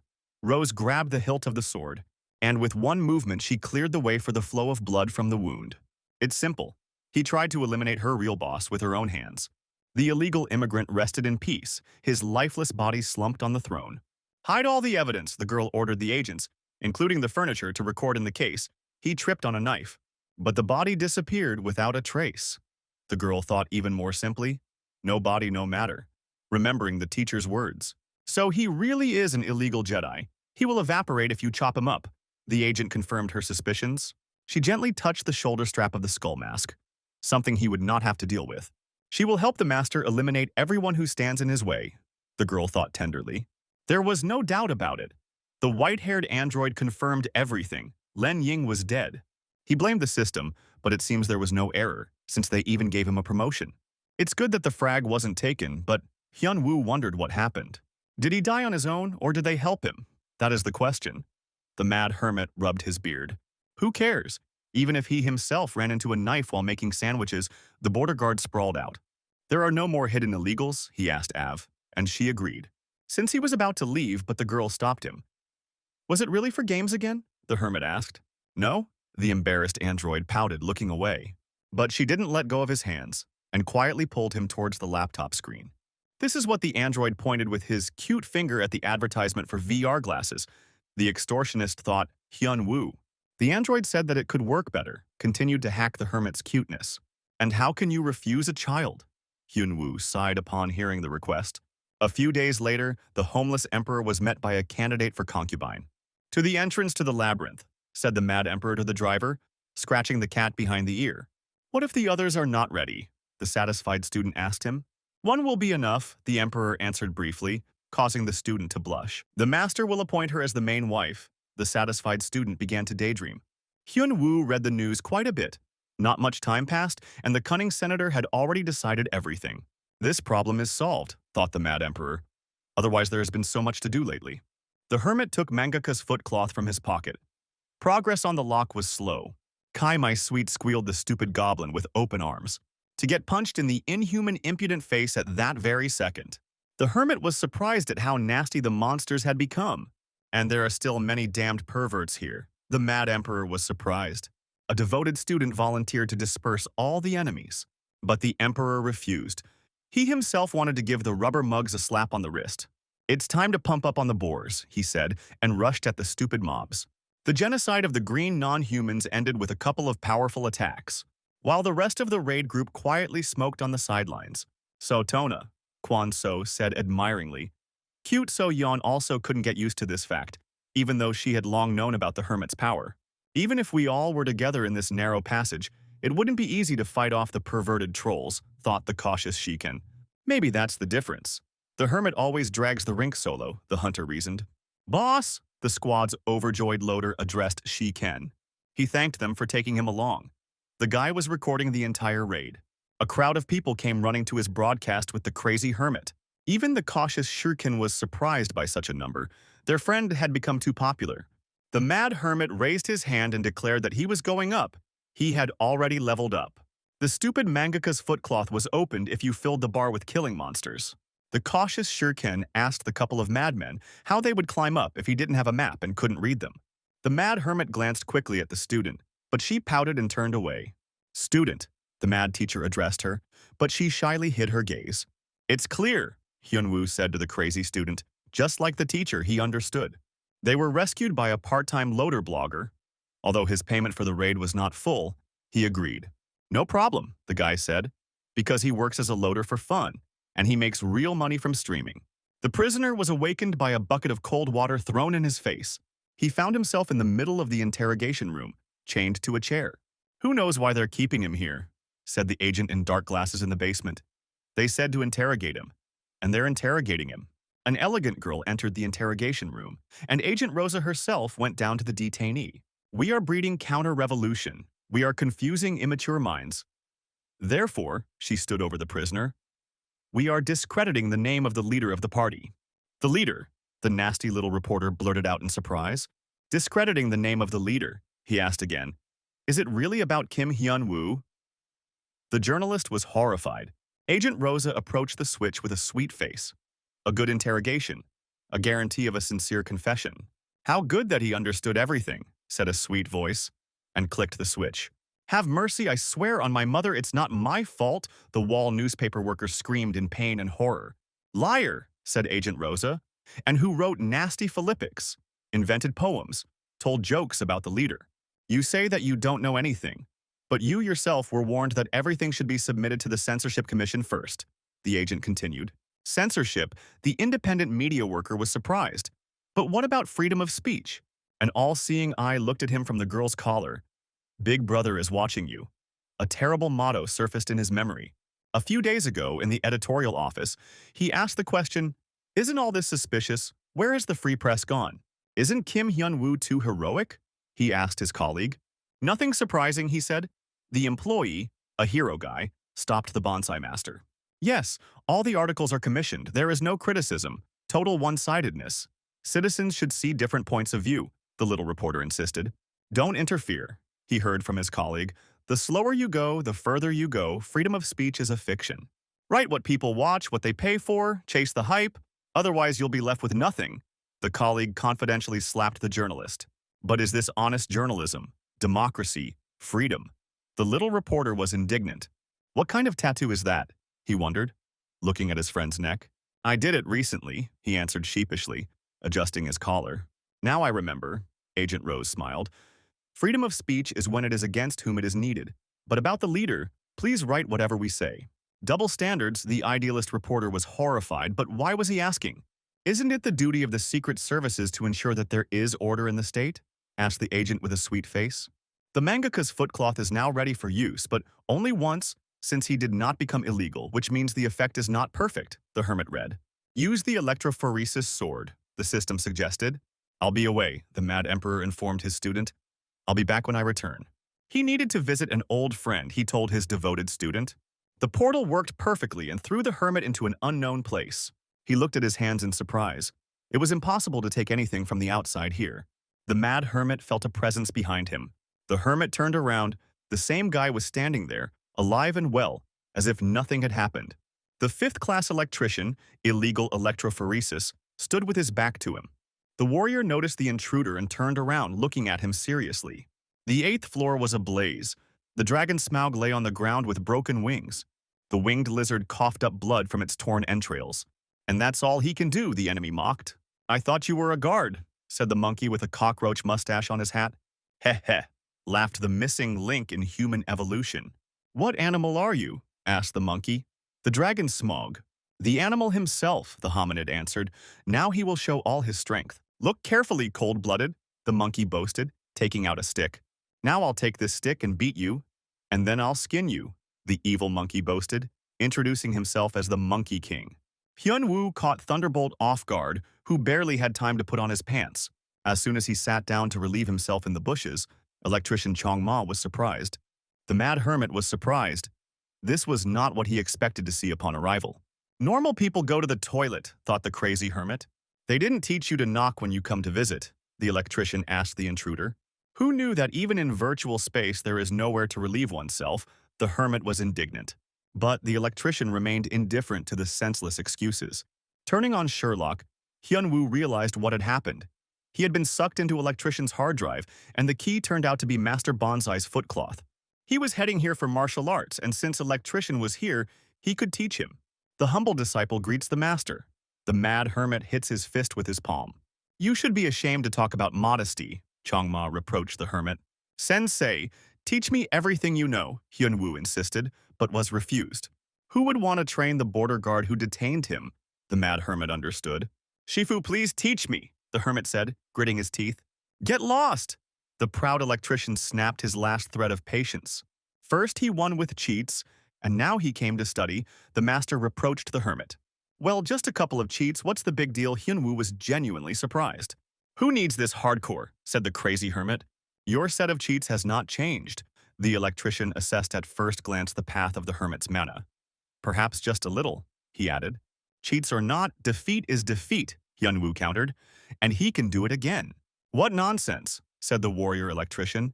Cheats don't work here. Let's check. The crazy hermit rushed to attack. All the crazy cheating power fell upon the 5th-rank electrician. But he threw out the paper, and the paper hits the stone. The cheats really didn't work. Here he is faster than before, said the electrician. And he threw the mad hermit aside to think about his behavior. Without cheats, you can't even see its movement, the mad hermit noted. Even though he became faster, electric was still ahead of him. Still, crazy kung fu is cooler than electric, said Hyun-woo, jumping into battle. But all his blows were repelled by the local Morpheus. With his eyes closed, the electrician easily grabbed the mad hermit by the hand. And he gave a kick in the side to the failed chosen one. This is not the Matrix for him, he thought. Hyun-woo lost his temper, responded with a cheeky kick, and was indignant. Without cheats, everything was not going as before. But there weren't many cheats before, so something was clearly wrong. Previously, the electrician explained, he had carried out a call and set restrictions. Since he was playing as an illegal, the system imposed additional restrictions. What does the hermit know about illegals? How ranks are determined? Does he really think that it depends on personal strength? It all depends on the recognized achievements that the system has counted, no matter who you play for, illegals or border guards. So when you become too strong, the balance system intervenes, asked the hermit. He's smarter than he seems, the electrician told the hermit. Combat skills at the level of the elite illegals, but without achievements they have greatly decreased. Balance system, the electrician explained. Like during their battle, he told Hyun-woo, "So be it." The electrician suddenly changed his mind. "You can kill me. I'll show you a couple of tricks," he suggested to the hermit, drawing his sword. "It's good that he hasn't changed," the hermit answered cheerfully. "But if you kill electrician, you won't learn martial arts," the hermit noted. "This is the training level of the Matrix. You can't die here," the electrician explained. "But you can experience the full range of thrills," he said, and cut Hyun-woo in half. Thus, the mad hermit experienced his first death. So Hyun-woo disappeared as soon as he touched the footcloth. Asked the always cautious Shuriken, the lonely cat, and she nodded. At this point, their communication ended and a dead silence fell. He got himself into trouble again. He could have warned him, Shuriken breathed in cautiously. The devoted student now looks like an abandoned cat. "I'll poke out your blinkers," the irritated girl hissed, and Shuriken quickly retreated. Better to avoid her, he thought. Looking up, noticing something strange, the secret guard changed their place of observation, silently disappearing, and Shuriken was devastated by what his house had become. Even in his own home, there is no rest, only problems, the hunter was indignant. When the apartment is repaired, he will slip away there, the cautious Shuriken decided. And he silently left the abandoned cat. She still wouldn't let anyone near her. The girl waited faithfully at the place where the master left her, and she carefully heard the voice coming from Hermione's bag. "So, you can hear the voice, warrior, coming from the bag?" The devoted cat stared at the strange object. Whether it seemed so or not, she couldn't tell. The girl wondered if she was the only one who heard that voice. It's suspicious. If it weren't for the master's things, she would have buried it long ago and deeper, thought the devoted cat. "You can hold on to your strength a little, child. I will give you some heroic strength." The voice from the bag persistently agitated. The dragon empress did not understand what kind of conversation they were having. "Don't be scared. The first time is always a bit painful, but then you get used to it," said the voice. Loli Demonis. A voice with an ancient accent introduced itself. Morpheus continued training the unchosen Neo on the secret level of the Matrix.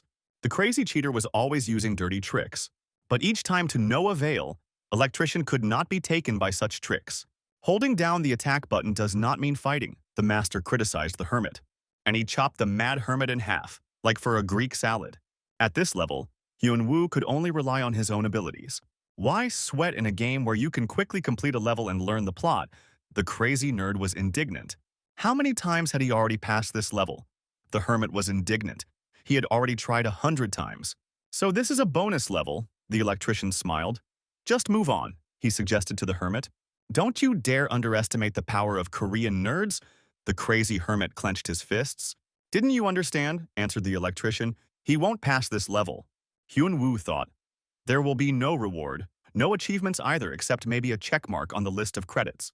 100 rounds dry, he reasoned. Was it worth it? Electrician is strong. His technique cannot be broken by stepping on his foot, the hermit thought. Doesn't use fake trinkets like Replicator Boris. Doesn't go crazy in difficult situations like the Bonsai Master. It is impossible to defeat him because he has no weak points, the hermit concluded. And yet he got back on his feet. If there was a damn uncompleted level left, it would haunt the hermit for the rest of his life. Impossible yet, Hyun-woo thought and grinned. No one is invincible. "I told you not to underestimate the power of nerdism," said the mad hermit. Empty chatter again, the fifth-class electrician breathed in. "Well, Hare, just you wait." Hyun-woo got ready for a new fight. Use strength. Hyun-woo remembered the ancient principle of the tower. Think about the good and kill whoever you have to. The mad hermit concentrated. Gathering his courage, the hermit again went on a direct attack. "It's boring as hell," sighed the electrician. "I wish he'd come up with something new." And sent the crazy hermit to restart the download. The digital image of the hermit slowly healed, but the pain did not go away. But despite this, he attacked again. Electrica. They are different from the previous one. The master was surprised by such pressure, which didn't stop him from cutting the mad hermit in half again. Many rounds passed quickly, and each time Hyun-woo was knocked down in one blow. The hermit was killed hundreds and hundreds of times, each time mocking him, but raising his fist he did not give up. My mind became clouded, and memories of the past flashed past me. The hermit was often bullied in the orphanage by other children. The teachers scolded him when he decided to fight back against the bullies. I had to work a lot on the construction site to survive. Argue against the unfairness of teachers at school. And even in the tower, he always continued to move forward. And even when confinement brought him to the brink of losing his mind, the mad hermit never gave up. The fighting spirit gave the hermit new strength, and their fight ceased to resemble a dull beating. "He's much crazier than I thought," the illegal electrician noted. "This is a hidden level. On a hard drive, there is no time, no aging, no death, no restrictions. The system puts all killed illegals here. Usually no one except the owners can get in here, but the crazy hermit somehow managed to do it." What he said seemed funny to Chong Ma, but only at first. It was strange for Electrician to hear such nonsense from his own killer. It was interesting to see how long the hermit would last, and so Chong Ma set a condition. He didn't intend to teach the madman. He just wanted to relieve his anger by resetting him over and over again. That's how it was at first. For the 100th time, nothing changed, except that Electrician got pleasure from revenge. Always a brazen cheater, he now looked meek and scared. But he did not give up, and the endless fights dragged on. The feeling that he was being followed grew stronger and stronger, and Electrician began to give it his all. On the 200th reset, Hyun-woo couldn't parry a single blow. For 400 rounds, the hermit could hardly withstand 3 blows. 700 rounds. It's nice not to let the hermit get the finishing blow. The 1000th round, all the fighting techniques are solved and destroyed. The hermit has nothing more to do. The Electrician was sure that after this, the hermit would not be able to take a step. The mad hermit was slowly going mad from the piercing, endless pain. But he just got up again as if nothing had happened. This was starting to irritate Electric, having no other way to get rid of the hermit except by forcing him to surrender. He continued. An unpleasant feeling grew in his chest. Such a weakling could not withstand even a couple of movements, but he did not give up. Without even noticing it, Electric was pushing himself harder and harder in these rounds. "What is this feeling?" he asked himself, striking blow after blow. Only after 2,900 he found the answer. The same feeling that he experienced long ago when he became illegal. At first, this sensation was very weak, noted Electrician. He used increasingly destructive techniques on the annoying fly. But he definitely felt the danger coming from the hermit. What if this guy never gives up and drives him crazy with boring fights? To hell with it, decided Electrician. He had quietly become interested in duels. He stopped short, noticing that he had made a slight mistake in his movements. And the hermit did not miss this opportunity and immediately counterattacked. Gathering all his will into a fist, he delivered an uppercut to Electric's chin. The fist hit its target and exploded in pain. For the first time in thousands of battles, Hyun-woo got his opponent. The mad hermit counted 5 to 3,000. "There is nothing infinite except Korean nerdiness," the crazy hermit cheerfully announced. "Fucking nerds." Thunderbolt got really angry. The Monkey King looked into the distance at the blazing horizon of the 8th floor. Quickly, the voice of an ally was heard from behind. Fat Leo appeared before the monkey in a disheveled robe. He's already sat his whole ass on the stone. Monkey was indignant, but his comrade waved it off. "Monkey's seat is definitely stronger than the stone," he said. "That's true," said the monkey. During the 3 months he waited, his seat had grown to the stones. Once Fat Lion had finished, where were the others chilling? Asked the monkey. "The roasted rooster and the white elephant don't ask." Where the trunk is arrived shortly after Tolstoy. "We had a great time," Lev asked the couple who arrived. And they confirmed that they had fucked everyone, especially Rooster. "How funny. Everyone has already climbed the tower and been illegal, but they spent 3 months on one zone," boasted Monkey. "It's just that the system's balance is shitty," Fat Leo justified himself. "The Trinity received achievements for abusing animals and gaining their powers. The system only counted them. Don't ask where the elephant's trunk is, you might get upset. And don't ask how to become a roasted rooster." Leo was indignant. "Excuses for weaklings," the damned macaque teased. The Leaning Tower of Pisa appeared, shaking the earth, leading to other levels of the matrix. "The passwords are the same, the addresses are the same," the monkey shouted and ran forward. 25 again, he will jump on his stick," Fat Lion breathed. "Each takes on one side of the world," the monkey reminded. "In total, 2 months," boasted the talking monkey. The ever-cautious Shuken was pulled away from his paperwork by a ringing bell. They were looking for the missing Hyun-woo, who had not been heard from for a long time. A rift had occurred. The cautious Shuken was informed. In 3 hours, the enemy would be in Korea. The sad cat was still waiting alone for her crazy teacher. But he was in no hurry to appear and console the devoted cutie. The electrostimulator sword showed no signs of awakening. The fight continued. The mad hermit continued to catch the serves. The only counter he could keep was the battle count. Time did not exist in this matrix. The hermit was doing well and was already forcing Thunderbolt to move. The entrants began to receive electric shock attacks, which had not happened before. The new sensations were pleasantly invigorating after the usual piercing, cutting foreign objects. The mad hermit now attacked madly and unpredictably. Strike! He spun the turntable, confusing the electrician's mind with his nonsense. It was just a trick. Hyunwoo fired his fist instead of his leg, but Electric dodged everything. Crazy psycho, said Thunderbolt 5,000 deaths later. Are you really tired? Asked the crazy nerd, teasing the electrician. Interestingly, nerdiness is also a cheat, Grummaboy thought. How long can you do the same thing over and over again? This guy is definitely crazy, decided Electrician. There may be no fatigue here, but is it normal to hold a bev session for 5,000, he thought. He should have given up a long time ago, because from the middle of the fight, Electrician used all the electrophoresis techniques to the fullest. The mad hermit was almost reaching his goal, but at the last moment it was reset by lightning strikes. Thunderbolt felt someone touch his pants. You are definitely a mad dog, he said to the mad hermit. Aren't you tired of it? He asked without the words of a Korean nerd. But even in this position, his eyes said that he would not back down. Only girls grab onto clothes, said Electrician. In times of need you too will do, replied the mad hermit. The feeling of danger turned into a thrill. What else could a crazy nerd do? On his way to the top, Grummaboy killed many different illegals. But this was the first time he had seen such crazy nerds. Dumb as an oak, but stubborn, the electrician of the 5th rank realized. Everyone broke down after meeting Thunderbolt, but not this dumb nerd. He broke all his skills and fighting techniques, but the madman invented them again and rose again. It's as if someone turned him into a robot that doesn't know how to give up. That is why even Thunderbolt felt awe before this madness. No one could change the nature of man.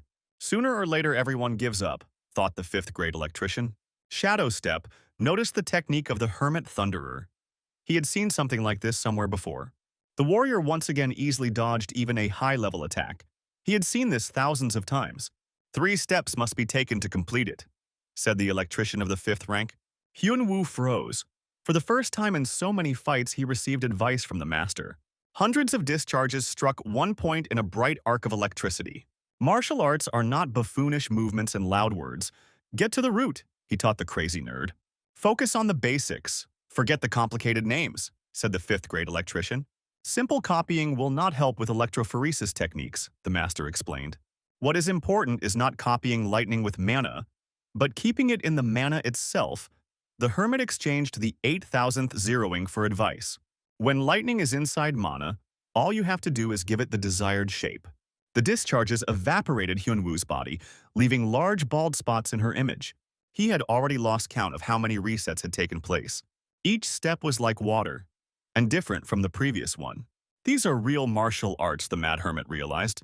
Then he broke the form he had acquired again. 10,000 nerdy zeros. After 15,000 resets, he finally figured out how to use his brain.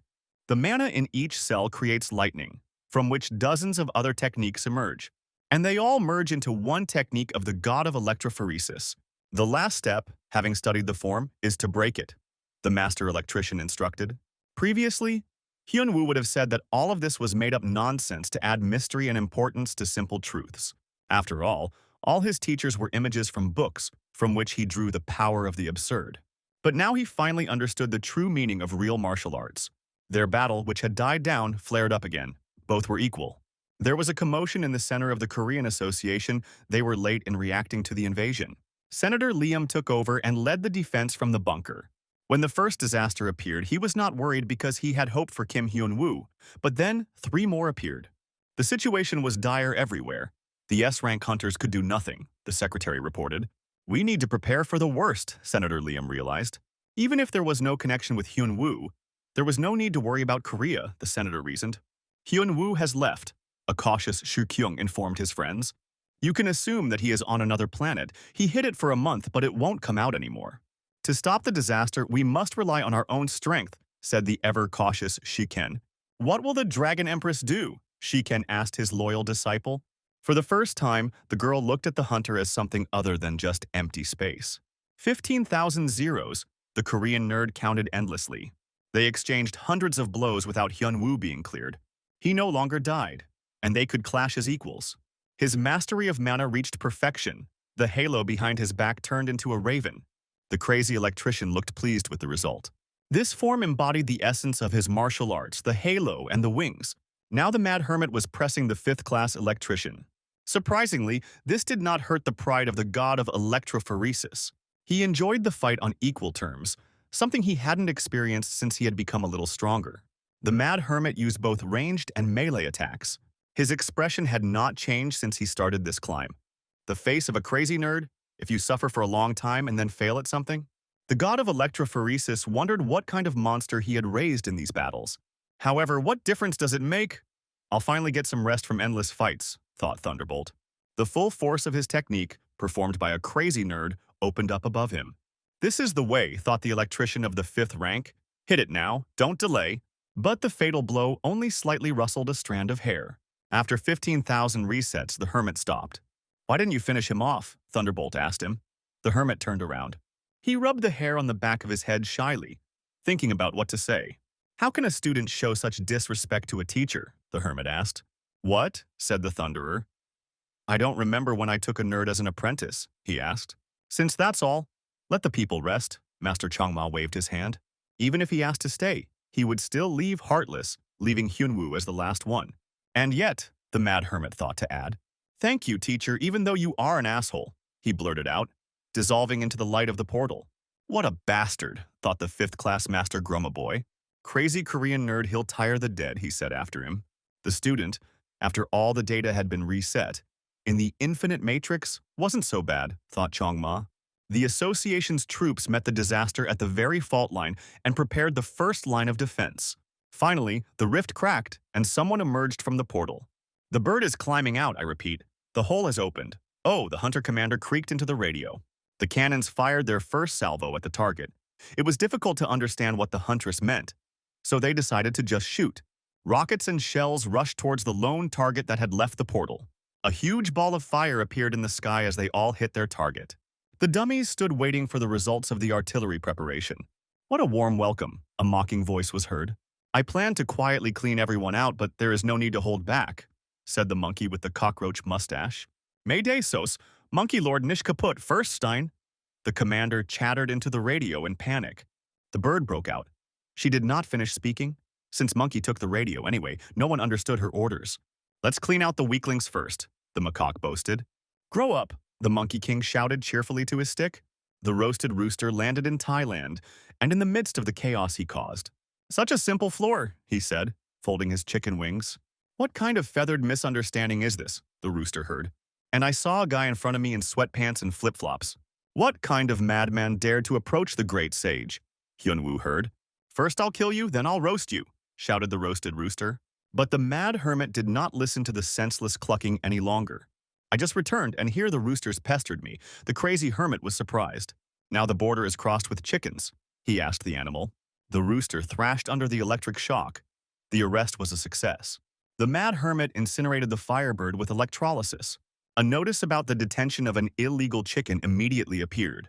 But what the hell was he doing in Thailand? The navigation system was clearly acting up, Hyunwoo noticed. Little so. Yeon lay unconscious, her disheveled hair falling across her beautiful face. Always cautious, Shukin received a powerful blow and flew into the wall. Are you kidding me, fools? Fat Leo mocked his weak opponents. But the Wildcat Empress did not give up and covered Shukin. It was fun playing with the kitty, Fat Lion told her. But it was already boring. The uncouth boar swung his paw. A fat, uncouth Leo punched a cute girl in the stomach. Pain spread in circles throughout the devoted student's petite body. The Mad Hermit studied the system mail he had missed during his absence. So it means that the damned illegals have set up a thoroughfare here. Hyunwoo understood from the words of the android Ov. One is already a rarity, but 4 at once, the floor is not made of rubber. Where only they can climb, asked the crazy hermit. On the other hand, Demon Aloli took a whole diaspora of rubber faces, Hyunwoo recalled.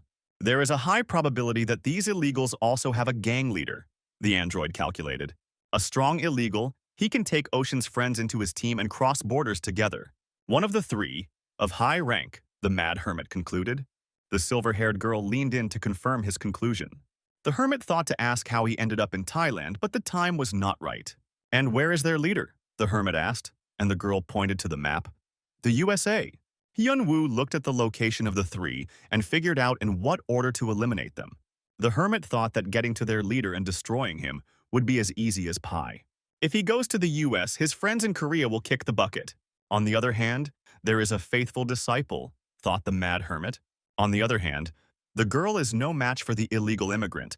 Hyun-woo was thinking about the difficult choice when the notification appeared. After reading it carefully a couple of times, he was still very surprised. The cautious Shurken assessed the situation as everything had arrived. The Dragon Empress fell from a couple of blows from Fat Lion. The hunter himself lay on his last legs, having used up all his strength and mana.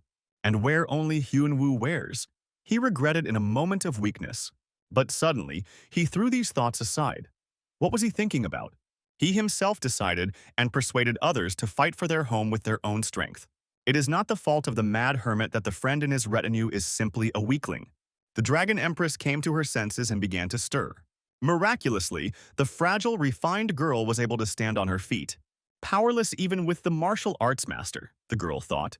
The teacher's words gave her absolute confidence that the imperial arts were of great power and sufficient. If they don't help her win, she's just not strong enough, the master told her. The crazy student did not consider herself strong. She walked under the sky and considered all weaklings below her to be fools. And this way of thinking led her to where she was now. Bitterness rose in her throat. She only admired the master's power and looked at him from afar, not even thinking of reaching his heights.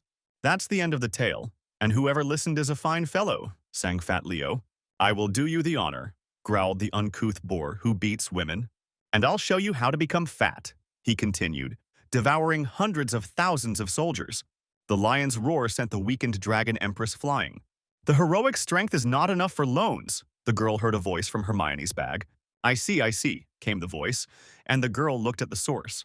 The same voice she recognized Demonololi with her strange speech.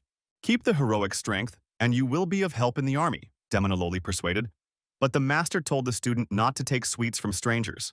You don't trust me, Demonololi realized, when the fat lion had already opened his mouth wide. Well, let it go, said the demoness, and released her mana to Loli. The Dragon Empress screamed in surprise as the force enveloped her. She said it only hurt the first time, said the demoness. The magic of the flawless Demonololi filled the Dragon Empress. Now you feel the heroic strength, whispered ancient Loli. The appearance of the miniature crazy student was completely transformed, and the features of a cute demon Loli appeared in her. The horned goat is coming after the little guys, the warrior maiden grinned. The fat lion was surprised to see a young goat in front of him. Suddenly he discovered that he could not use his mouth. What is she? Horns have grown and teeth, cried the fat lion. Well, so be it. Goats are very nutritious, said Leo, and tried to open his mouth. One stop, he heard a quiet, gentle voice and fell to the ground. Loli's power prevented him from moving, and the girl quickly walked towards him. Fat Leo was crushed by a steamroller, with every step of his tiny feet. Always cautious, Shiken took a moment to pull out his wounded friends who were unconscious. Although it was shameful to run away from the battlefield and leave the girl alone, he would only get in the way nearby. No one can resist the power of Loli. The transformed student leaned over Fat Lion. Do you think you are the only one whose strength was cut? Said Loli Demoness. Anything could happen. With every step, the pressure of Loli's power grew and flattened Fat Lion. If only I were a queen, said the demoness, turning the Fat Lion into a flat lion. They should call her Goddess Loli, the demoness said to the flat lion at the end. An illegal elephant walked through Mexico City and everything around was destroyed. The girl with the trunk froze in place, amidst the destruction. And she couldn't move. She didn't understand why at all. Do your eyes hurt without blinking? A stern female voice asked her. What did she do? Asked the elephant, squeezing out the last of the air from her lungs. A petite, cute girl, Agent Rose, appeared right in front of her. Just animal experiments. The agent smiled sweetly. She recently found a great book. There is nothing to be afraid of. They are a humane organization and do not torture animals, said the agent with a sweet face. Sick bastards, the elephant objected, but the agent shut her up, not saying that to the elephant who had trampled an entire city. On behalf of the KGB, allow me to express my gratitude, Rosa smiled. With its help, they eliminated competitors in a dangerous business. Who is she? The girl with the trunk asked in horror. Let's get back to our sheep, said the girl and opened the first volume of Capital. This experiment is aimed at revealing signs of dialectical thinking. Agent Rosa smiled sweetly. The injured little So-yeon slowly came to her senses in the hospital. The girl woke up and heard the voice of Kwon So, who was on duty nearby. Realizing where she was, she immediately jumped up in bed and asked what happened. Kwon So didn't remember much. They got it from an illegal immigrant, and the staff said that Shurken dragged them in. The hunter himself, having bandaged his wounds, returned to the battlefield. Damn crazy, cutie. So Yan was horrified, but Quan so asked to leave the guy. The friend understood that after such a deal, the guy had reasons to be disappointed. A cautious Shuriken looked down from the roof of the hospital. He could only run away, tail between his legs. The hunter scourged himself. The doors behind him opened and someone also came to the roof. Cautious Shuriken turned around at the sound of the door. He was very surprised when he saw the girl's familiar face. The Monkey King smashed the troops to smithereens. Explosions blazed everywhere. The battle was already boring, but something had changed where he sent the clones. The clones are equal in strength to low-ranking illegals, and 300 would be enough for the entire 9th floor. In one moment, half was destroyed, he thought, as he heard a quiet, "Good evening, you are the boss here," behind. Delivery of noble cuffs ordered, the hermit Hyun-woo appeared. The monkey deftly blocked the blow with her stick. "Who is this?" the Monkey King asked the mad hermit. But he performed a double kick with his legs instead of introducing himself. The macaque flew towards the ground and struck, raising a cloud of dust. "Grow up!" shouted the Monkey King, and a large stick flew towards the hermit. But he deftly dodged the macaque's unexpected attack. The monkey appreciated the hermit's abilities. He was not simple. "You jump like a monkey," he pointed out to the mad hermit. "I've been looking in the mirror for a long time," the mad hermit asked the macaque. The zookeeper, who also works as a border guard, introduced himself as a hermit. "People are also monkeys," the smart hominid objected, "but more developed ones. Now we will teach you too," the hermit mocked. At the same moment, he received 2 notifications about the liquidation of illegal animals. "Grow up!" the angry monkey shouted and hit Hyun-woo with a stick.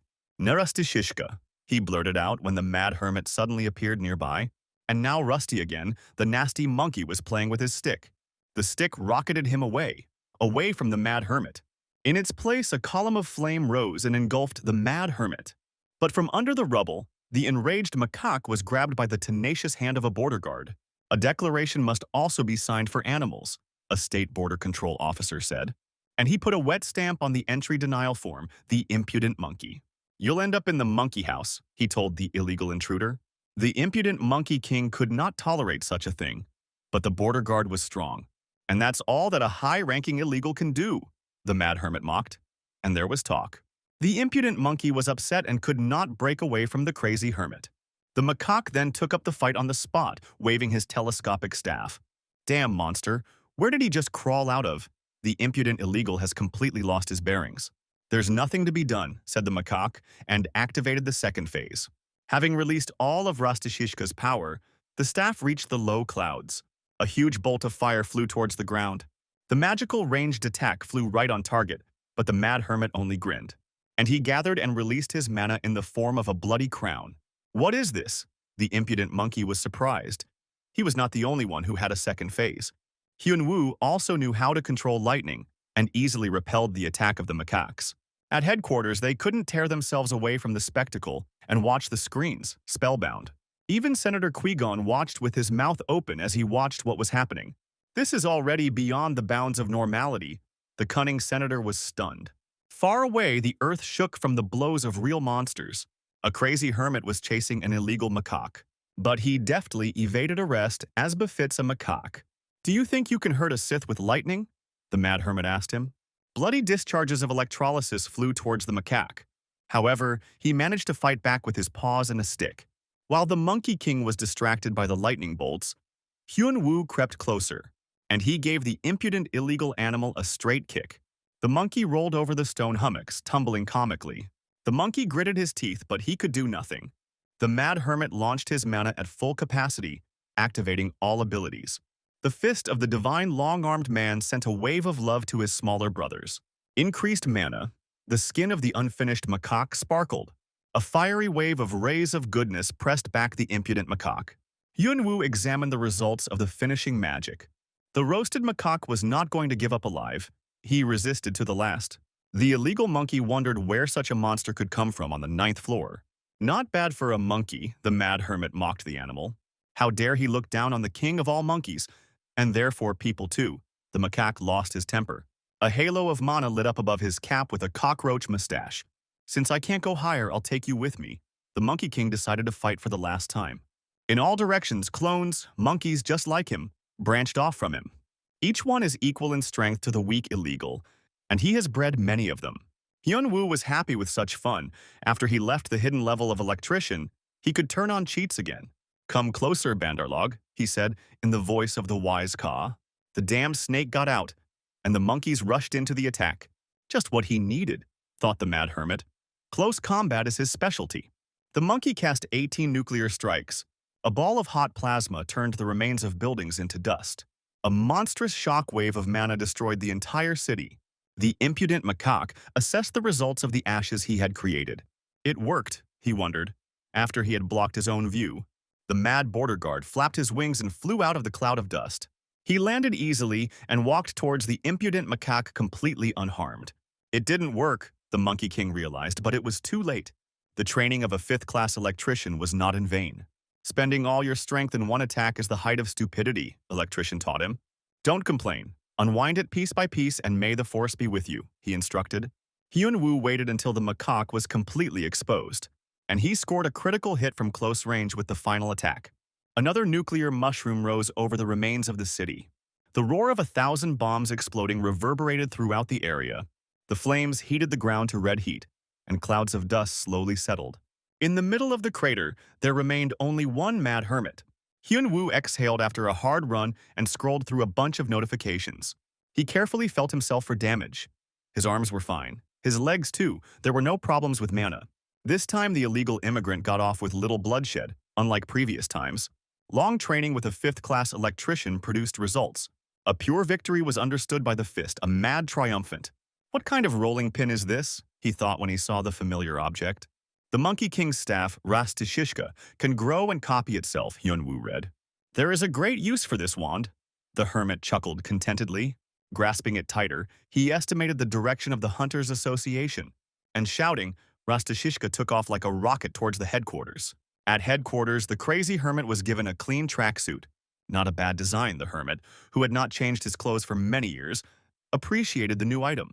He fought such a battle and is now in perfect order, the cunning senator noted, and his appearance is worth something. He fell from the sky on top of a huge stick. Qui-gon was amazed.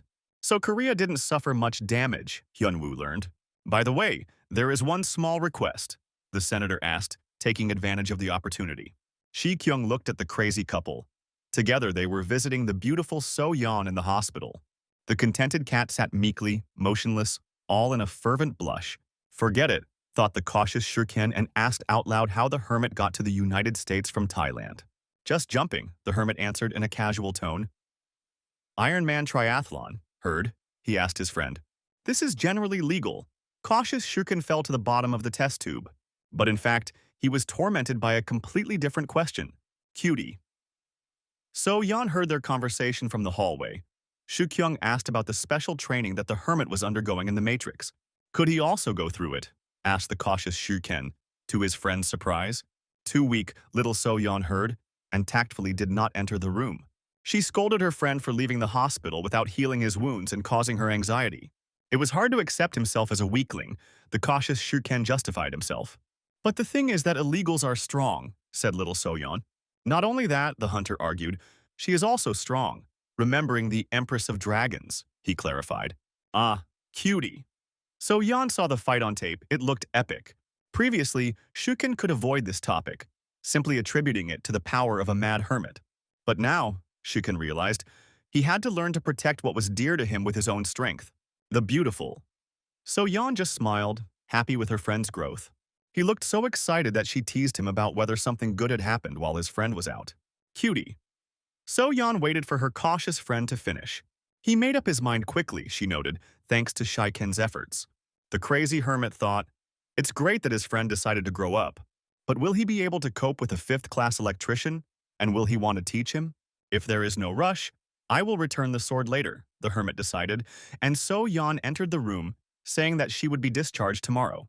Hyun-woo himself wondered how much his characteristics had changed after passing the secret level of the Matrix. Nothing much had changed. The hermit looked through the long list.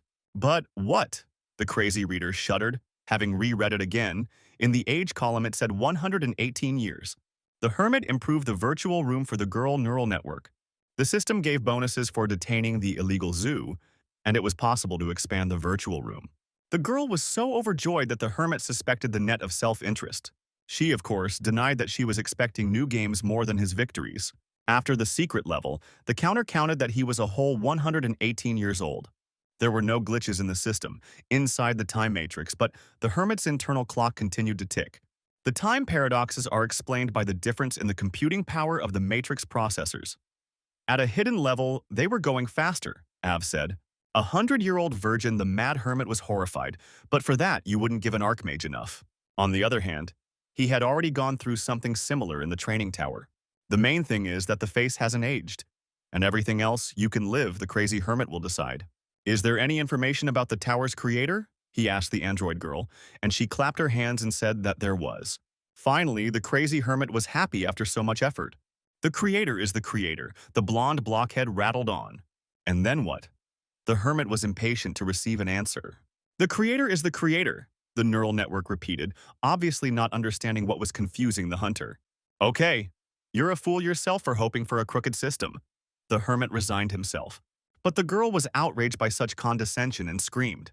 5 days, the young neural network loudly declared. No, even 7 days and she will be able to find his location. Of course, this is not accurate, but the main thing is to believe, the android blurted out. Okay, the crazy hermit has long since gotten used to the antics of the network. So it was the essence of lowly demoness that spoke first and gave strength, the mad teacher clarified.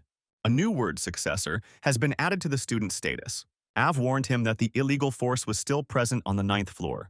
It turns out that there is another receiver in Mexico, and someone knocked out Mason. There was a connection here. The hermit turned on Sherlock. He looked at the dejected, crazy student, who was sitting with her eyes downcast. She reproached herself for using the master's things without asking. The girl felt the master's hand reaching out to her. For a second, she curled up into a ball, but instead of being punished, she was praised. Without you, everyone would have died. She did the right thing, the crazy teacher told her. The faithful cat did not expect to hear such words at all. But having received praise, she blossomed with mad happiness. Senator Liam was hosting an important guest and asked to repeat the request in case he had misheard. The guest greedily twirled his beetle antennae. Could it be that they had misheard him? This staff belongs to Montana, said the fat seal, who was also the governor of Montana.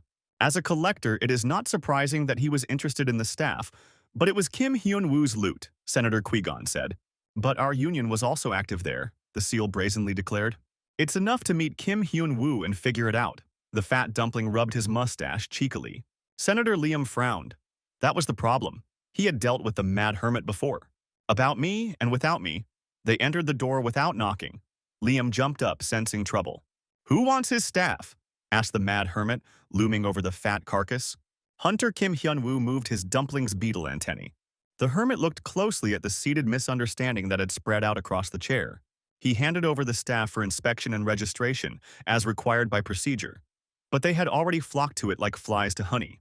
Fatty extended his sweaty palm and introduced himself as the governor of Montana. Oops, let's skip the details.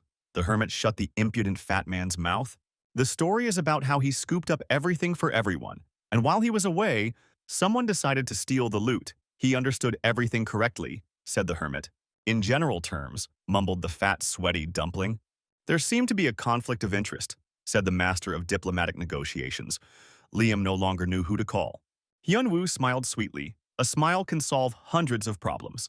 And having a strong fist, you can solve all problems. The hermit cracked the impudent beetle.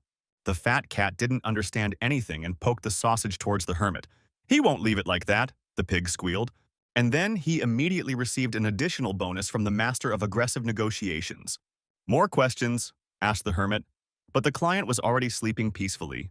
Don't be afraid, he told Liam. He was just tired after the negotiations. No need to worry. Just give me back the digging stick, the mad hermit asked.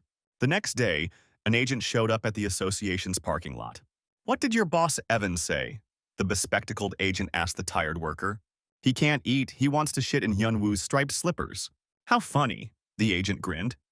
Do you have a plan? He asked the mole. Sew him up, the recruited defector clarified. 10 years of undercover work just like that, asked the agent. But the mole just threw up his hands. He didn't like the job anyway.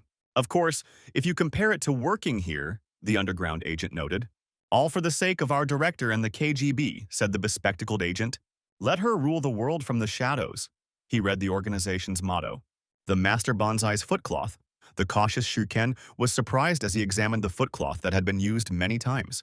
Wrap the sword in it, and a secret level will open, the mad hermit explained. Shiken glanced to the side at the preparations the slave was making. The poor girl worked late again to have time to draw the teleport circle. Are you going to Mexico? Shiken asked, secretly sympathizing with the slave. Just need to check something, the mad hermit replied. He had to find a second receiver, Yunwoo thought, as he looked at the surprised student. The successors of a person of uncertain orientation can become both border guards and illegal immigrants. They can do nothing, or they can take over the world to rule it, the hermit learned. In any case, this doesn't mean that they are definitely bad. Hyunwoo took out Hermione's bag.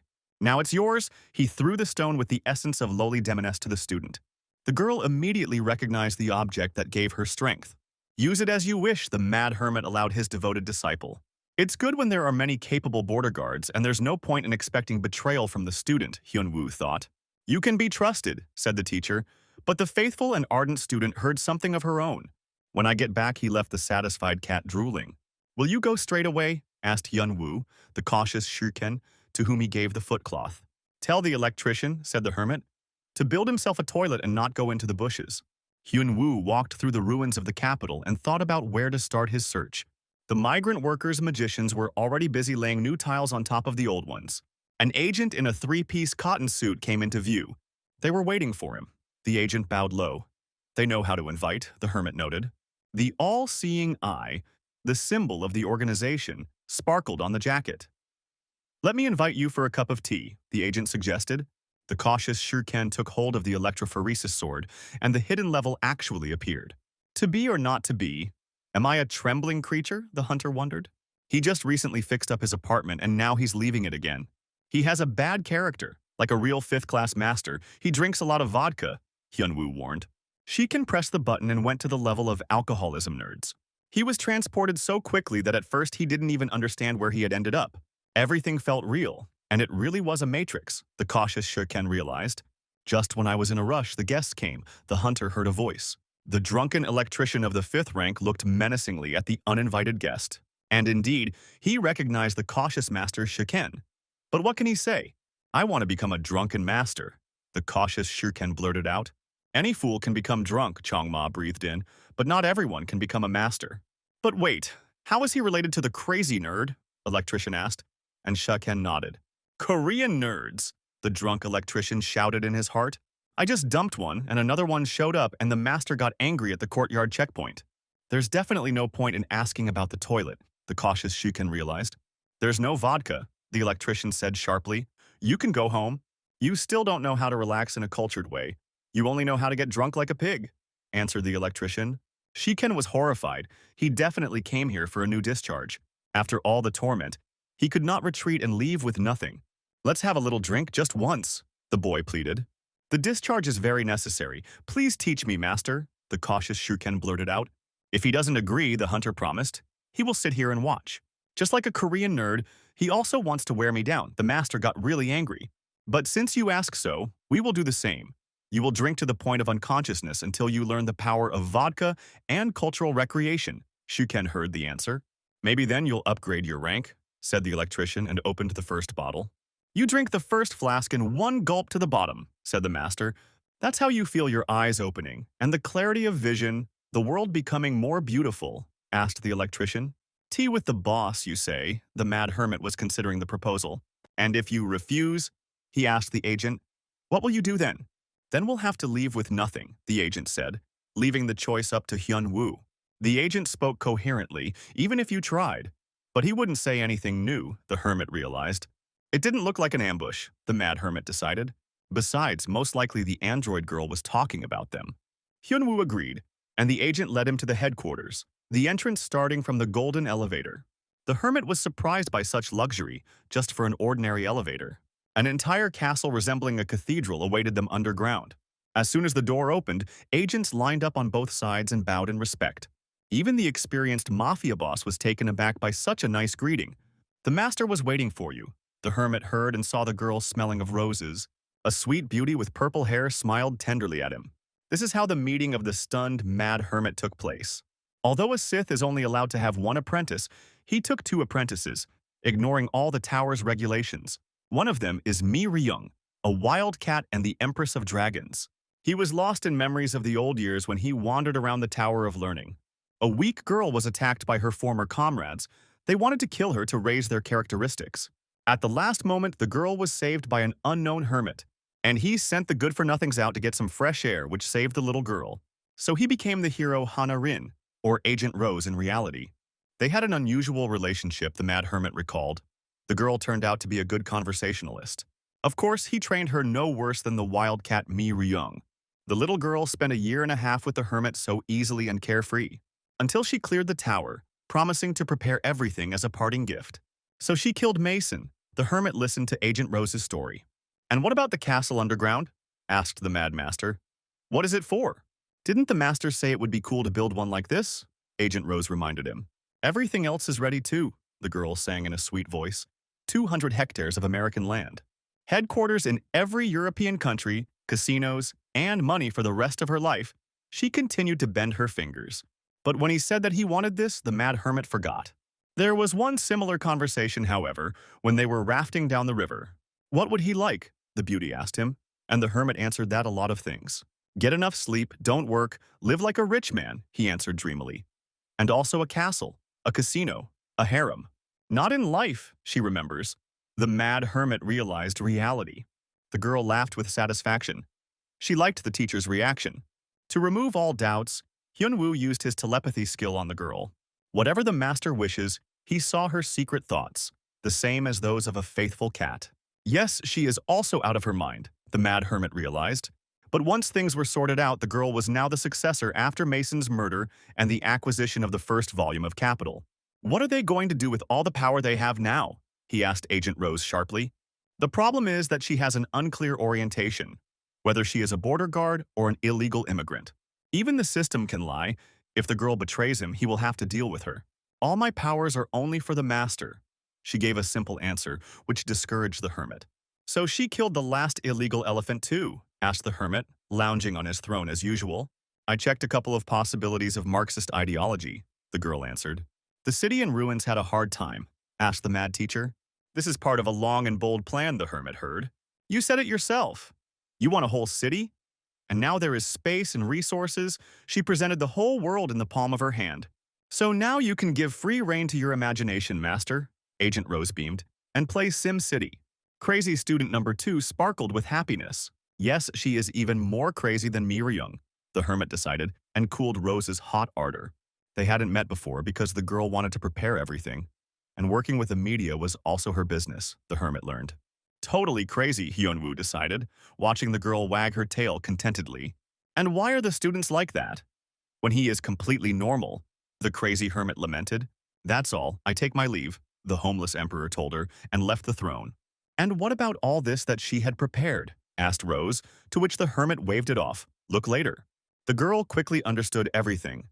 Now the master had no time for entertainment. "Then I'll take you," said the beauty with pink hair. Hyun-woo was surprised that she let go so easily. But why did she stand in the circle, the hermit asked her, and received the answer that it was the duty of the student to be close to the master. "What about the organization?" he asked. But Rosa easily answered that the KGB would survive without her. He had heard this somewhere before, the mad hermit thought. "I'll just take it with me. There won't be any problems," the hermit decided, and said to stay closer to the center of the circle. "Teleports are convenient. Breathe in magic and jump," the hermit noted. Loli Demoness tempted the inexperienced cat to sign a long-term contract for Loli's power. But she was thinking. In any contract, there is a note in small print, the faithful cat thought. "The innocent maiden wants to know the whole truth," asked Demona Loli. "To share thoughts, feelings, and fight together with the enemy." The whole agreement. The demoness was indignant, offering an equal contract. The faithful cat wondered what the demoness would do, giving up control over her entire body. "So you can take the body at any moment," declared the Dragon Empress. But the demoness denied that the contract was voluntary and honest, and the offer was tempting and therefore suspicious.